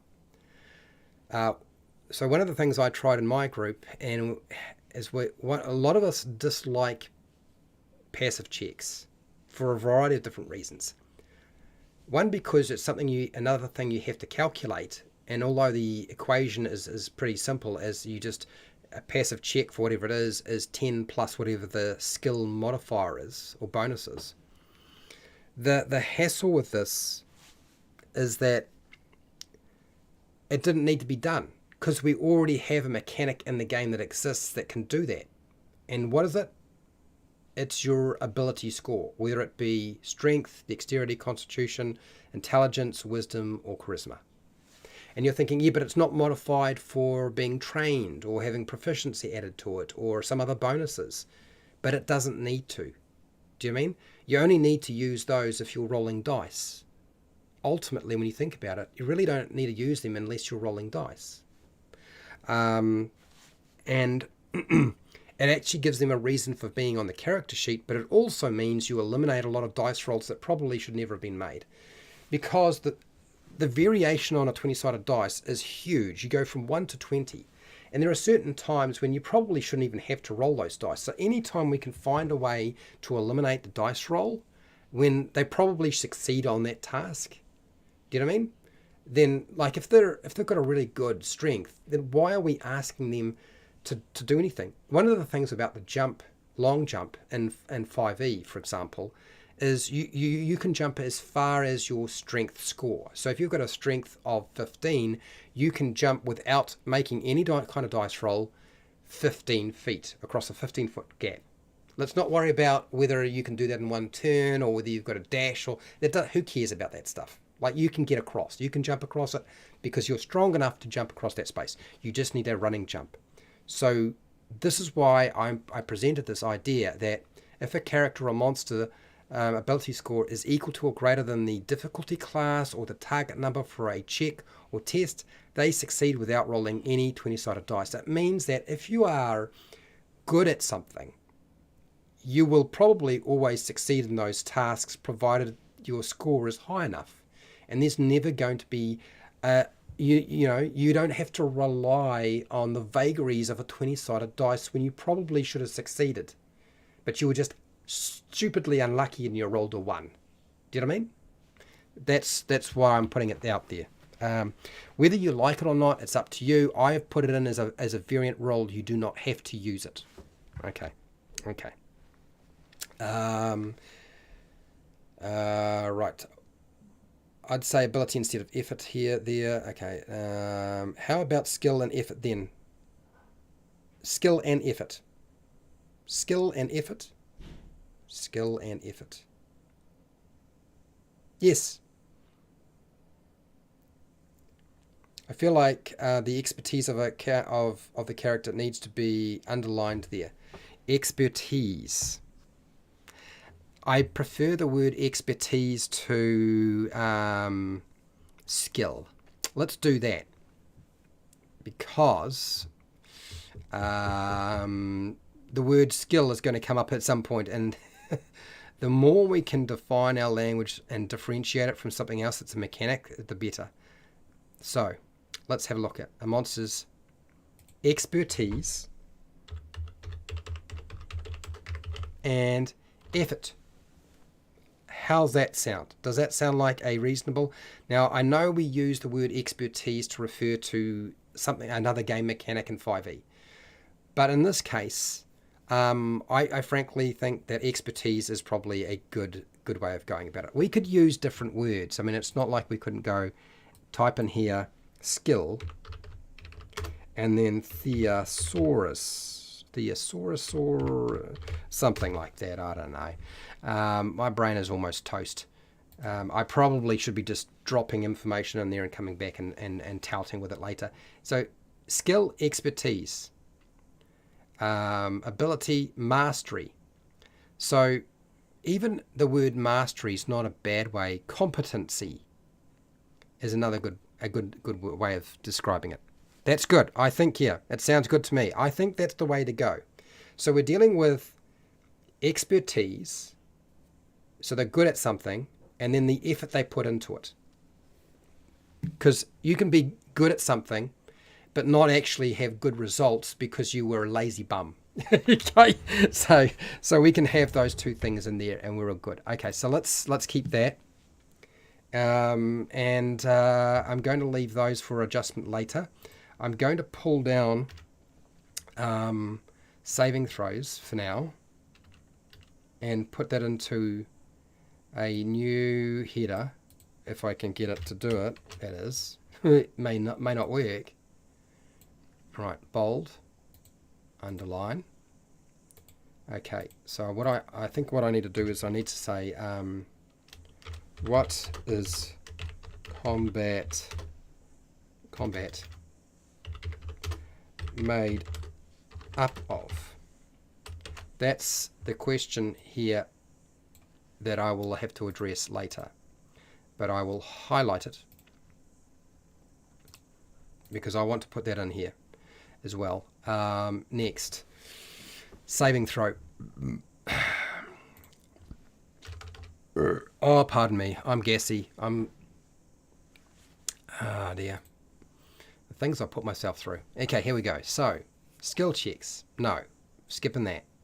Saving throws. Skill checks can go into the standard game once I've done this.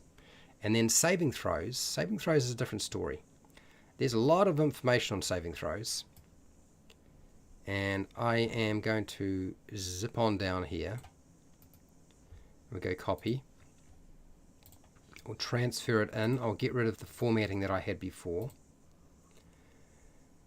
Okay, saving throw dice mechanics. The saving. Okay, so I need to make sure I find... Where is it? The saving throw dice mechanic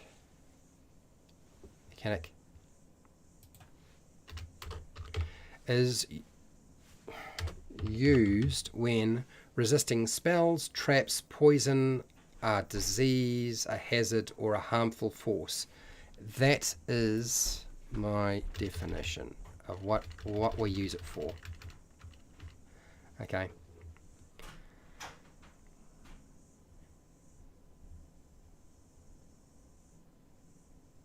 Okay, so this is some of the thing. I don't know that we've necessarily. I know a lot of people said, can I just choose to fail the saving throw?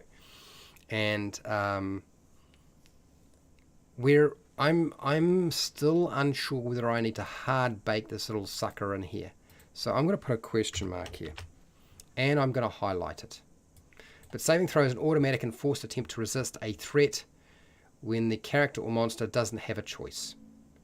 This is not something that it's not an action as such. It's not even a reaction. It is a response from your senses and your abilities. Okay, there are 6 saving throws related to the abilities: strength, dexterity, intelligence, constitution, wisdom, and charisma. Strength saving throw. Okay, so then I give you some examples. Pardon me. Right, so let's have a look.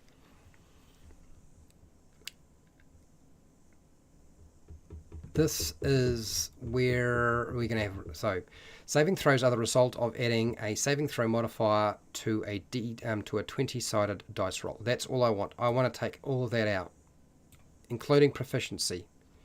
Okay? And talking about training. Because, again, for me, that there is a variant rule. That's additional stuff we would add in. This section here, I'm going to go cut, and I'll put it over here instead. Okay, and then I'm going to be highlighting this because I'm going to deal with that some of the time, tidy it up. Examples are always good for making sure that people understand what they're all about, which we don't have a lot. When you have a look at saving throws, they don't really go into it in a lot of detail. And I haven't really talked about difficulty class at this present time either, which probably needs to be brought up. So I'm going to make sure I put in a section on difficulty class. Explain difficulty class. Okay, that's in there. I'll put that in later. I do actually have that already written up, so I just need to drop it in now. That's that bit. Reasonably happy with some of these things here. Game mechanics. What are the basic game mechanics? What are the basic game mechanics? And that is really ability, check, saving, throw, and attack, roll.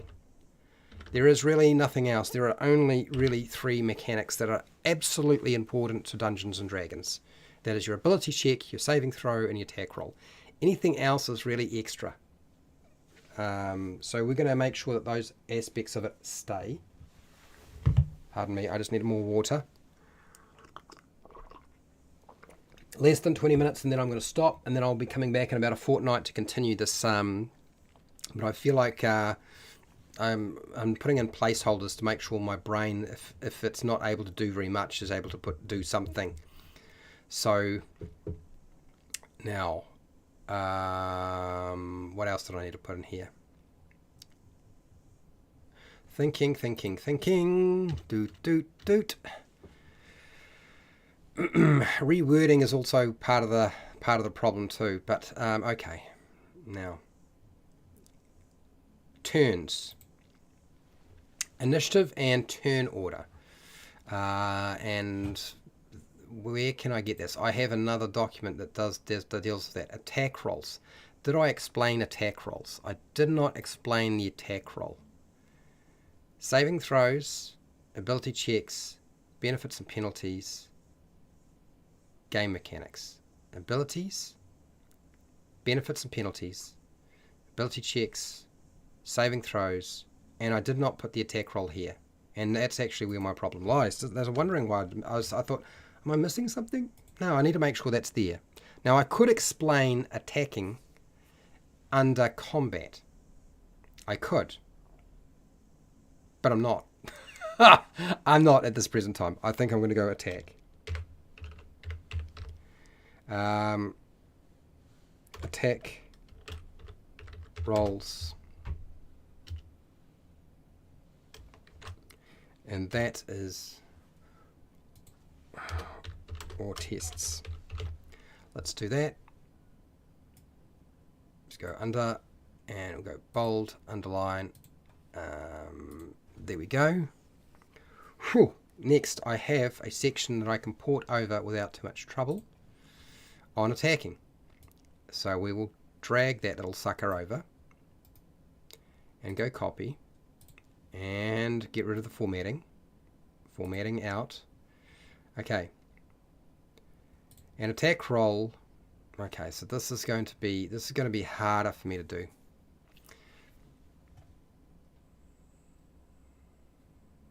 Attack rolls represented. This is probably the part that I want to say. It's also one of the areas that I am wanting to change the most. And a lot of those changes are already showing up, I've seen, in Dungeons and Dragons or 1D&D. They are things that have kind of been floating around for a while, though. So they're not really new. And that is going to be something I'm going to have a little bit of trouble sort of explaining, but here we go. Attack rolls represent a character's or monster's attempt to hit successfully with significant force to reduce hit points through ranged weapons, close quarter weapons, ranged spells, melee spells, or unarmed strikes, claws, teeth, or natural body parts. That's fine.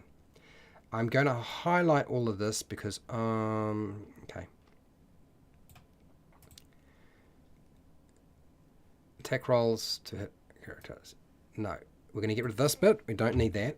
That's not going to be there. And then, no, we're getting rid of this as well. Getting rid of that as well. Remember, proficiency is optional variant stuff. So, attack rolls are the result of adding an attack modifier to a 20-sided dice roll. So,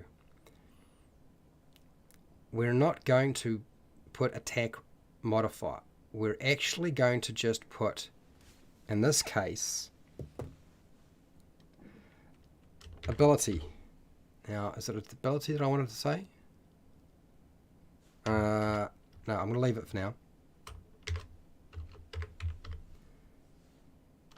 Bracket or ability modifier.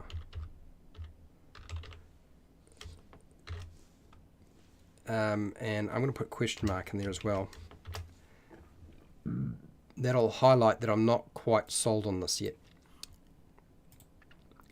That's what I'm doing with this. Okay, now, there are a couple of things around combat that I have had issues for a number of years, and most of my problems with Dungeons and Dragons and how they calculate and work out how you are successful with an attack is based on the fact that, frankly, what they put forward doesn't make sense based on my experience in the martial arts. So, for example, a good example of this is unarmed strikes. So here's where I'm going to go with this. Okay. I'm going to put this in note form for now rather than type it up formally. Melee, no, not like that. Melee weapon attacks.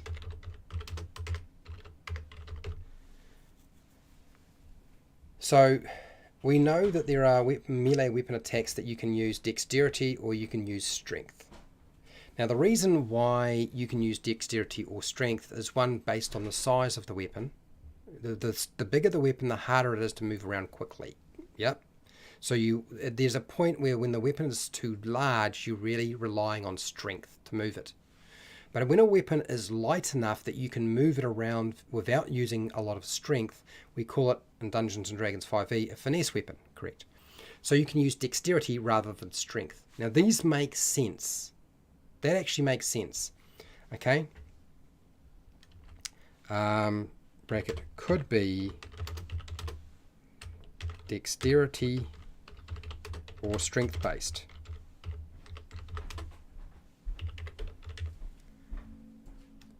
Now, strength based, depending on the balance, because weapon balance is important. Some weapons are quite heavy, but they're well balanced, so you can use them with finesse. Like the rapier. If you look traditionally at the rapier should not be an issue to be saying, oh no, you... Dungeons and Dragons 5e, apparently they've decided that the rapier is what sort of weapon? Well, we've gone against everything that has ever been known about the weapon use. So let's have a look here. I'm looking at page 149. Rapier is a finesse weapon. Great, cool. Scimitar, finesse weapon. So short sword, finesse weapon. And there are some that aren't, which is fine. So we've got that. Balance and weight. Now, has anybody ever wondered why is it that if that's the case, that they insist that unarmed strikes must be dependent on strength and not on dexterity? And that the only way to do that is if you're a monk. Because I can tell you now, I've had the ass kicked out of me by people who were a lot weaker than I was, but much quicker. Okay, so this is one of the things I would like to adjust. Unarmed, and they've already kind of done this already. And this actually applies to shoving and grappling as well. The same thing applies. I found that people can, and when we were doing judo, like there were those people who would win because of sheer strength and understanding where to put the leverage, and those people who were just quicker and understood where to put leverage. And when you have one or the other and enough of it, you can actually overcome somebody who's stronger than you just by being quicker. And if anything, quickness is better for shoving and even for pushing. Would you believe it? And grappling. So, unarmed strikes. Unarmed attacks. Now, we're going to be here. Select dexterity or strength. Now, I know you're thinking, yeah, but now dexterity is like the super ability. Like, it's the one that everybody's going to focus more down on. Well, that is actually kind of fine, but there are certain times when dexterity will not help you and you need strength. Okay, there are certain times when dexterity cannot help you. So, unarmed strikes, select dexterity or strength based. For whichever is higher. Okay? That's what I want to say. This is one of the reasons why they're doing it. Grapples and shoving. Grapples, throwing. Actually, I'm going to say grappling and throwing. For me, that's what it is. It's grappling and throwing. Shoving, I suppose we could say shoving, but we're going to say grappling and throwing.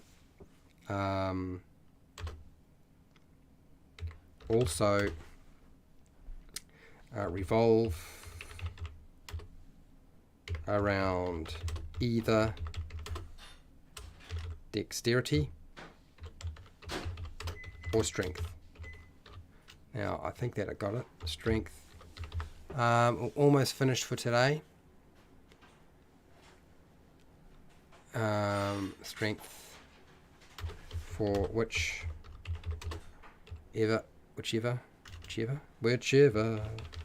is higher. Now, for those of you who are like, Fred, that doesn't make sense. So one of the rules that we almost knew was a maxim when I was doing any kind of throwing, any kind of judo, any kind of grappling, is not so much with grappling, but with throwing. Whoever attempted to throw first usually lost, because you were putting yourself off balance to do so most of the time. You had to position your feet in such a way to be able to do the throw. So you're usually at a huge disadvantage if you were initiating. It was always better to let somebody else try to throw you first, because they were putting themselves off balance, and then you could counter throw them. When it came to grappling was different. Grabbing somebody is easy, but grappling somebody and pinning them is much more difficult. And so grabbing somebody really isn't dependent on strength or dexterity, from my experience. What I did notice is, from all the stuff that I ever did with martial arts, is when it comes to grappling, speed of application is important. And then once you've got it on, then strength comes into play. So you can't duplicate that in a game. You really can't, without it becoming appallingly awful. So it's better to just say it's use dexterity or strength, whichever is higher, or whichever you decide to use. In fact, it doesn't even have to be whichever is higher, because there are plenty of people out there who were very quicker than they were strong, and they would try to use strength over their speed, and we'd have to teach them during classes, during karate classes and martial arts classes, to change the way they approached throwing and grappling. You are a small person, you're not that strong, you need to use speed because you're actually quicker. So once you start doing that with people, they sort of adjust the way they work. So I'm going to put this stuff in here as to come back to.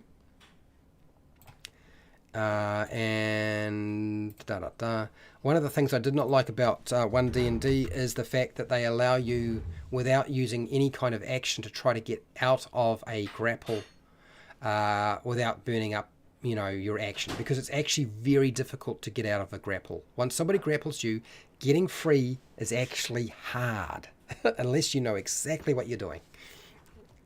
Shiner81, hello.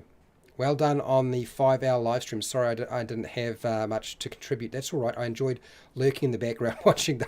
That's all right. I am spent.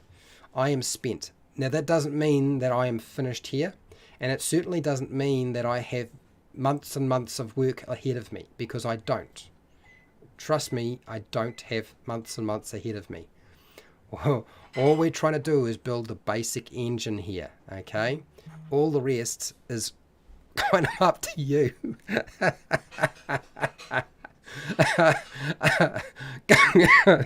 God, I'm a sod. Oh dear, I'm sorry. It's just yeah. So I'm building a system that's super super simple that anybody can pretty much play, but I'm also leaving it like pretty much up to you, which I actually don't mind, but it's kind of funny too. Anyway, that's not to say that I won't build around mechanics around the game to support the things you need. Okay, that'll happen.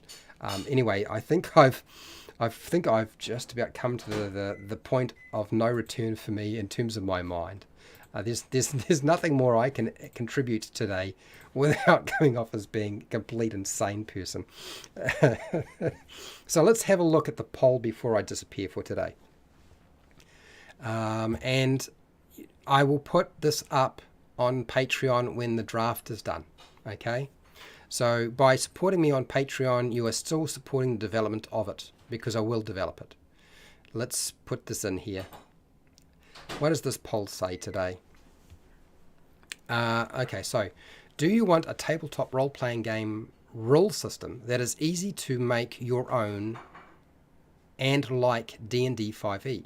51% said yes out of 37 votes. We have been going for five hours, so I'm not surprised that there's 37 votes. Just watching 29%. That's fine too. Undecided 16%. No 2%. Okay. So you'll probably notice that I'm only making slight adjustments here and there, and I have just taken a great huge axe and cut away pretty much everything and then just chucked it on the bonfire and burnt it. No, that's not really true. I haven't burnt it. I've just chucked it into the scrap bin for reuse later on, potentially. So that's where my head is at. So I am thankful that somebody showed up and tolerated me doing this. You'll probably have to tolerate me doing it again, but not next week, because I'll do Hero Quest next week. We'll go over that. I will unbox it and review it next Friday. So I would like to say thank you to everybody who is a patron, everybody who's been part of this live stream. If you have been able to stay through this whole thing, I would be amazed. Okay. Anybody who's taken part in the poll, I do appreciate that. Anybody who's been commenting and giving me feedback along the way, whether your ideas were incorporated or not, it's beside the point. I do appreciate you putting your time and thought into this. It's a difficult process. Thank you for rewatching the live stream if you do, which I doubt anybody will. Watching those edited videos and tolerating those shorts videos. So wherever you are in the world, whether it be the morning, the afternoon, the night, or the wee early morning, please look after yourself, your family, and your friends. Be nice to your neighbours. And hey, till next time, keep rolling those 20s.